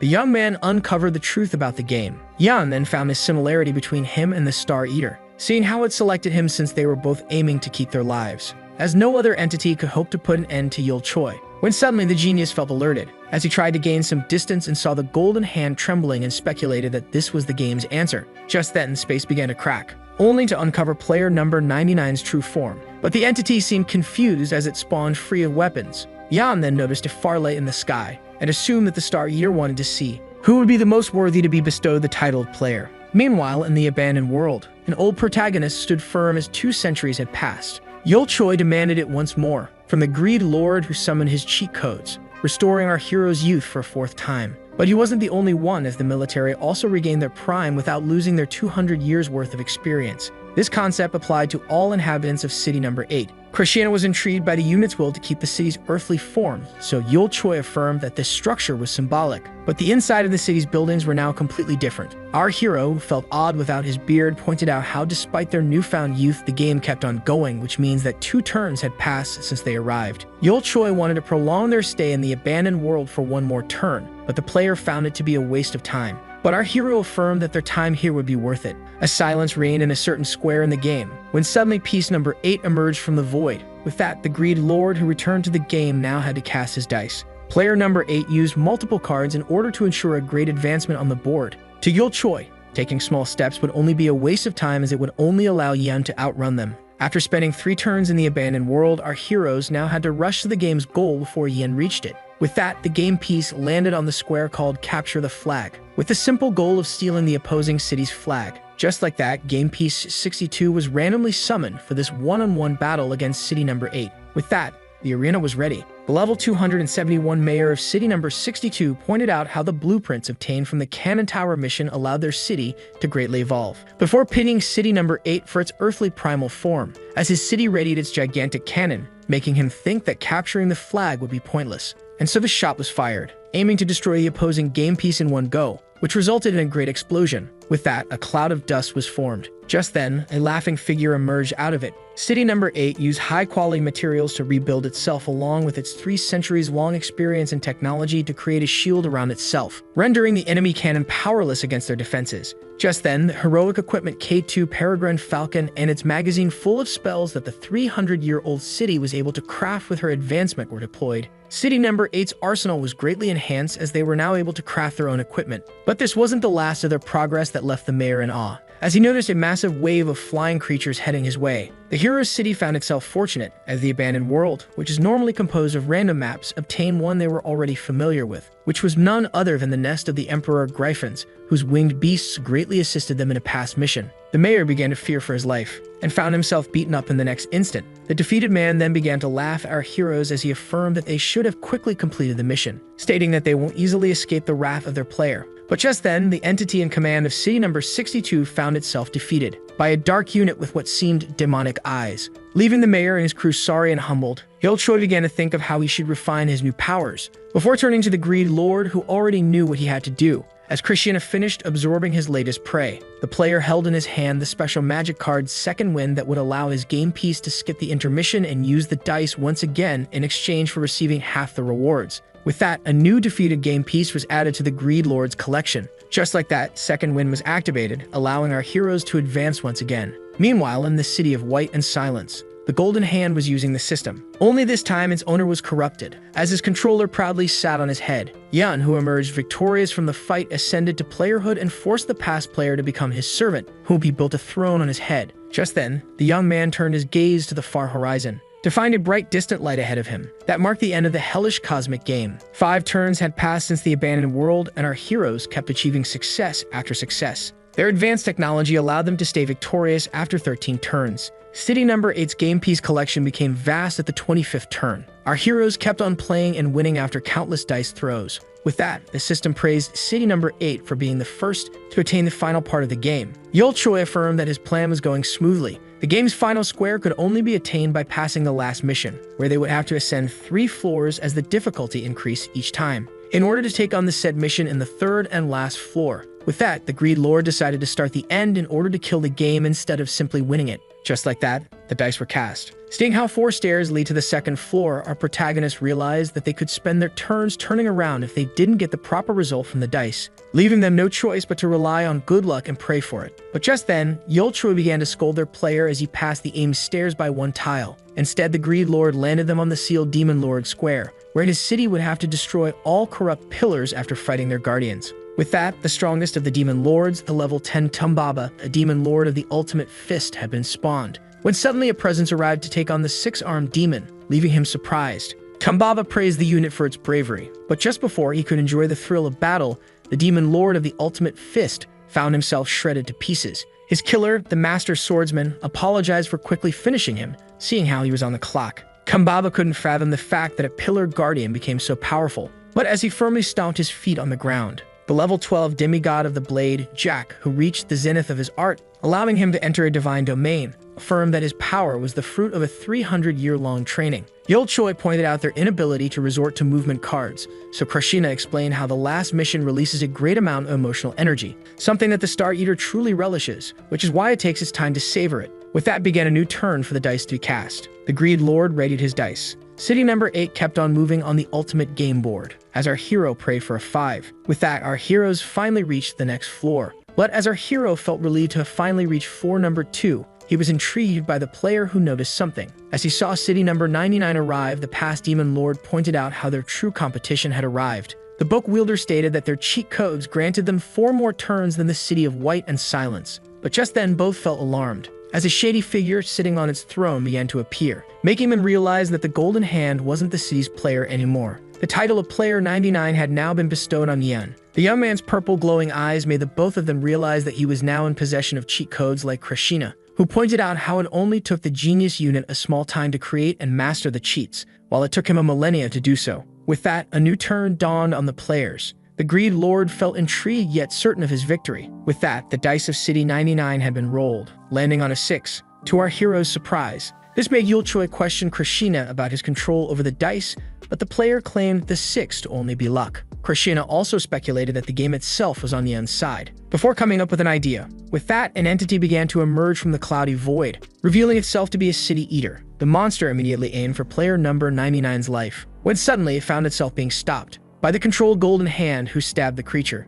Yan then used his pet to infect the city eater with the power of the bugs, allowing the new villain to absorb the monster. With that, the past player began to grow legs, making the Golden Hand even stronger. This made Yulchoi question his player about his genius plan, yet Krishna tried to brush it off, stating that they were now aware of the inability of the city eaters to defeat Yan. Just then, the young man received a notification, as the system began to bombard him with messages. But the young man reassured the monster and affirmed that he was certain to defeat his brother. After that, both remaining cities managed to reach the final floor, leaving them to face each other in one final challenge. The Spear Maiden was shocked to see the opposing city arrive at the same time as them, making Yulchoi question his brother's honesty in the game, but the Greed Lord affirmed that cheating was unlikely, as it wasn't possible for players, leaving the protagonist utterly shocked. With that, the system revealed the last mission, being called War Without Borders, that forced both cities to fight to the last unit. Yet the game allowed the units to choose the banner of the city they would fight for, which Haidiju found ridiculous, as no one in their city would think of betraying it. All units agreed with the Spear Maiden, seeing how many fights they had been through together. But just then, the girl felt intrigued by her system window being opened.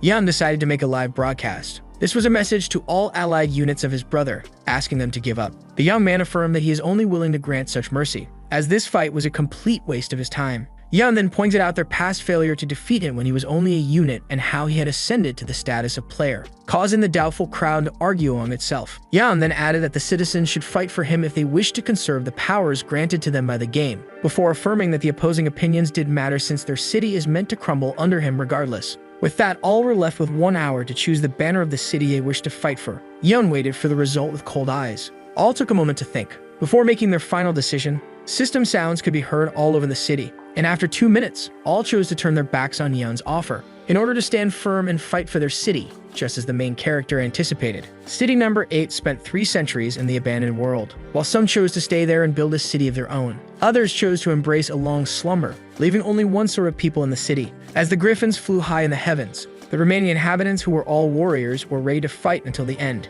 Yan analyzed the situation in silence. With that began the final countdown, as the young player prepared himself for the upcoming fight. Both cities readied their forces, and as the masked units deployed their wings, Haiju and her men stood ready on their winged beasts. With that, each brother began to walk towards the other. Small steps quickly became big running leaps. Just like that, Yan and Yule clashed steel as soon as the final battle began. The brothers' battle was fierce. Yan quickly evaded his brother's stab, forcing our hero to let go of his weapon. Before trying to strike a failed punch that Yan quickly dodged, the player managed to easily evade every fist directed at him by his brother, when suddenly our hero found himself being impaled by a glacier. The ice lifted Yule Choi high in the sky, who then noticed a loud light coming from behind him, as a colossal meteor was heading towards him. Yan watched as a gigantic explosion occurred, patiently waiting for the result of his attack to appear, yet his brother seemed intact behind the dust. The player then pointed out how Yule seemed to have acquired new powers, but our hero affirmed that this was just the tip of the iceberg. The protagonist, clothed with his new mysterious armor named Ragnarok, affirmed that he still had plenty to offer. Seeing how the system offered no data on his brother's outfit, player number 99 speculated that Yule had forged this armor by his own hands.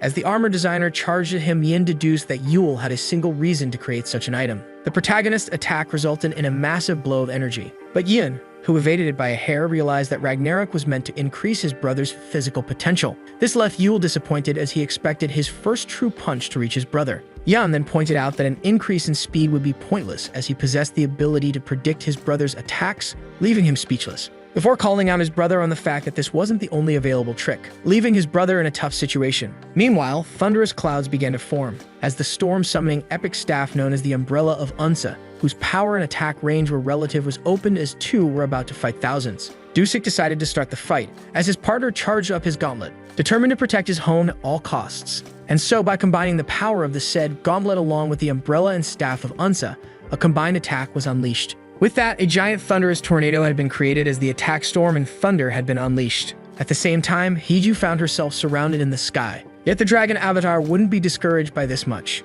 as she flipped her ride over while disintegrating the opposing masked soldiers, when suddenly, Hiju felt alarmed as 4 spearmen reached for her back, and so the Maiden of Flames quickly countered them all, before dealing with each and every one of her winged attackers, burning 2 of the white masks in her path. Yet Hiju was well aware that this fight wouldn't be child's play, as she faced men armed with the legendary Ice Spear of Dragon Slaying, a weapon of the Dragon Slaying Knights especially effective against fire dragons. At the same time, the inspector stood firm, as the opposing forces shielded themselves from the thunderstorm with a particular item. This weapon was none other than the Sword of Huanan. But while Dusik complimented the enemy on his quick spirit, his partner affirmed that they did expect the fight to be challenging. Both he and Haiju shared the determination to pound their enemies until victorious, as special skills were rendered powerless against them. At the same time, the brothers' fierce fight was still going on. Yul tried to make his brother listen to reason, begging him for help in killing the game, yet Yen kept silent, as he quickly realized that his brother was just trying to buy some time, and that the key factor of the plan was someone other than his brother.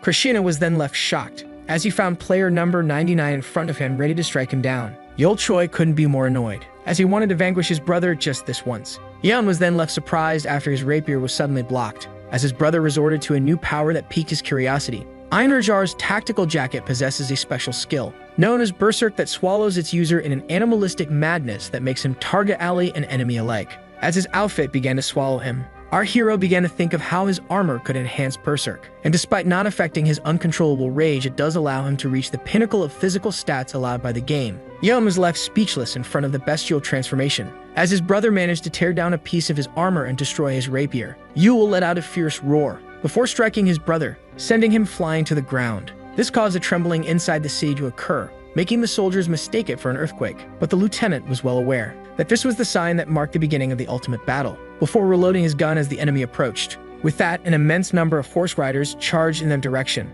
Zhang quickly requested an assault before sharing the enemy coordinates. Upon receiving the data, the Cardinal ordered the activation of the ice ammunition along with a spell that differentiates allies from foes. With that, missiles of ice spells had been fired, dealing great damage to the attacking squadron of riders. The lieutenant then ordered Air Force 8 to commence their attack, as they prepared to bombard the enemy with their Thunder Bomb. But just then, enemy air forces arrived at the scene. Numerous winged spearmen charged at the winged beasts and their riders. The bombers were ordered to resume their original assault while the rest of the Air Force took on the flying masks. With that, the men ejected themselves from their mounts. Just like that, an all-out battle broke out between the silent masks and the military of City Number 8. Zhang then summoned a battle hammer and smacked the enemy with a skill Mace of Judgment that uses a divine mace to smash nearby enemies. The lieutenant then used the hole-digging digger grenade developed by his city, creating a massive hole for the masked men to fall in. The soldier was well aware that city number 8 was on the losing side, yet was determined to use everything in their arsenal in order to repel the invader. Just then, the ground beneath him began to tremble.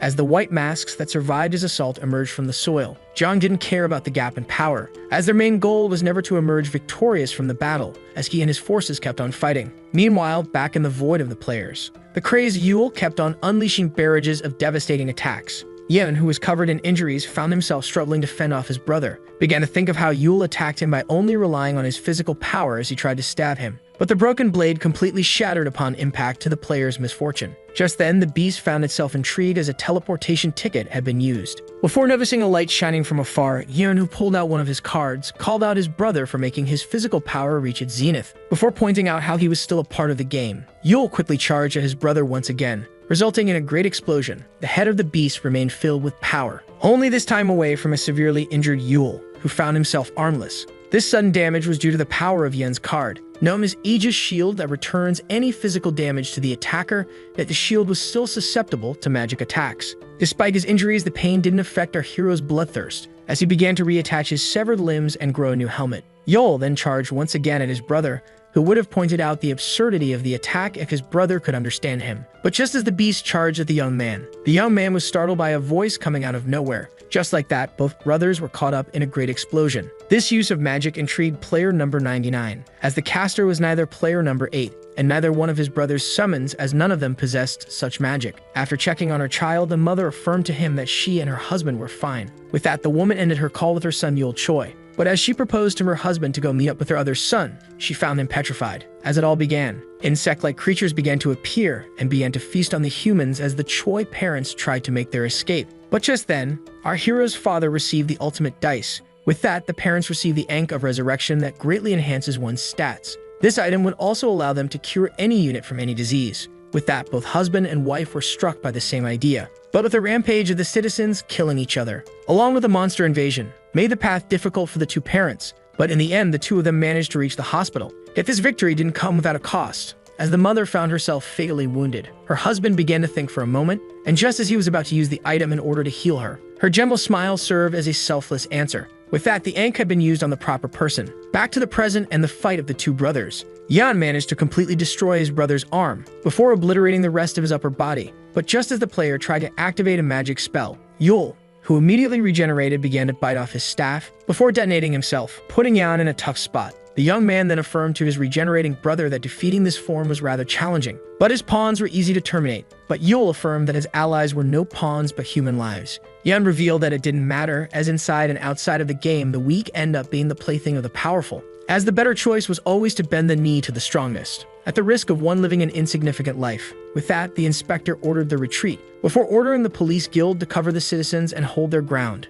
Dusik then threw one of his opponents away, before ordering their new recruit to contain himself, as a massive cloud of poison began to form. The user then sucked it back into the orb. Kim Chul decided to restrain himself in order not to defy his superiors. With that began a fallback. According to Dusik, both cities seemed evenly matched, but the truth is that the opponent was slowly gaining the upper hand, making him question how long they could hold their ground, as he hoped for the intervention of their own player. With that, Krakshana decided to act. As his goal was now in reach, the upcoming maneuver would be his last act. The Greed Lord would now either slay the Star Devourer or die trying. With that, player number 8 chattered himself into numerous cheat codes. Back to the fight of the two brothers, Yin felt alarmed, as Yule revealed that he never planned to defeat city number 99. With that, the final move began, as game piece number 8 began to transform, while its outer shell began to shatter. Just like that, a giant cheat crystal that aimed to slay the game had appeared just as Yule had planned. Yoan couldn't believe it as the entire enemy game piece became a bug, as he realized that Yule and his allies were trying to access the very files of the game. But the player affirmed that they should have first deleted him before trying to delete the game. Just then, Yoon dodged his brother's quick attack, leaving him utterly shocked.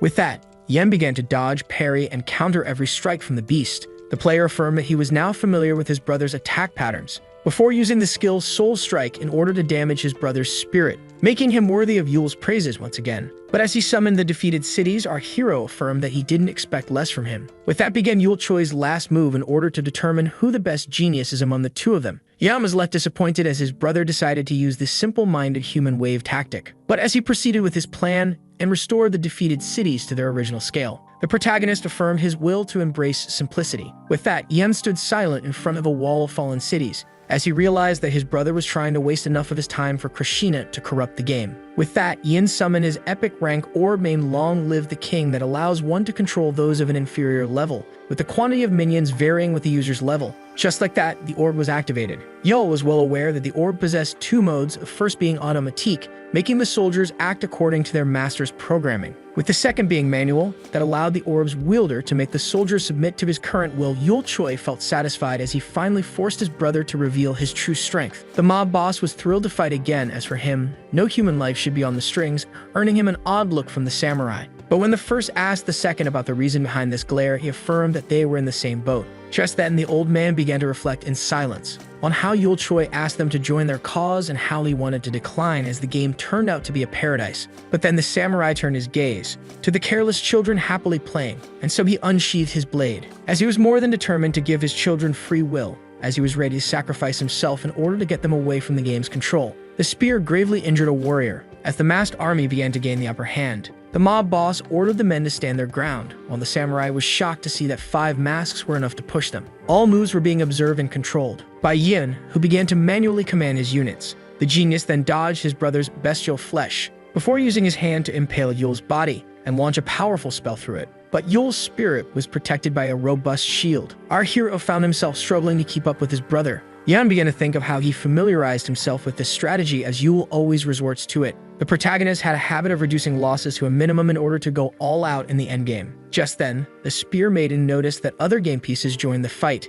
and with that ordered everyone to adopt the offensive approach, marking the start of their counterattack. With that, the lieutenant reached to his helmet in order to activate his skill that can only be unleashed once every mission, Holy War, that can only be used when the Helden set is complete. Holy War allowed one to provide every member of the guild with holy equipment sets, along with a blessing that greatly increases the guild members' stats. Yan watched as the powerful ability had been unleashed. Player number 99 perfectly predicted how his brother would use his game pieces, and as Yule was about to unleash a powerful attack, he found himself being countered by Yan, who burned his spell before he could unleash it. Yet the genius player felt odd, as if he was missing a variable. Despite being used to his brother's tactics, Yin could feel a subtle change in it. Our struggling hero affirmed that the time hadn't yet come, as they needed to attack with more ferocity. Meanwhile, in the control room, the colonel ordered the units to go all out, and demanded the use of every summoned and tamed monster along with all mechanized golems, in order to get as much of player 99's attention as possible. Yet according to Yin, their actions were meaningless,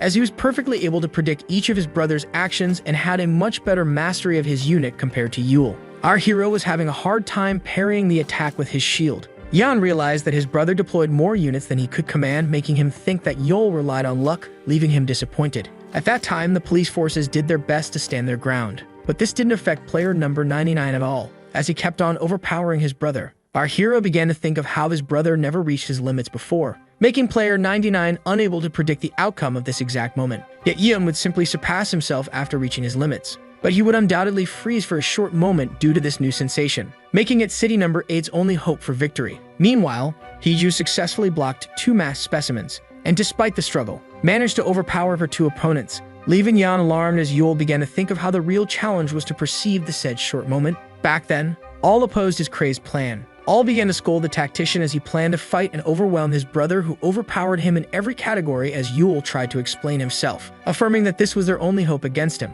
But our hero was rapidly left confused as the soldier ordered him to solely focus on his brother. The lieutenant stated that he and the rest of the units shall overwhelm Yan, yet Yule affirmed that they would only get killed. But the soldier affirmed that since they were all fighting for a miracle, they should opt for the strategy with the best chances. The said lieutenant was giving it his best on the battlefield. Yan tried to command all the battlefield. Yule needed to focus on each and every action made by his brother, as the rest of his allies gave him the chance to attack by overwhelming his brother. Just then it happened. Yule quickly summoned his ultimate weapon, giving his body the powers of Jack the Overlord. And so the ultimate move of the Celestial Fang Sword technique was activated. And with that, the powerful skill Heaven Destroyer was unleashed. Yan was left amazed as his brother grasped the exact instant he showed weakness. You'll affirm that such a feat would have been impossible back on their home world, as he was unable to focus on a single task. Yet now our hero is finally able to cooperate with others instead of taking advantage of them. And while Yun only saw humans as pawns, Yul found them to be a great opportunity for him to learn and grow. With that, Yul Choi was finally victorious over his brother.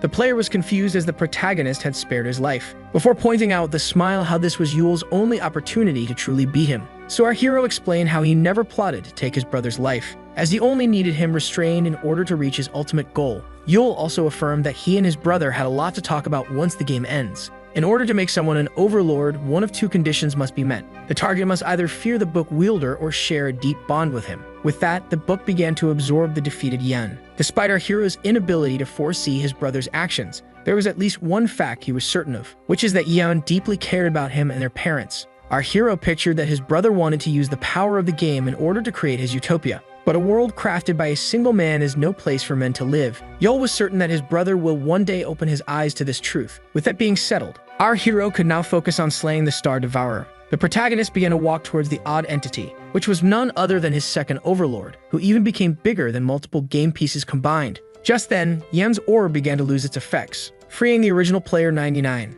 Yul asked the serpent to guard their city. Just then, a bright red ascending light was seen on Haiju's side of the map, as well as the military side, and police force battlefield. With Yun gone, the masked soldiers began to regain their true selves. The bright red light could be seen from anywhere in the city. As it made its way towards the gate, Jack asked Yul if he was aware of what's beyond the gate, but our hero denied it as Krishina had never set foot there, making the protagonist speculate that their action was the first of a kind to occur in this game. With that, our hero plunged into the gate, only to be met by complete darkness. Yul then used a light spell, only to find a horrifying zombie in front of him. But luckily, an invisible wall separated the disgusted hero from the nasty creature. Yul then confirmed Jack's doubts, explaining that all these worlds were a part of the Star Devourer. The Goblin Swordmaster pointed out how these zombies look human, and despite Yul confirming it, he affirmed that something was odd. Just then, a massive explosion occurred on the zombies' side. The creatures fighting the zombies affirmed that they had themselves to blame for this infinite horde. The talking beasts began to regret using humans as test subjects for their new drugs.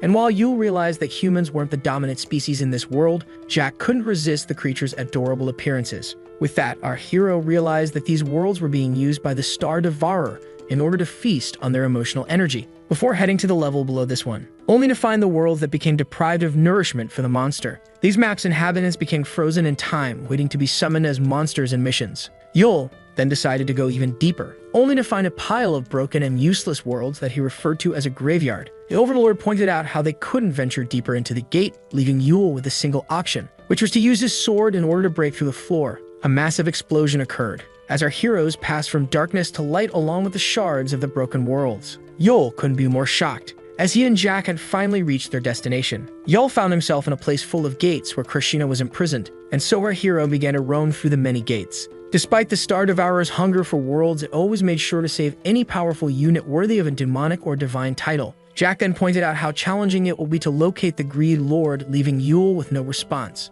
Our hero then recalled how the game revealed the existence of anomalies that threatened the well-being of the game when analyzed him, creating a high chance of the game sealing away such threats. When suddenly, his book began to fly on its own, making Jack speculate that it would serve as a guide. The book then suddenly moved at an incredible speed, before smashing into a barrier. Yul was shocked to see the book forming cracks in reality, while Jack was worried about the noise that would surely unveil their presence. Just then, our hero felt something, before dodging many slashes at the last moment. As he kept on dodging, our hero was left shocked, as many non-playable characters appeared in order to take them out. Yul Choi had a gut feeling that their task wouldn't be easy, as Jack tried to warn him about their opponents being strong, which the protagonist was already aware of, seeing how each non-playable character could copy his stats and attributes. But according to Yul, this wouldn't be enough to take him down. The book kept on ramming itself into the cracks, as the NPCs charged our hero all at once, resulting in a great flash of light. Yul Choi realized that he was racing against the clock as the game would try to stop him. The Spear Maiden and the Thief were shocked,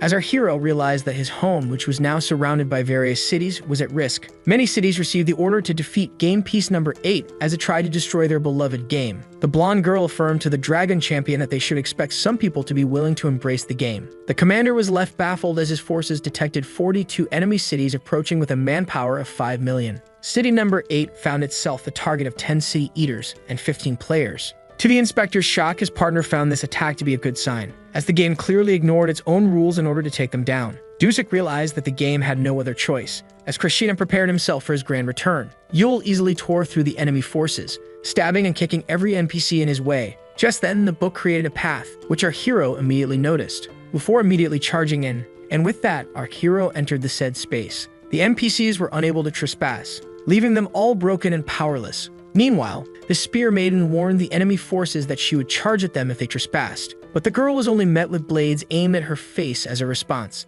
The Spear Maiden easily countered the upcoming projectiles, making her realize that it was pointless for them to reason with the game. The soldier stated that they should defend from their city instead of fighting all units alone. With that, the shield had been raised, covering and protecting the entire city. The mob boss ordered the immediate retreat, but the Greek statues charged at city number 8 as it tried to regain Earth back. With that, Zhang and his battalion charged forward in order to shield the retreating troops. And with that, a new battle began. The lieutenant asked his opponent about the game's intel on them, to which he replied by describing them as people who aimed to destroy the game and regain their planet. As he unleashed a barrage of sword slashes, the man affirmed that their city was filled with idiots, as the divine they used to worship were powerless against their current players, let alone the game that controls them, and yet city number 8 hoped to destroy it, which he found to be utterly ridiculous. The statue then affirmed that the lieutenant should just embrace his place as a unit, but the soldier affirmed, as he swung his warhammer, that he belongs to the human race that despises being controlled, as he decapitated him. Just then, a soldier approached the lieutenant and affirmed that they had lost their first line and informed him that more than a quarter had evacuated when asked about it. With that, the lieutenant ordered his men to hold their ground, as he was aware that Yul stood no chance if their home was destroyed, which is why they must shield it at all costs. Meanwhile, on Yul's side after entering the breach, our hero was met once again with nothingness, before being startled by his sword, which began to react in a weird way. Just then, a massive face with 3 eyes appeared behind Yul Choi. Our hero was now in front of a giant entity like none before. This massive giant was no other than the true form of the Greed Lord. Krishna felt relieved by the unit's arrival, before ordering Yul, who was still shocked by his true size, to unshackle him. The past player affirmed that the unit's sword was the key to his freedom, but Yul only gave him a silent look as he began to think about it. The protagonist wanted to know about the Greed Lord's past and real motives before destroying his seal. Krishna was intrigued by the young man's reaction to an unpleasant response, so our hero explained that he would terminate him along with the game. This angered the Greed Lord, who was certain that Yul couldn't accomplish anything without him, but our hero affirmed that he only arrived here by doing the impossible. With that, the two of them were left to face each other. Meanwhile, on the Spear Maiden's side, Haiju unleashed a powerful attack, thinking of how they could take on the enemy forces despite their great numbers. But this wasn't the major issue, as the Golden Hand and Great Serpent were unable to fight all hostile entities by themselves. Just then, a player decided to use his cards, before finally choosing one. This card was the legendary Durfreishut's Magic Bullet that targets the enemy's strongest pawn with an undodgeable shot. But just then, this player found himself being slashed in half, as a gigantic sword appeared on the battlefield. Just then, a hand broke through the void and grabbed the blade, marking the arrival of the Greed Lord. This intrigued the girl, as their player was supposed to help Yul Choi against the Star Eater. With that, 3 entities stood united against numerous foes. Just then, Krishna began to recall Yul's question. As the players prepared themselves to attack, he began to think of how he wanted to regain what was stolen from him as he quickly began to move his sword. With that, all opposing players were destroyed in the blink of an eye, as Krishna was only here to fight for his freedom. Long ago, the Star Devourer shattered Krishna's home world and turned him into the man he now is, but this didn't come without its benefits, as the game made him come to a revelation regarding the countless worlds consumed by the game, making him realize that he wanted to roam space freely and see what lies at the far ends of the universe, which is why the game decided to keep him as a prisoner as he tried to free himself from its control. Jack was shocked to see that Krishna didn't want to slay the Devourer by himself, so Yul revealed that he didn't seek revenge, which is why the Greed Lord opted for a tactic that would give them better chances. Since Krishna was familiar with the players and fallen players, he always tried to shield the city. Yul was now responsible for fighting an alien creature with unknown abilities as he held the key in his hand. The protagonist then inserted the final piece into its place. Jack then pointed out how Yul was their best chance at taking down an unknown being that outclasses them all, but our hero stated that he flattered him too much. But as the gate appeared in front of them, Yul Choi was determined to meet everyone's expectations, and so our hero began to open up the gates. But just as he opened it, the protagonist was quickly pushed away by a liquid that he at first pictured as water. But just then he realized, letting out a loud laugh, leaving Jack confused, making him struggle to explain the situation to the Overlord. As he began to cry, our hero thinks of how this liquid was in fact concentrated emotions. As an angry expression drew itself on its face, Yul Choi deduced that the Star Devourer lives on emotions. Emotions so concentrated they became a liquid with a physical form, but just as he began to think about their consumer, a giant entity barged through the cheat gates. with a face as though overwhelmed by anger. Our hero realized that this immense monster was the true form of the game. The creature was covered in eyes. Yul was shocked by the monster's true form, as it looked like a whale or a certain type of micro-creature. The hero quickly realized that he couldn't perceive the beast as passive-aggressive or even alive at all, as despite seeing, Yul felt like he was staring into the void, when suddenly an intense sensation overwhelmed the young man. As the emotional pool made him lose control over his emotions once again, Jack asked him to get his feelings under control, which the protagonist found to be quite challenging. Yul understood that he must act in order to prevent himself from fading into this pool of emotions. With that, Jack was left shocked. As our hero figured out the solution, the creature was then quickly attacked. Yul, now in his astral form, explained how feelings were originated from the brain, which is why our hero decided to detach himself from his brain and flesh in order to keep a hold of himself. The protagonist then felt intrigued by the Overlord's confused expression after inhabiting his body. To Yul's surprise, Jack explained that his attack didn't damage the beast, making the protagonist feel as if a crucial detail escaped him. Just then, bright spots appeared on the Star Devourer, right before inflicting damage to Yul in soul and body. The protagonist was shocked to see the monster use magic and weapons. Just then, the cosmic predator began to glow in different spots, unleashing a storm of spells and weapons upon Yul's spirit and his body, bombarding them with powerful attacks that seemed to be infinite. Just then, a light appeared above the monster, as Yul decided to unleash an all-out attack from the high ground. But to his misfortune, his attacks phased through the beast once again. Yul was shocked to see that his attack that aims for specter types didn't work, aside from the said target not possessing a presence. But our hero was mostly shocked about the Greed Lord's power that didn't affect the monster at all. Just then, the protagonist spotted the monster targeting them, unleashing once again a tempest of blades upon our hero. Yul speculated that the key for victory must be of a childish simplicity, as he decided to assume that the beast was on a different plane due to its lack of presence. In other words, Yul Choi should focus on getting the both of them into the same dimension. Just then, the Greed Lord's blade began to vibrate, as well as the rest of the cheat codes, including the one used as support for City Number 8, making Haiju speculate that this was an earthquake as all began to tremble. Krishna then felt alarmed, as it was his first time witnessing the cheat key acting so oddly. Back to Yul Choi and Jack's fight, our heroes tried to unleash a powerful attack, only for it to phase through the emotion feaster once again. With that, Yul and Jack would have used every single attack within the game to kill it, only to fail miserably as the beast readied another attack. Just then, Yul noticed that his sword was reacting to the beast's light, before being bombarded once again by a storm of spells and weapons. The young man then informed the old goblin, who struggled to defend them, that he had a plan in mind. Yul survived this wave of swords because of his shield. The beast was about to unleash yet another attack, but Jack stood ready with the sword of Krishna. The blade began to react oddly, just like last time, confirming Yul's suspicion about the cheat key reacting to the game's light. But since this was just a theory, our hero decided to put this to the test. Yul Choi seemed baffled, as he found himself in a completely different place, before snapping back to reality, leaving our hero completely shocked by what he just witnessed. Just then, a great explosion occurred, and the beast was finally struck, leaving him marked. Seeing this made our hero realize that a part of the monster began to exist in our dimension, upon being struck by the cheat key, leaving Jack motivated. With that, our heroes began to counterattack. Yul began to think of how they didn't possess enough bugs to slay the game, and speculated that he could harm the monster by using magic on its exposed parts, when he was suddenly struck by another vision, intriguing our protagonist, as he only sees them when a piece of the cheat key comes in contact with the emotional parasite. This made Yul think that the cheat codes were in fact the fallen worlds trying to get the beast into their plane of existence. Our hero was fully aware that the cheat codes on his blades weren't enough to slay the game. Just then, the monster opened its mouth, unleashing a monstrous energy blast similar to no other. But fortunately, Yul and his overlord managed to dodge the disintegration.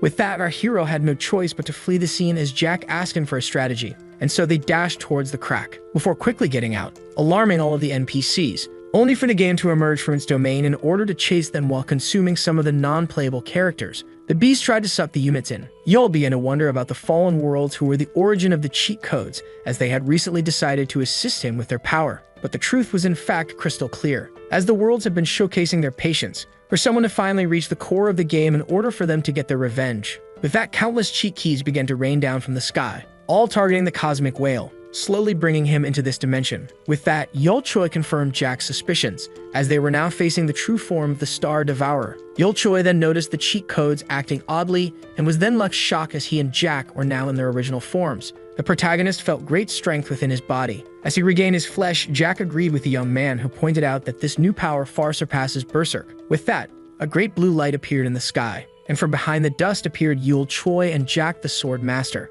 Yul reminded Jack that despite their current ability to harm the beast, it still outclasses them, which Jack agreed with, and as he charged ahead, affirmed that this disadvantage was the true pleasing challenge. The cosmic whale unleashed a tempest of blades in our hero's direction, but the goblin swordsman dodged and parried every weapon before trying to strike the beast. Yet as his blades casually bounced off the game, Jack found himself getting knocked away after hitting an immovable object. Yul Choi speculated that the feeling consumer will keep renewing his strength as long as he roams the emotion pool, and so he resorted to the power of one of his swords in order to catch the monster, before trying to fish it out of the water. Yul was determined to get the beast away from its source of energy. Just like that, the colossal creature was sent flying through the ceiling. Yul then ordered his overlord to push the creature forward in order to deprive it of its source of nutrients. With that, the monster was pulled out of his own abyss. Meanwhile, as Krishna impaled an entity's heart, the Greed Lord fought with all of his might in order to hold his ground. But just then, the player witnessed the giant monster rising from beneath the clouds. The game was being pushed at high speed upwards.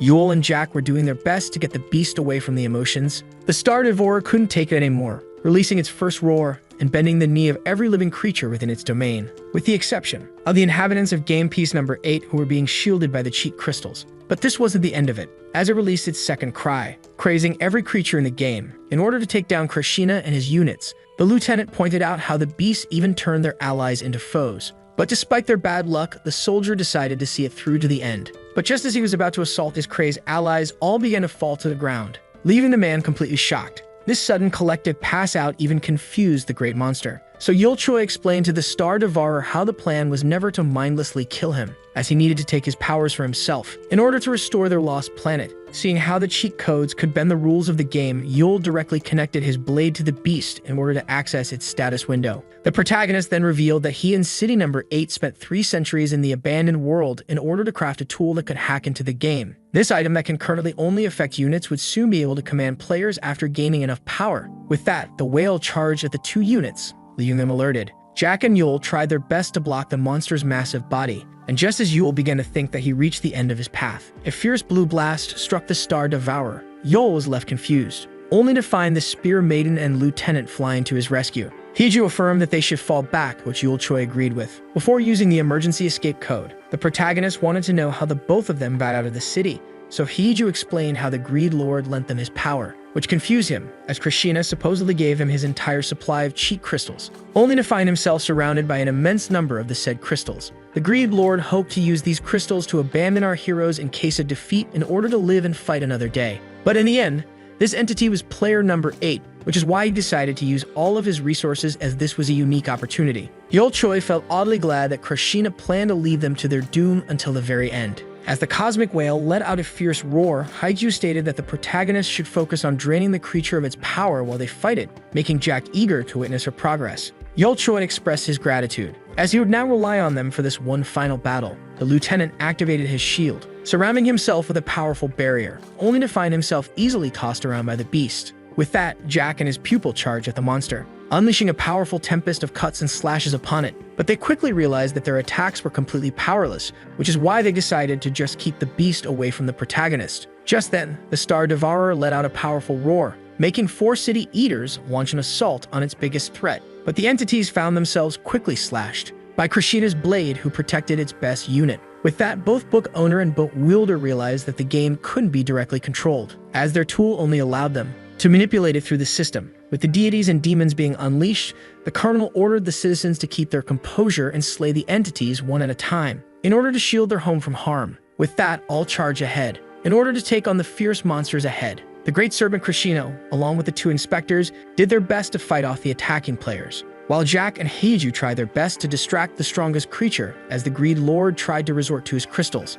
as the cheat sword welled deep inside the monster. Yul was trying his best to put an end to it all, as City Number 8 found itself covered in flames and tainted by the pile of corpses of the units. The sword was almost out of cheat keys. Yul, who was close to his goal, realized that his resources weren't enough, as Krishna was out of cheat crystals. All tried their best to hurt the monster. But just then, the last cheat crystal was fully consumed, before Yul Choi could put an end to the beast, making the Greed Lord speculate that his last move resulted in a failure. But despite all odds, our hero decided to embrace hope, as he planned to use the energy siphoned from the beast to restore their home world. When suddenly the protagonist found himself in front of the cosmic predator. Before being swallowed whole to everyone's horror, Yul realized that the Star Devourer had devoured him, and that he would be fully digested once his cheat energy ran out. In the face of the end, Yul Choi decided to strike the monster from inside one last time, when suddenly a voice coming from the book affirmed that this would be his most illogical decision yet. Just then, a hand emerged from the book summoning various items, before explaining that when objects of different worlds collide inside the game with high enough energy, an error is born.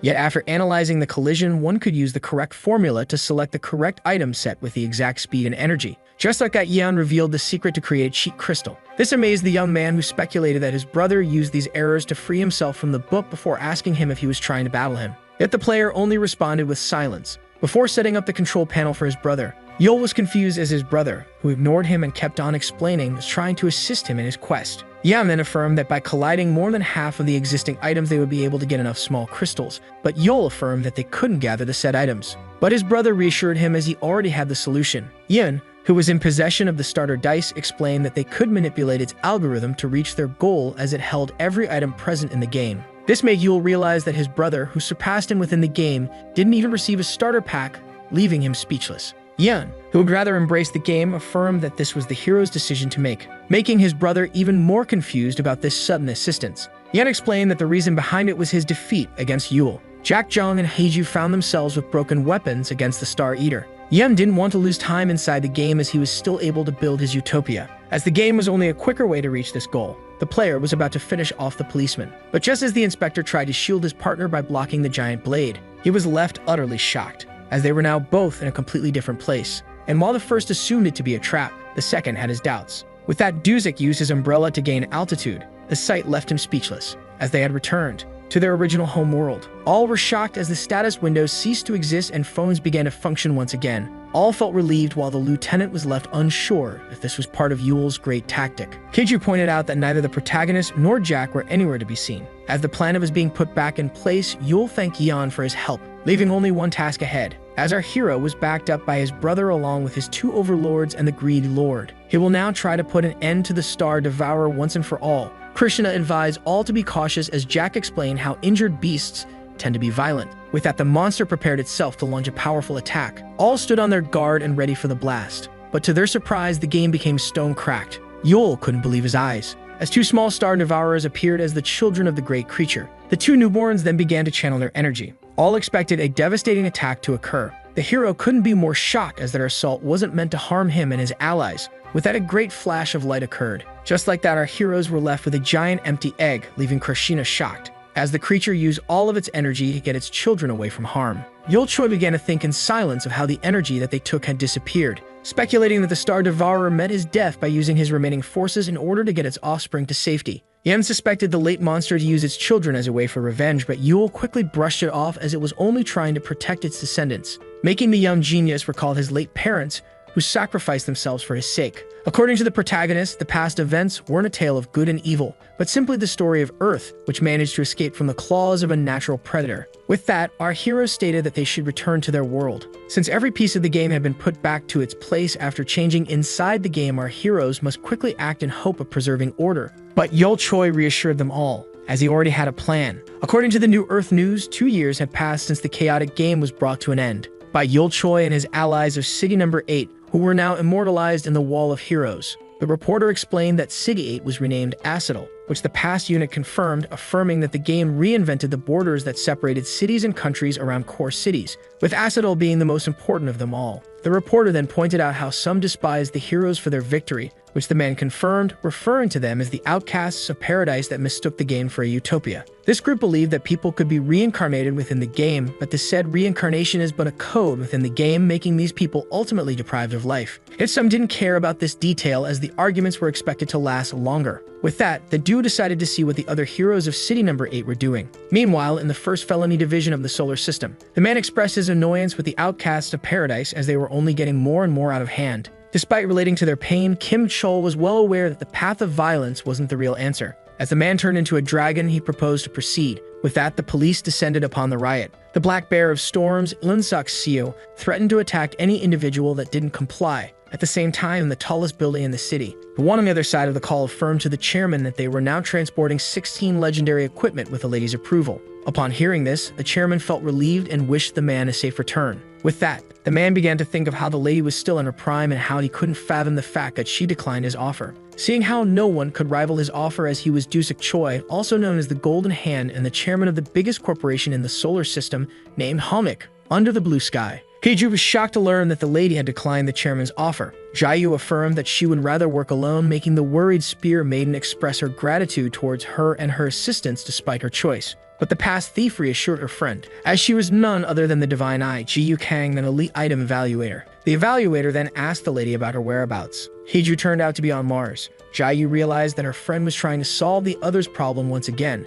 which Heiju confirmed as she hoped to keep up with Jack and Yul Choi. But just then, Heiju decided to hang up and resume the call once again, closing the line without letting Jiayu finish her sentence. Two tribes prepared to face each other. Earth wasn't the only planet saved from the grasp of the beast. Most of the trapped worlds were restored to their original form and position, yet some were so broken that they had to be fused with other celestial bodies. The dwarf found the orc unworthy of the mine, as they would surely use its insides to craft repulsive weapons. But the orc affirmed that the only value of a weapon was its power, making its motives and design utterly useless. But just then, the avatar of the dragon ordered them to sheath their conflict. This was none other than the second son of the system, Haiju Go, also known as the Dragon Master of the Blue Flames. But just as she tried to reason with them, the woman was met by an unexpected reaction, as the dwarf seemed enchanted by her spear, while the orc was more interested in her own strength, making him fall head over heels for her. With that, the lady decided to flee these odd admirers. Meanwhile, in the outer orbit of Mother Earth, in a ship occupied by the Sambiultra Unit,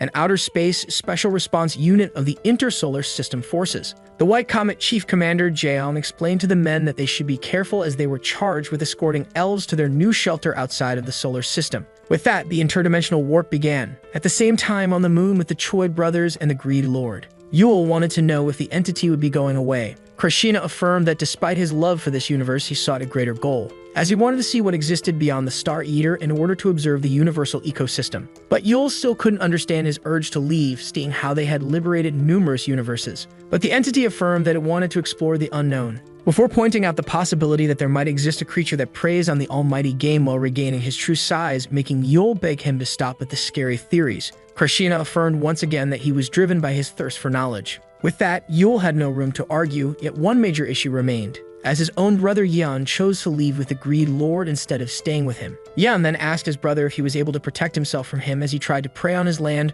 but Yul assured his brother that he misunderstood his concern. Yan explained that family meant the world to him and how Yul wasted his chance to bring their parents back to life. The protagonist revealed that he tried to revive all who fell in the game, yet he was powerless to do so. The genius revealed that this was the reason for his departure, confusing his brother. Yan explained that if a creature mightier than the Star Devourer existed, he would aim to use its power to revive his father and mother. The Goal was then left completely amazed as he tried to explain how their parents had already reached the afterlife. But Yan affirmed that all hope wasn't lost, as he saved their data into this orb before the end of the game, before asking his brother to patiently wait for him, as he would surely return with their gear parents. The past player proposed to play once again against each other for dominance over the universe, before disappearing into the portal along with the Greed Lord. This made Yul fear that he released a far greater danger than a celestial consumer into the galaxy. Jack then pointed out how the protagonist will have many matters to occupy him, which our hero agreed with, before affirming that their approach was still the same, as they still had to create preparations, refine their techniques, while sharing intel and items.